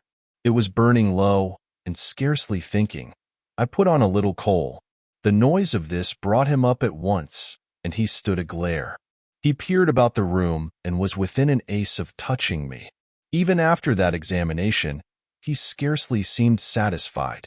He stopped in the doorway and took a final inspection before he went down. I waited in the little parlor for an age, and at last he came up and opened the upstairs door. I just managed to get by him. On the staircase he stopped suddenly, so that I very nearly blundered into him. He stood looking back right into my face and listening. "I could have sworn," he said. His long hairy hand pulled at his lower lip. His eye went up and down the staircase. Then he grunted and went on up again. His hand was on the handle of a door, and then he stopped again with the same puzzled anger on his face. He was becoming aware of the faint sounds of my movements about him. The man must have had diabolically acute hearing. He suddenly flashed into rage. "If there's anyone in this house," he cried with an oath, and left the threat unfinished. He put his hand in his pocket, failed to find what he wanted, and rushing past me went blundering noisily and pugnaciously downstairs. But I did not follow him. I sat on the head of the staircase until his return. Presently he came up again, still muttering. He opened the door of the room, and before I could enter, slammed it in my face. I resolved to explore the house, and spent some time in doing so as noiselessly as possible. The house was very old and tumble down, damp so that the paper in the attics was peeling from the walls, and rat-infested. Some of the door handles were stiff, and I was afraid to turn them. Several rooms I did inspect were unfurnished, and others were littered with theatrical lumber, bought second-hand, I judged, from its appearance. In one room next to his I found a lot of old clothes. I began routing among these, and in my eagerness forgot again the evident sharpness of his ears. I heard a stealthy footstep and, looking up just in time, saw him peering in at the tumbled heap and holding an old-fashioned revolver in his hand. I stood perfectly still while he stared about open-mouthed and suspicious. "It must have been her," he said slowly. "Damn her." He shut the door quietly, and immediately I heard the key turn in the lock. Then his footsteps retreated. I realized abruptly that I was locked in. For a minute I did not know what to do. I walked from door to window and back, and stood perplexed. A gust of anger came upon me, but I decided to inspect the clothes before I did anything further, and my first attempt brought down a pile from an upper shelf. This brought him back, more sinister than ever. That time he actually touched me, jumped back with amazement, and stood astonished in the middle of the room. Presently he calmed a little. "Rats," he said in an undertone, fingers on lips. He was evidently a little scared. I edged quietly out of the room, but a plank creaked. Then the infernal little brute started going all over the house, revolver in hand and locking door after door and pocketing the keys. When I realized what he was up to, I had a fit of rage. I could hardly control myself sufficiently to watch my opportunity. By this time I knew he was alone in the house, and so I made no more ado, but knocked him on the head. "Knocked him on the head?" exclaimed Kemp. "Yes, stunned him, as he was going downstairs. Hit him from behind with a stool that stood on the landing. He went downstairs like a bag of old boots. But, I say, the common conventions of humanity are all very well for common people. But the point was, Kemp, that I had to get out of that house in a disguise without his seeing me. I couldn't think of any other way of doing it. And then I gagged him with a Louis Quatorze vest and tied him up in a sheet. Tied him up in a sheet. Made a sort of bag of it. It was rather a good idea to keep the idiot scared and quiet, and a devilish hard thing to get out of. Head away from the string. My dear Kemp, it's no good your sitting glaring as though I was a murderer. It had to be done. He had his revolver. If once he saw me, he would be able to describe me. But still," said Kemp, "in England today. And the man was in his own house, and you were, well, robbing." "Robbing? Confound it. You'll call me a thief next? Surely, Kemp, you're not fool enough to dance on the old strings. Can't you see my position?" "And his too," said Kemp. The invisible man stood up sharply. "What do you mean to say?" Kemp's face grew a trifle hard. He was about to speak and checked himself. "I suppose, after all," he said with a sudden change of manner, "the thing had to be done. You were in a fix. But still—" "Of course I was in a fix, an infernal fix. And he made me wild too, hunting me about the house, fooling about with his revolver, locking and unlocking doors. He was simply exasperating. You don't blame me, do you? You don't blame me?" "I never blame anyone," said Kemp. "It's quite out of fashion. What did you do next?" "I was hungry. Downstairs I found a loaf and some rank cheese, more than sufficient to satisfy my hunger. I took some brandy and water, and then went up past my impromptu bag. He was lying quite still, to the room containing the old clothes. This looked out upon the street, two lace curtains brown with dirt guarding the window. I went and peered out through their interstices. Outside the day was bright, by contrast with the brown shadows of the dismal house in which I found myself, dazzlingly bright. A brisk traffic was going by, fruit carts, a hansom, a four-wheeler with a pile of boxes, a fishmonger's cart. I turned with spots of color swimming before my eyes to the shadowy fixtures behind me. My excitement was giving place to a clear apprehension of my position again. The room was full of a faint scent of benzoline, used, I suppose, in cleaning the garments. I began a systematic search of the place. I should judge the hunchback had been alone in the house for some time. He was a curious person. Everything that could possibly be of service to me I collected in the clothes storeroom, and then I made a deliberate selection. I found a handbag I thought a suitable possession, and some powder, rouge, and sticking plaster. I had thought of painting and powdering my face and all that there was to show of me, in order to render myself visible, but the disadvantage of this lay in the fact that I should require turpentine and other appliances and a considerable amount of time before I could vanish again. Finally, I chose a mask of the better type, slightly grotesque but not more so than many human beings, dark glasses, grayish whiskers, and a wig. I could find no underclothing, but that I could buy subsequently, and for the time I swathed myself in calico dominoes and some white cashmere scarfs. I could find no socks, but the hunchback's boots were rather a loose fit and sufficed. In a desk in the shop were 3 sovereigns and about 30 shillings worth of silver, and in a locked cupboard I burst in the inner room were 8 pounds in gold. I could go forth into the world again, equipped. Then came a curious hesitation. Was my appearance really credible? I tried myself with a little bedroom looking-glass, inspecting myself from every point of view to discover any forgotten chink, but it all seemed sound. I was grotesque to the theatrical pitch, a stage miser, but I was certainly not a physical impossibility. Gathering confidence, I took my looking-glass down into the shop, pulled down the shop blinds, and surveyed myself from every point of view with the help of the cheval glass in the corner.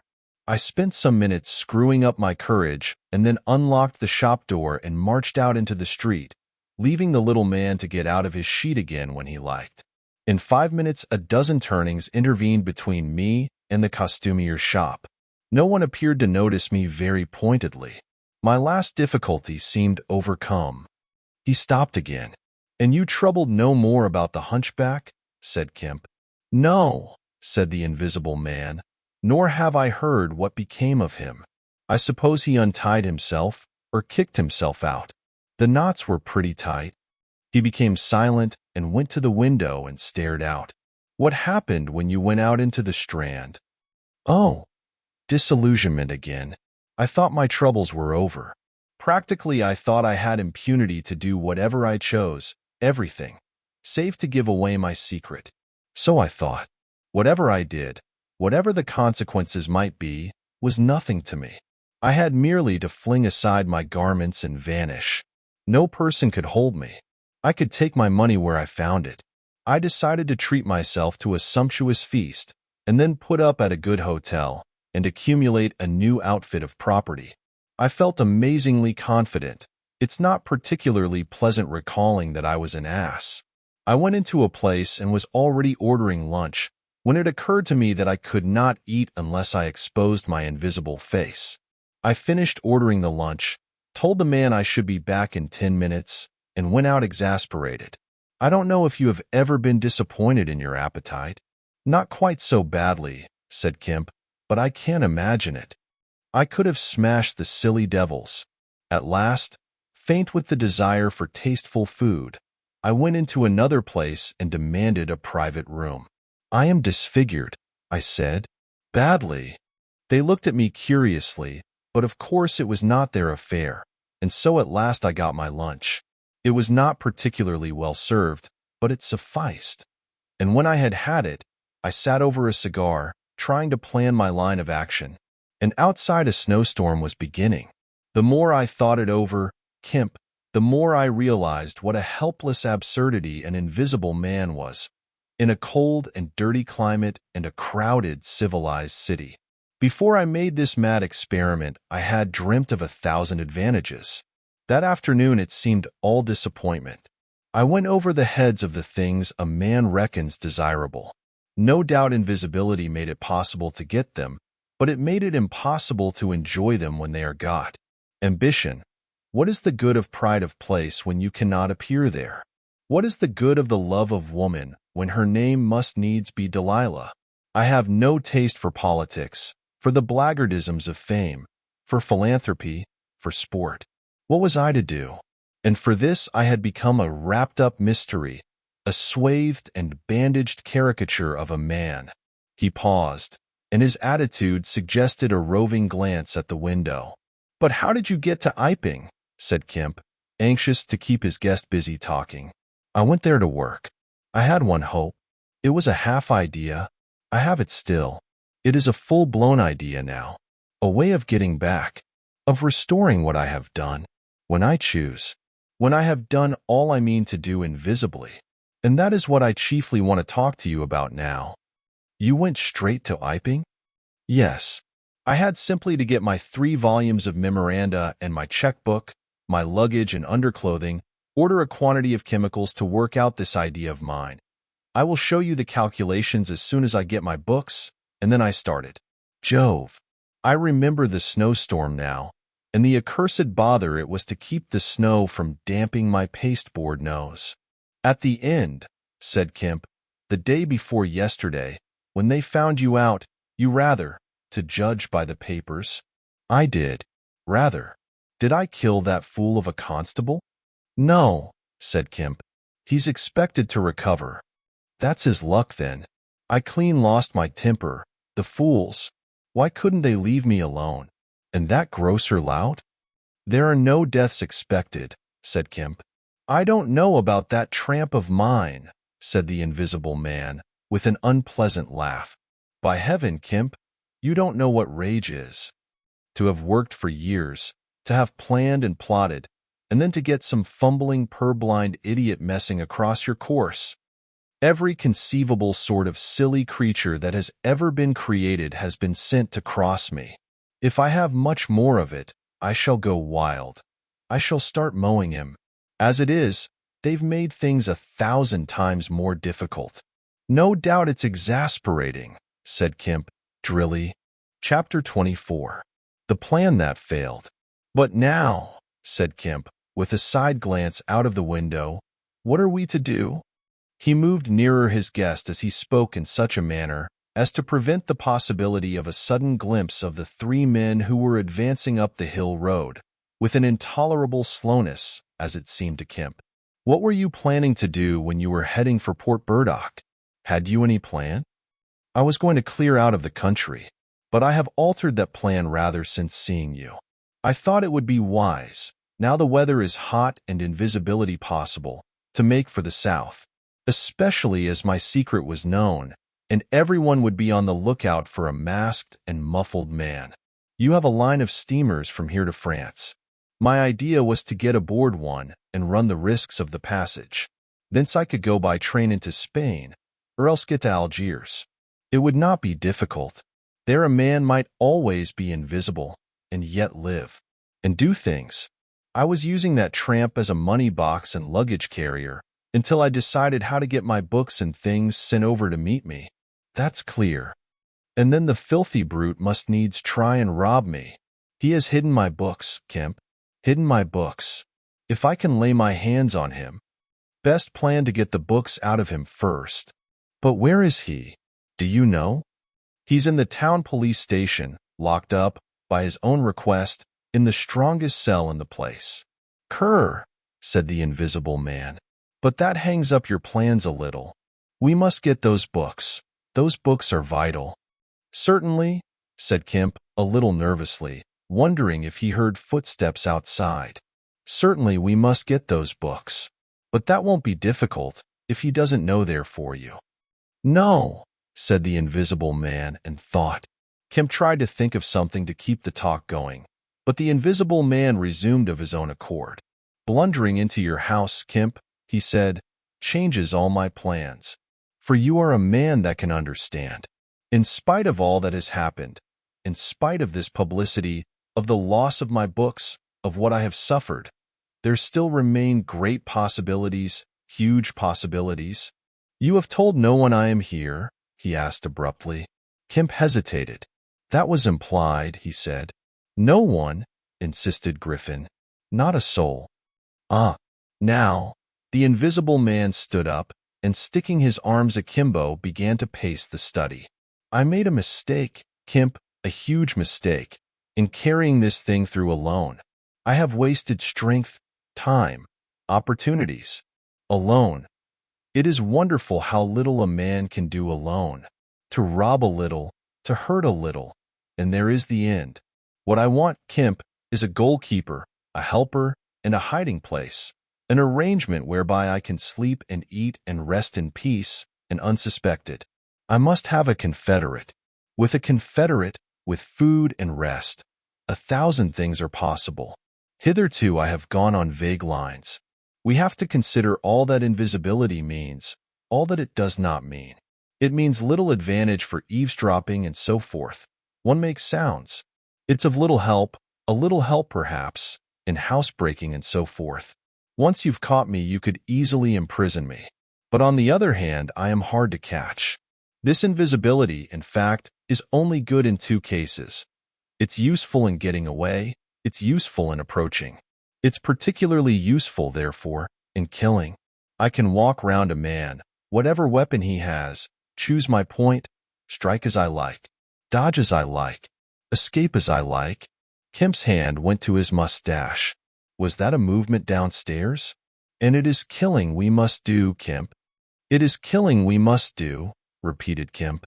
"I'm listening to your plan, Griffin, but I'm not agreeing, mind." "Why killing?"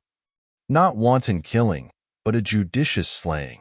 The point is, they know there is an invisible man, as well as we know there is an invisible man. And that invisible man, Kemp, must now establish a reign of terror. Yes, no doubt it's startling, but I mean it. A reign of terror. He must take some town like your Burdock and terrify and dominate it. He must issue his orders. He can do that in 1,000 ways. Scraps of paper thrust under doors would suffice. And all who disobey his orders he must kill, and kill all who would defend them." "Humph," said Kemp, no longer listening to Griffin but to the sound of his front door opening and closing. "It seems to me, Griffin," he said, to cover his wandering attention, "that your confederate would be in a difficult position."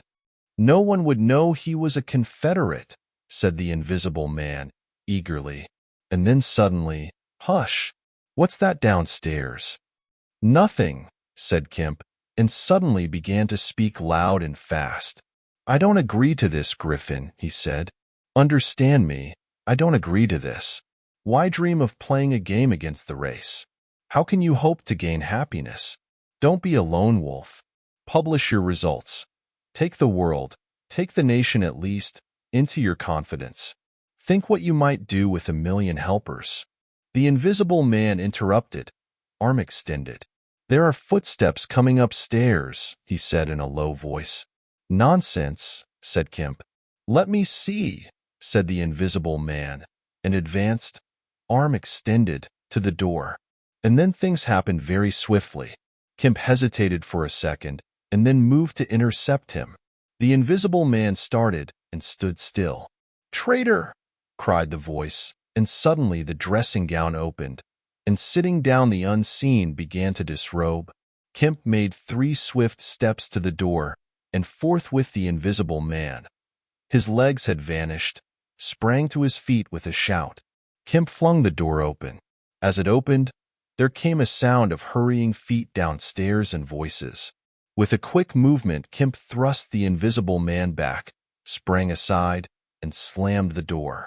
The key was outside and ready. In another moment Griffin would have been alone in the Belvedere study, a prisoner, save for one little thing.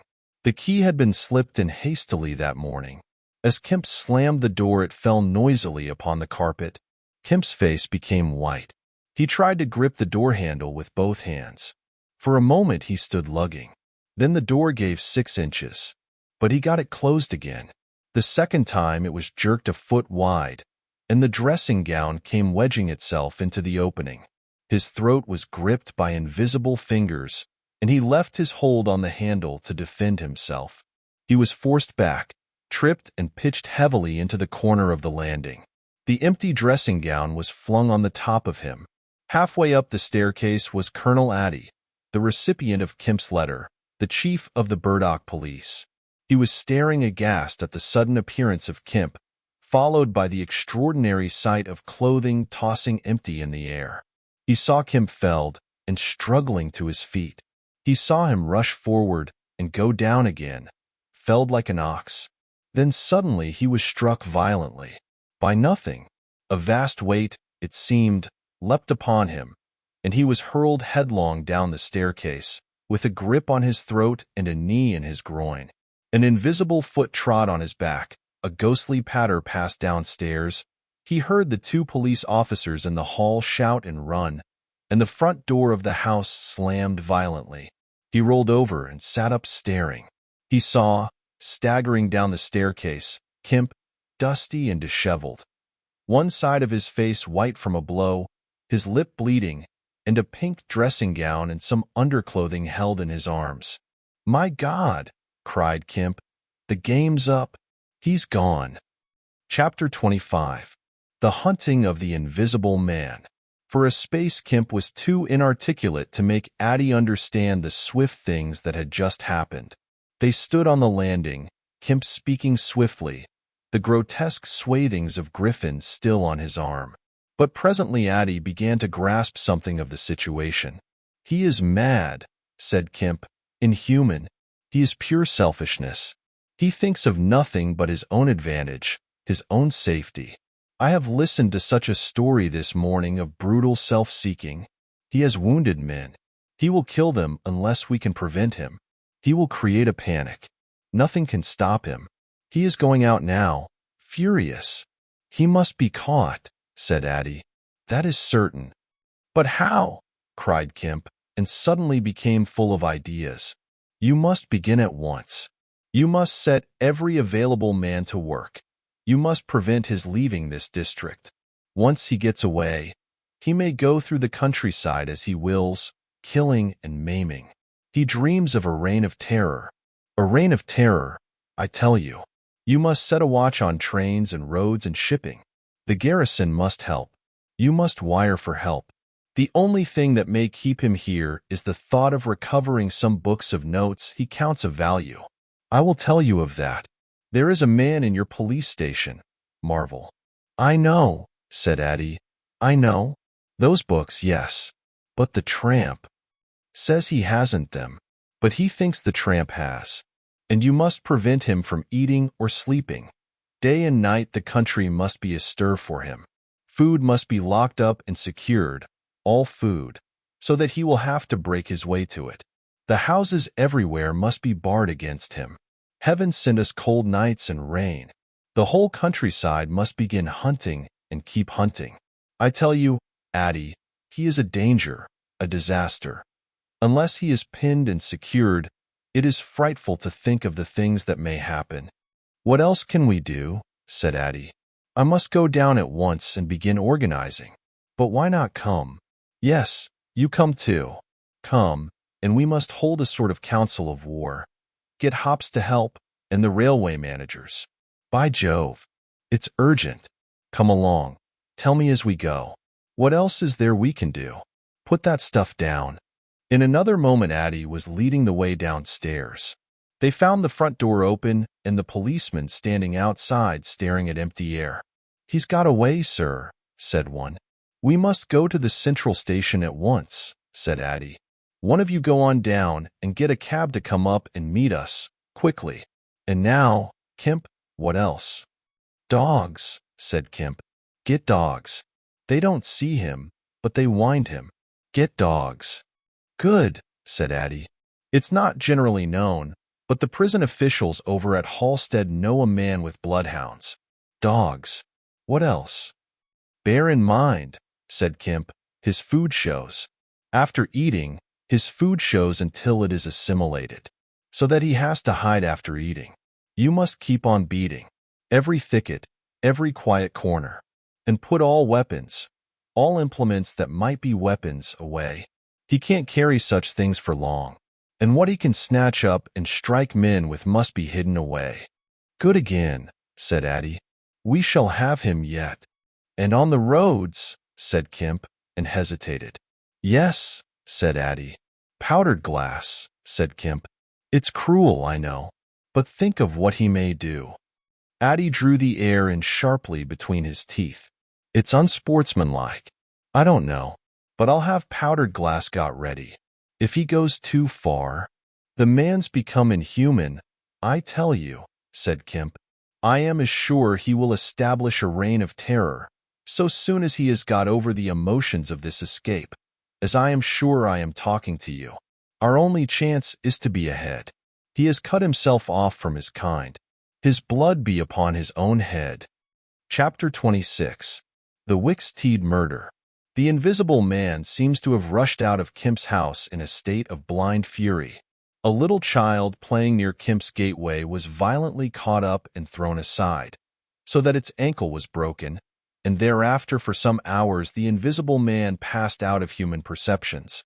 No one knows where he went nor what he did, but one can imagine him hurrying through the hot June forenoon, up the hill and on to the open downland behind Port Burdock, raging and despairing at his intolerable fate, and sheltering at last, heated and weary, amid the thickets of Hintendine, to piece together again his shattered schemes against his species. That seems the most probable refuge for him, for there it was he reasserted himself in a grimly tragical manner about 2 in the afternoon. One wonders what his state of mind may have been during that time, and what plans he devised. No doubt he was almost ecstatically exasperated by Kemp's treachery, and though we may be able to understand the motives that led to that deceit, we may still imagine and even sympathize a little with the fury the attempted surprise must have occasioned. Perhaps something of the stunned astonishment of his Oxford Street experiences may have returned to him, for he had evidently counted on Kemp's cooperation in his brutal dream of a terrorized world. At any rate, he vanished from human ken about midday, and no living witness can tell what he did until about 2:30. It was a fortunate thing, perhaps, for humanity, but for him it was a fatal inaction. During that time, a growing multitude of men scattered over the countryside were busy. In the morning he had still been simply a legend, a terror. In the afternoon, by virtue chiefly of Kemp's drilly worded proclamation, he was presented as a tangible antagonist, to be wounded, captured, or overcome, and the countryside began organizing itself with inconceivable rapidity. By 2 o'clock, even he might still have removed himself out of the district by getting aboard a train, but after 2 that became impossible. Every passenger train along the lines on a great parallelogram between Southampton, Manchester, Brighton, and Horsham traveled with locked doors, and the goods traffic was almost entirely suspended. And in a great circle of 20 miles round Port Burdock, men armed with guns and bludgeons were presently setting out in groups of 3 and 4, with dogs, to beat the roads and fields. Mounted policemen rode along the country lanes, stopping at every cottage and warning the people to lock up their houses and keep indoors unless they were armed, and all the elementary schools had broken up by 3 o'clock, and the children, scared and keeping together in groups, were hurrying home. Kemp's proclamation, signed indeed by Addie, was posted over almost the whole district by 4 or 5 o'clock in the afternoon. It gave briefly but clearly all the conditions of the struggle, the necessity of keeping the Invisible Man from food and sleep, the necessity for incessant watchfulness, and for a prompt attention to any evidence of his movements. And so swift and decided was the action of the authorities, so prompt and universal was the belief in this strange being, that before nightfall an area of several hundred square miles was in a stringent state of siege. And before nightfall, too, a thrill of horror went through the whole watching, nervous countryside, going from whispering mouth to mouth, swift and certain over the length and breadth of the country, past the story of the murder of Mr. Wicksteed. If our supposition that the Invisible Man's refuge was the Hintendine thickets, then we must suppose that in the early afternoon he sallied out again bent upon some project that involved the use of a weapon. We cannot know what the project was, but the evidence that he had the iron rod in hand before he met Wicksteed is to me at least overwhelming. Of course, we can know nothing of the details of that encounter. It occurred on the edge of a gravel pit, not 200 yards from Lord Burdock's lodge gate. Everything points to a desperate struggle, the trampled ground, the numerous wounds Mr. Wicksteed received, his splintered walking stick. But why the attack was made, save in a murderous frenzy, it is impossible to imagine. Indeed, the theory of madness is almost unavoidable. Mr. Wicksteed was a man of 45 or 46, steward to Lord Burdock, of inoffensive habits and appearance, the very last person in the world to provoke such a terrible antagonist. Against him, it would seem the Invisible Man used an iron rod dragged from a broken piece of fence. He stopped this quiet man, going quietly home to his midday meal, attacked him, beat down his feeble defenses, broke his arm, felled him, and smashed his head to a jelly. Of course, he must have dragged this rod out of the fencing before he met his victim. He must have been carrying it ready in his hand. Only two details beyond what has already been stated seem to bear on the matter. One is the circumstance that the gravel pit was not in Mr. Wicksteed's direct path home, but nearly a couple of 100 yards out of his way. The other is the assertion of a little girl to the effect that, going to her afternoon school, she saw the murdered man trotting in a peculiar manner across a field towards the gravel pit. Her pantomime of his action suggests a man pursuing something on the ground before him and striking at it ever and again with his walking stick. She was the last person to see him alive. He passed out of her sight to his death, the struggle being hidden from her only by a clump of beech trees and a slight depression in the ground. Now this, to the present writer's mind at least, lifts the murder out of the realm of the absolutely wanton. We may imagine that Griffin had taken the rod as a weapon indeed, but without any deliberate intention of using it in murder. Wicksteed may then have come by and noticed this rod inexplicably moving through the air. Without any thought of the Invisible Man, for Port Burdock is 10 miles away, he may have pursued it. It is quite conceivable that he may not even have heard of the Invisible Man. One can then imagine the Invisible Man making off quietly in order to avoid discovering his presence in the neighborhood, and Wicksteed, excited and curious, pursuing this unaccountably locomotive object, finally striking at it. No doubt the Invisible Man could easily have distanced his middle-aged pursuer under ordinary circumstances, but the position in which Wicksteed's body was found suggests that he had the ill luck to drive his quarry into a corner between a drift of stinging nettles and the gravel pit. To those who appreciate the extraordinary irascibility of the Invisible Man, the rest of the encounter will be easy to imagine. But this is pure hypothesis. The only undeniable facts, for stories of children are often unreliable, are the discovery of Wicksteed's body, done to death, and of the blood-stained iron rod flung among the nettles.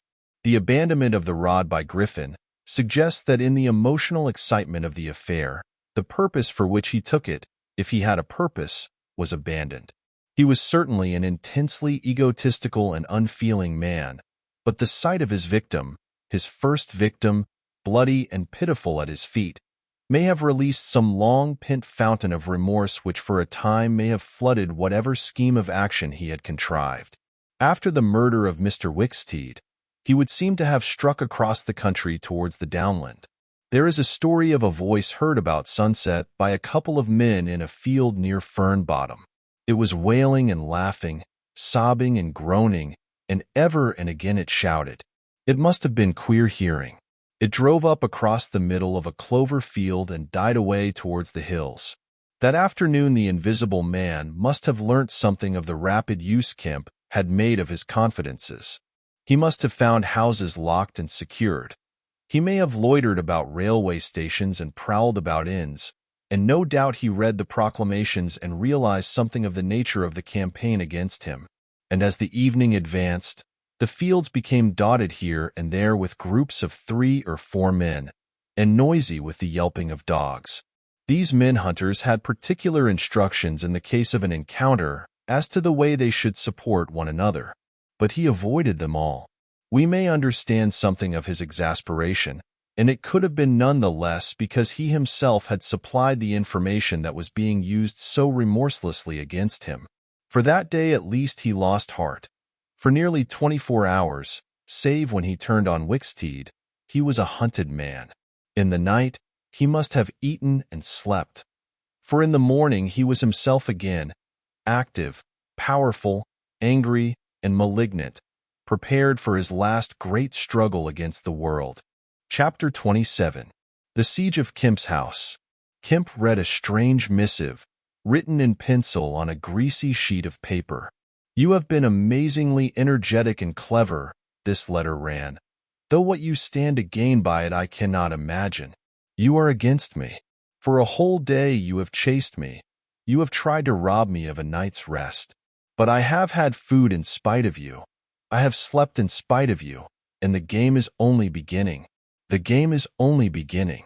There is nothing for it but to start the terror. This announces the first day of the terror. Port Burdock is no longer under the Queen. Tell your colonel of police and the rest of them. It is under me, the terror. This is day 1 of year 1 of the new epoch, the epoch of the Invisible Man. I am Invisible Man the first. To begin with, the rule will be easy.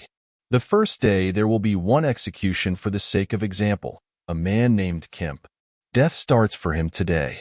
He may lock himself away, hide himself away, get guards about him, put on armor if he likes. Death, the unseen death, is coming. Let him take precautions. It will impress my people. Death starts from the pillar box by midday. The letter will fall in as the postman comes along, then off. The game begins. Death starts. Help him not, my people, lest death fall upon you also. Today Kemp is to die. Kemp read this letter twice. It's no hoax, he said. That's his voice, and he means it. He turned the folded sheet over and saw on the address side of it the postmark Hintendine, and the prosaic detail 2D. To pay. He got up slowly, leaving his lunch unfinished. The letter had come by the 1 o'clock post, and went into his study. He rang for his housekeeper and told her to go round the house at once, examine all the fastenings of the windows, and close all the shutters. He closed the shutters of his study himself. From a locked drawer in his bedroom he took a little revolver, examined it carefully, and put it into the pocket of his lounge jacket. He wrote a number of brief notes, one to Colonel Addy, gave them to his servant to take, with explicit instructions as to her way of leaving the house. There is no danger, he said, and added a mental reservation, to you. He remained meditative for a space after doing this, and then returned to his cooling lunch. He ate with gaps of thought. Finally, he struck the table sharply. We will have him, he said, and I am the bait. He will come too far. He went up to the belvedere, carefully shutting every door after him. It's a game, he said, an odd game. But the chances are all for me, Mr. Griffin, in spite of your invisibility. Griffin contra mundum, with a vengeance. He stood at the window staring at the hot hillside. He must get food every day, and I don't envy him. Did he really sleep last night? Out in the open somewhere, secure from collisions. I wish we could get some good cold wet weather instead of the heat. He may be watching me now. He went close to the window. Something rapped smartly against the brickwork over the frame, and made him start violently back. I'm getting nervous, said Kemp, but it was 5 minutes before he went to the window again. It must have been a sparrow, he said. Presently he heard the front door bell ringing and hurried downstairs. He unbolted and unlocked the door, examined the chain, put it up, and opened cautiously without showing himself. A familiar voice hailed him. It was Addy. Your servant's been assaulted, Kemp, he said round the door. What? Exclaimed Kemp. Had that note of yours taken away from her. He's close about here. Let me in. Kemp released the chain, and Addie entered through as narrow an opening as possible. He stood in the hall, looking with infinite relief at Kemp refastening the door. Note was snatched out of her hand. Scared her horribly. She's down at the station. Hysterics. He's close here.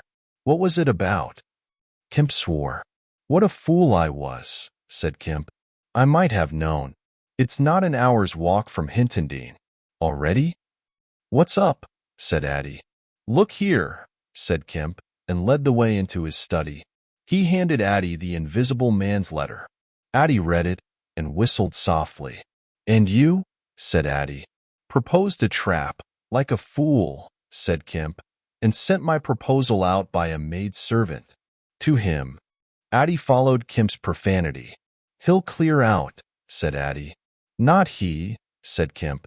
A resounding smash of glass came from upstairs. Addie had a silvery glimpse of a little revolver half out of Kemp's pocket. It's a window upstairs, said Kemp, and led the way up. There came a second smash while they were still on the staircase. When they reached the study, they found 2 of the 3 windows smashed, half the room littered with splintered glass, and one big flint lying on the writing table. The 2 men stopped in the doorway, contemplating the wreckage. Kemp swore again, and as he did so the 3rd window went with a snap like a pistol, hung starred for a moment, and collapsed in jagged, shivering triangles into the room. What's this for? Said Addie. It's a beginning, said Kemp. There's no way of climbing up here? Not for a cat, said Kemp. No shutters? Not here. All the downstairs rooms. Hello? Smash, and then whack of boards hit hard came from downstairs. Confound him, said Kemp. That must be yes. It's one of the bedrooms. He's going to do all the house. But he's a fool. The shutters are up, and the glass will fall outside. He'll cut his feet. Another window proclaimed its destruction. The 2 men stood on the landing perplexed. I have it, said Addie. Let me have a stick or something, and I'll go down to the station and get the bloodhounds put on. That ought to settle him. They're hard by, not 10 minutes. Another window went the way of its fellows. You haven't a revolver? Asked Addie. Kemp's hand went to his pocket.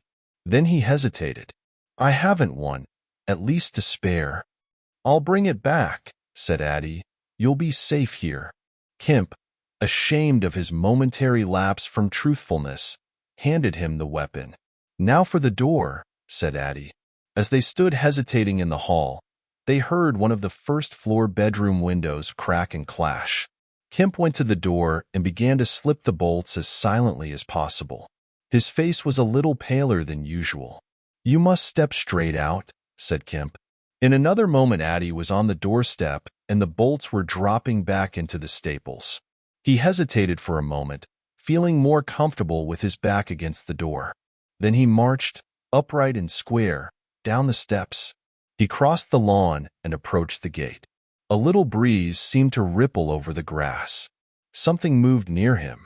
Stop a bit, said a voice, and Addie stopped dead and his hand tightened on the revolver. Well, said Addie, white and grim, and every nerve tense. Oblige me by going back to the house, said the voice, as tense and grim as Addie's. Sorry, said Addie a little hoarsely, and moistened his lips with his tongue. The voice was on his left front, he thought. Suppose he were to take his luck with a shot? What are you going for? Said the voice, and there was a quick movement of the 2, and a flash of sunlight from the open lip of Addie's pocket. Addie desisted and thought. Where I go, he said slowly, is my own business. The words were still on his lips when an arm came round his neck, his back felt a knee, and he was sprawling backward. He drew clumsily and fired absurdly, and in another moment he was struck in the mouth and the revolver wrested from his grip. He made a vain clutch at a slippery limb, tried to struggle up and fell back. Damn, said Addie. The voice laughed. I'd kill you now if it wasn't the waste of a bullet, it said. He saw the revolver in midair, 6 feet off, covering him. Well, said Addie, sitting up. Get up, said the voice. Addie stood up. "Attention," said the voice, and then fiercely, "Don't try any games. Remember, I can see your face if you can't see mine. You've got to go back to the house." "He won't let me in," said Addie. "That's a pity," said the invisible man. "I've got no quarrel with you." Addie moistened his lips again.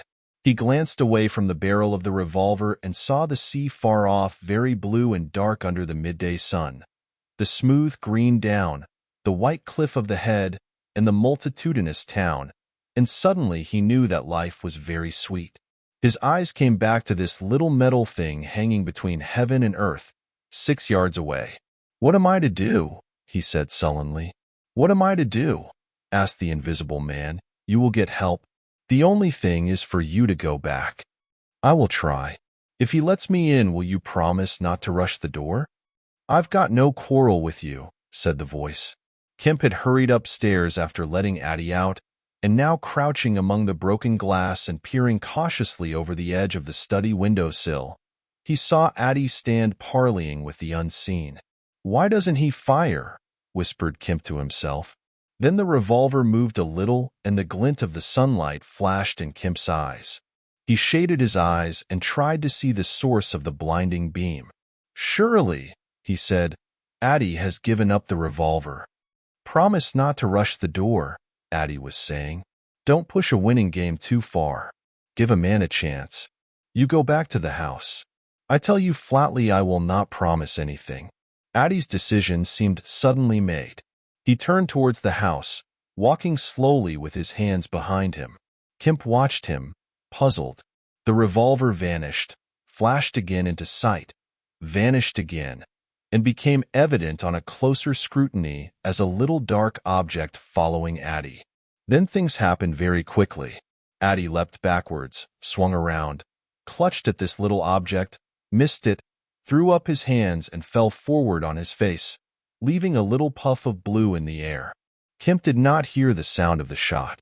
Addie writhed, raised himself on one arm, fell forward, and lay still. For a space, Kemp remained staring at the quiet carelessness of Addie's attitude. The afternoon was very hot and still. Nothing seemed stirring in all the world save a couple of yellow butterflies chasing each other through the shrubbery between the house and the road gate. Addie lay on the lawn near the gate. The blinds of all the villas down the hill road were drawn, but in one little green summer house was a white figure, apparently an old man asleep. Kemp scrutinized the surroundings of the house for a glimpse of the revolver, but it had vanished. His eyes came back to Addie. The game was opening well. Then came a ringing and knocking at the front door that grew at last tumultuous, but pursuant to Kemp's instructions, the servants had locked themselves into their rooms. This was followed by a silence. Kemp sat listening and then began peering cautiously out of the 3 windows, one after another. He went to the staircase head and stood listening uneasily. He armed himself with his bedroom poker and went to examine the interior fastenings of the ground floor windows again. Everything was safe and quiet. He returned to the belvedere. Addie lay motionless over the edge of the gravel, just as he had fallen. Coming along the road by the villas were the housemaid and 2 policemen. Everything was deadly still. The 3 people seemed very slow in approaching. He wondered what his antagonist was doing. He started. There was a smash from below. He hesitated and went downstairs again. Suddenly the house resounded with heavy blows and the splintering of wood. He heard a smash and the destructive clang of the iron fastenings of the shutters. He turned the key and opened the kitchen door. As he did so, the shutters, split and splintering, came flying inward. He stood aghast. The window frame, save for one crossbar, was still intact, but only little teeth of glass remained in the frame. The shutters had been driven in with an axe, and now the axe was descending in sweeping blows upon the window frame and the iron bars defending it. Then suddenly it leapt aside and vanished. He saw the revolver lying on the path outside, and then the little weapon sprang into the air. He dodged back. The revolver cracked just too late, and a splinter from the edge of the closing door flashed over his head. He slammed and locked the door, and as he stood outside he heard Griffin shouting and laughing. Then the blows of the axe with its splitting and smashing consequences were resumed. Kemp stood in the passage trying to think. In a moment the invisible man would be in the kitchen. This door would not keep him a moment, and then a ringing came at the front door again. It would be the policeman. He ran into the hall, put up the chain, and drew the bolts. He made the girl speak before he dropped the chain, and the three people blundered into the house in a heap, and Kemp slammed the door again. "The invisible man," said Kemp. "He has a revolver with 2 shots left. He's killed Addie. Shot him anyhow. Didn't you see him on the lawn? He's lying there." "Who?" said one of the policemen. "Addie," said Kemp. "We came in the back way," said the girl. "What's that smashing?" asked one of the policemen. "He's in the kitchen, or will be. He has found an axe." Suddenly the house was full of the invisible man's resounding blows on the kitchen door. The girl stared towards the kitchen, shuddered, and retreated into the dining room. Kemp tried to explain in broken sentences. They heard the kitchen door give. "This way," said Kemp, starting into activity, and bundled the policeman into the dining room doorway. "Poker," said Kemp, and rushed to the fender. He handed the poker he had carried to the policeman and the dining room one to the other. He suddenly flung himself backward. "Whoop," said one policeman, ducked, and caught the axe on his poker. The pistol snapped its penultimate shot and ripped a valuable Sidney Cooper. The second policeman brought his poker down on the little weapon, as one might knock down a wasp, and sent it rattling to the floor. At the first clash the girl screamed, stood screaming for a moment by the fireplace, and then ran to open the shutters, possibly with an idea of escaping by the shattered window. The axe receded into the passage and fell to a position about 2 feet from the ground. They could hear the invisible man breathing. "Stand away, you two," he said.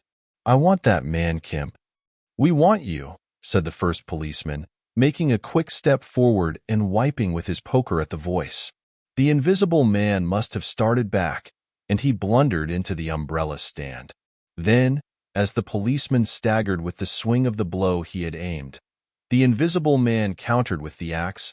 The helmet crumpled like paper, and the blow sent the man spinning to the floor at the head of the kitchen stairs. But the second policeman, aiming behind the axe with his poker, hit something soft that snapped. There was a sharp exclamation of pain, and then the axe fell to the ground. The policeman wiped again at vacancy and hit nothing. He put his foot on the axe and struck again. Then he stood, poker clubbed, listening intent for the slightest movement. He heard the dining room window open and a quick rush of feet within. His companion rolled over and sat up, with the blood running down between his eye and ear. "Where is he?" asked the man on the floor. "Don't know. I've hit him. He's standing somewhere in the hall. Unless he slipped past you. Dr. Kemp, sir." Pause. "Dr. Kemp," cried the policeman again. The second policeman began struggling to his feet. He stood up. Suddenly the faint pad of bare feet on the kitchen stairs could be heard. "Yap!" cried the first policeman, and incontinently flung his poker. It smashed a little gas bracket. He made as if he would pursue the invisible man downstairs. Then he thought better of it and stepped into the dining room. "Dr. Kemp," he began, and stopped short. "Dr. Kemp's a hero," he said, as his companion looked over his shoulder. The dining room window was wide open, and neither housemaid nor Kemp was to be seen. The second policeman's opinion of Kemp was terse and vivid. Chapter 28. The Hunter Hunted. Mr. Helas, Mr. Kemp's nearest neighbor among the villa holders, was asleep in his summer house when the siege of Kemp's house began. Mr. Helas was one of the sturdy minority who refused to believe in all this nonsense about an invisible man. His wife, however, as he was subsequently to be reminded, did. He insisted upon walking about his garden just as if nothing was the matter, and he went to sleep in the afternoon in accordance with the custom of years. He slept through the smashing of the windows, and then woke up suddenly with a curious persuasion of something wrong. He looked across at Kemp's house, rubbed his eyes, and looked again. Then he put his feet to the ground and sat listening. He said he was damned, but still the strange thing was visible. The house looked as though it had been deserted for weeks, after a violent riot. Every window was broken, and every window, save those of the Belvedere study, was blinded by the internal shutters. I could have sworn it was all right. He looked at his watch. 20 minutes ago. He became aware of a measured concussion and the clash of glass, far away in the distance. And then, as he sat open-mouthed, came a still more wonderful thing. The shutters of the drawing-room window were flung open violently, and the housemaid in her outdoor hat and garments appeared struggling in a frantic manner to throw up the sash. Suddenly a man appeared beside her, helping her, Dr. Kemp. In another moment the window was open, and the housemaid was struggling out. She pitched forward and vanished among the shrubs. Mr. Heelas stood up, exclaiming vaguely and vehemently at all these wonderful things. He saw Kemp stand on the sill, spring from the window, and reappear almost instantaneously running along a path in the shrubbery and stooping as he ran, like a man who evades observation. He vanished behind a laburnum, and appeared again clambering over a fence that abutted on the open down. In a second he had tumbled over and was running at a tremendous pace down the slope towards Mr. Heelas. "Lord!" cried Mr. Heelas, struck with an idea. "It's that invisible man brute. It's right after all." With Mr. Heelas to think things like that was to act, and his cook watching him from the top window was amazed to see him come pelting towards the house at a good 9 miles an hour. There was a slamming of doors, a ringing of bells, and the voice of Mr. Heelas bellowing like a bull. "Shut the doors, shut the windows, shut everything. The invisible man is coming." Instantly the house was full of screams and directions and scurrying feet. He ran himself to shut the French windows that opened on the veranda. As he did so, Kemp's head and shoulders and knee appeared over the edge of the garden fence. In another moment Kemp had plowed through the asparagus and was running across the tennis lawn to the house. "You can't come in," said Mr. Heelas, shutting the bolts. "I'm very sorry if he's after you, but you can't come in." Kemp appeared with a face of terror close to the glass, rapping and then shaking frantically at the French window. Then, seeing his efforts were useless, he ran along the veranda, vaulted the end, and went to hammer at the side door.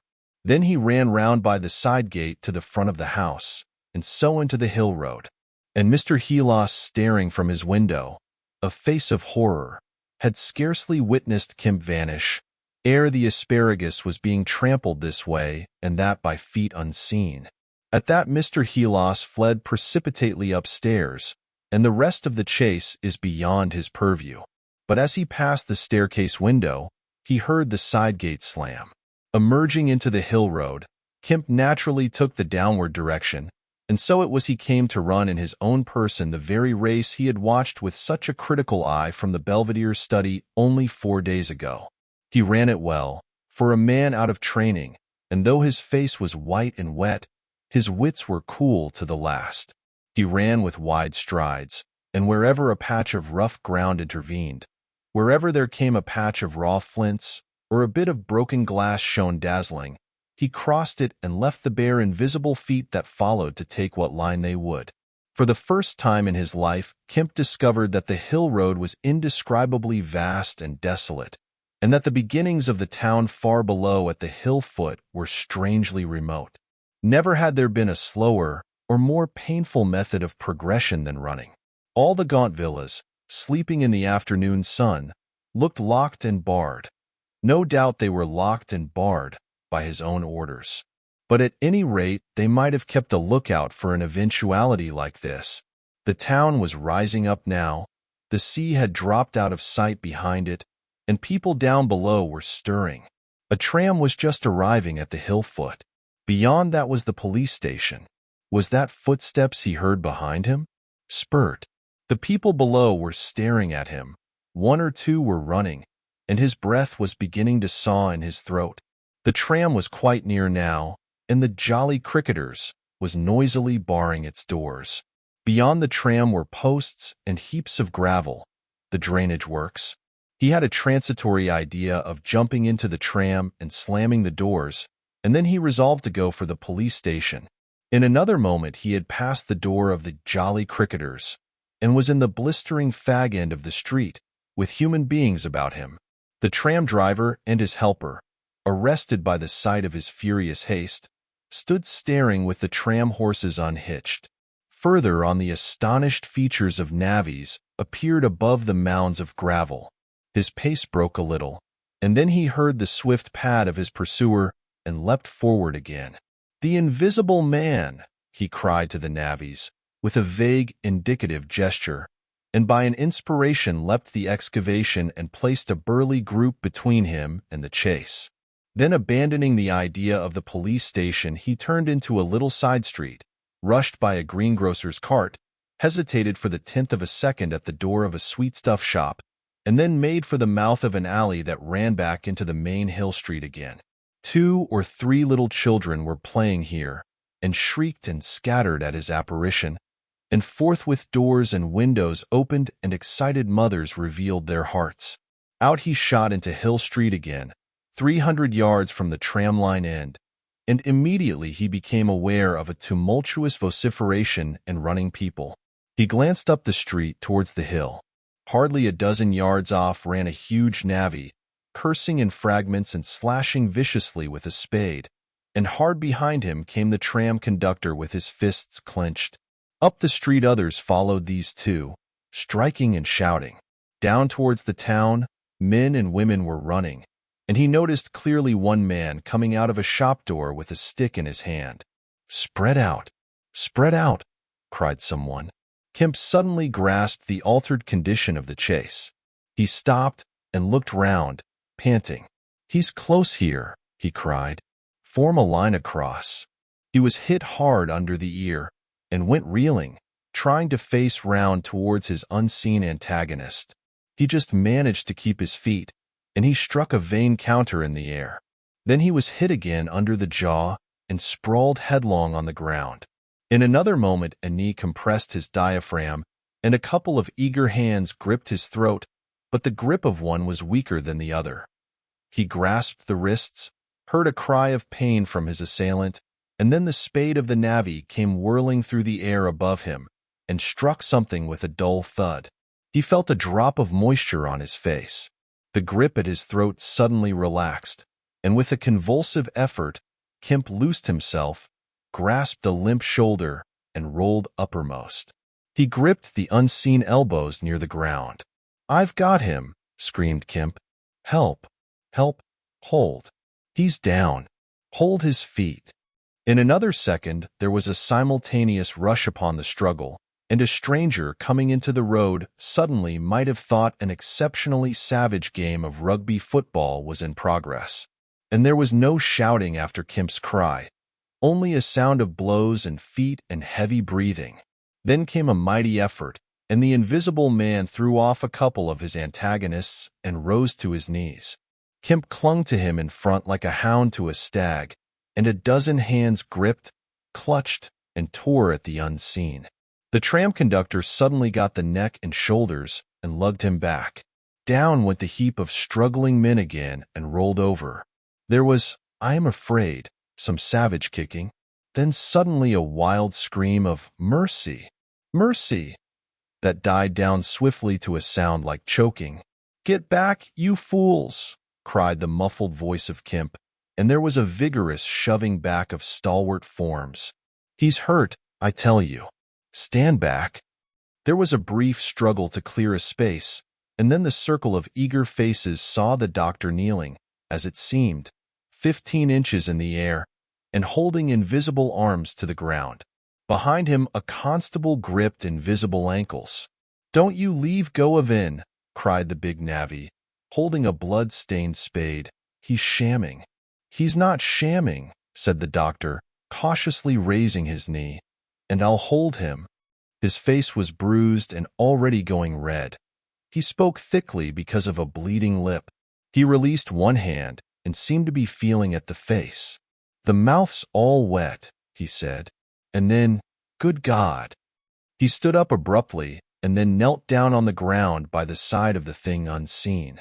There was a pushing and shuffling, a sound of heavy feet as fresh people turned up to increase the pressure of the crowd. People now were coming out of the houses. The doors of the Jolly Cricketers stood suddenly wide open. Very little was said. Kemp felt about, his hands seeming to pass through empty air. "He's not breathing," he said, and then, "I can't feel his heart." His sighed, "Ugh." Suddenly an old woman, peering under the arm of the big navvy, screamed sharply. "Looky there," she said, and thrust out a wrinkled finger. And looking where she pointed, everyone saw, faint and transparent as though it was made of glass, so that veins and arteries and bones and nerves could be distinguished, the outline of a hand limp and prone. It grew clouded and opaque even as they stared. "Hello!" cried the constable. "Here's his feet showing." And so, slowly, beginning at his hands and feet and creeping along his limbs to the vital centers of his body, that strange change continued. It was like the slow spreading of a poison. First came the little white nerves, a hazy gray sketch of a limb, then the glassy bones and intricate arteries, then the flesh and skin, first a faint fogginess, and then growing rapidly dense and opaque.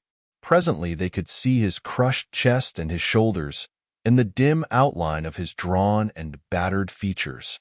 When at last the crowd made way for Kemp to stand erect, there lay, naked and pitiful on the ground, the bruised and broken body of a young man about 30. His hair and brow were white, not gray with age, but white with the whiteness of albinism, and his eyes were like garnets. His hands were clenched, his eyes wide open, and his expression was one of anger and dismay. "Cover his face," said a man. "For God's sake, cover that face." And 3 little children, pushing forward through the crowd, were suddenly twisted round and sent packing off again. Someone brought a sheet from the Jolly Cricketers, and having covered him, they carried him into that house.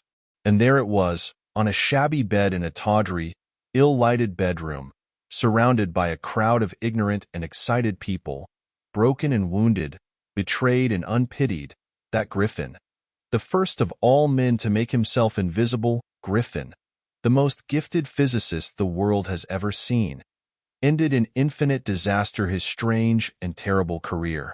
The epilogue. So ends the story of the strange and evil experiments of the Invisible Man. And if you would learn more of him, you must go to a little inn near Port Stowe and talk to the landlord. The sign of the inn is an empty board save for a hat and boots, and the name is the title of this story. The landlord is a short and corpulent little man with a nose of cylindrical proportions, wiry hair, and a sporadic rosiness of visage. Drink generously, and he will tell you generously of all the things that happened to him after that time, and of how the lawyers tried to do him out of the treasure found upon him.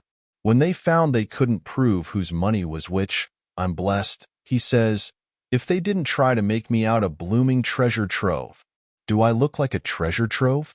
And then a gentleman gave me a guinea a night to tell the story at the Empire Music Hall, just to tell him in my own words, barring one. And if you want to cut off the flow of his reminiscences abruptly, you can always do so by asking if there weren't 3 manuscript books in the story. He admits there were and proceeds to explain, with asseverations that everybody thinks he has him. But bless you, he hasn't. The Invisible Man, it was took him off to hide him when I cut and ran for Port Stowe.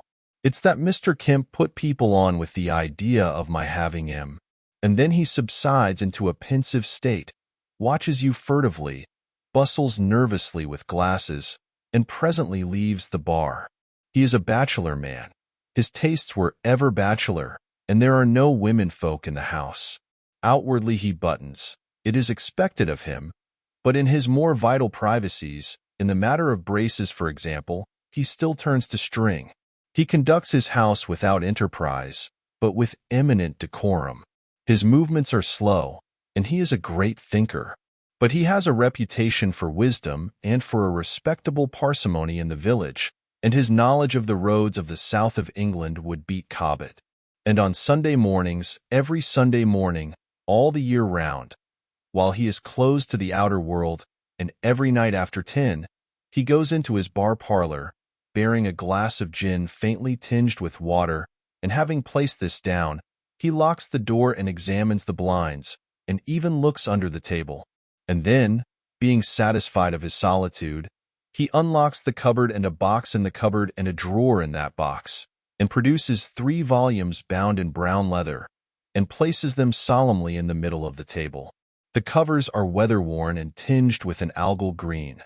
For once they sojourned in a ditch, and some of the pages have been washed blank by dirty water. The landlord sits down in an armchair, fills a long clay pipe slowly, gloating over the books the while. Then he pulls one towards him and opens it and begins to study it, turning over the leaves backwards and forwards. His brows are knit, and his lips move painfully. Hex, little two up in the air, cross, and a fiddle-de-dee. Lord, what a one he was for intellect! Presently he relaxes and leans back, and blinks through his smoke across the room at things invisible to other eyes. Full of secrets, he says. Wonderful secrets. Once I get the haul of them, Lord, I wouldn't do what he did. I just, well, he pulls at his pipe. So he lapses into a dream, the undying wonderful dream of his life. And though Kemp has fished unceasingly, no human being save the landlord knows those books are there, with the subtle secret of invisibility and a dozen other strange secrets written therein. And none other will know of them until he dies.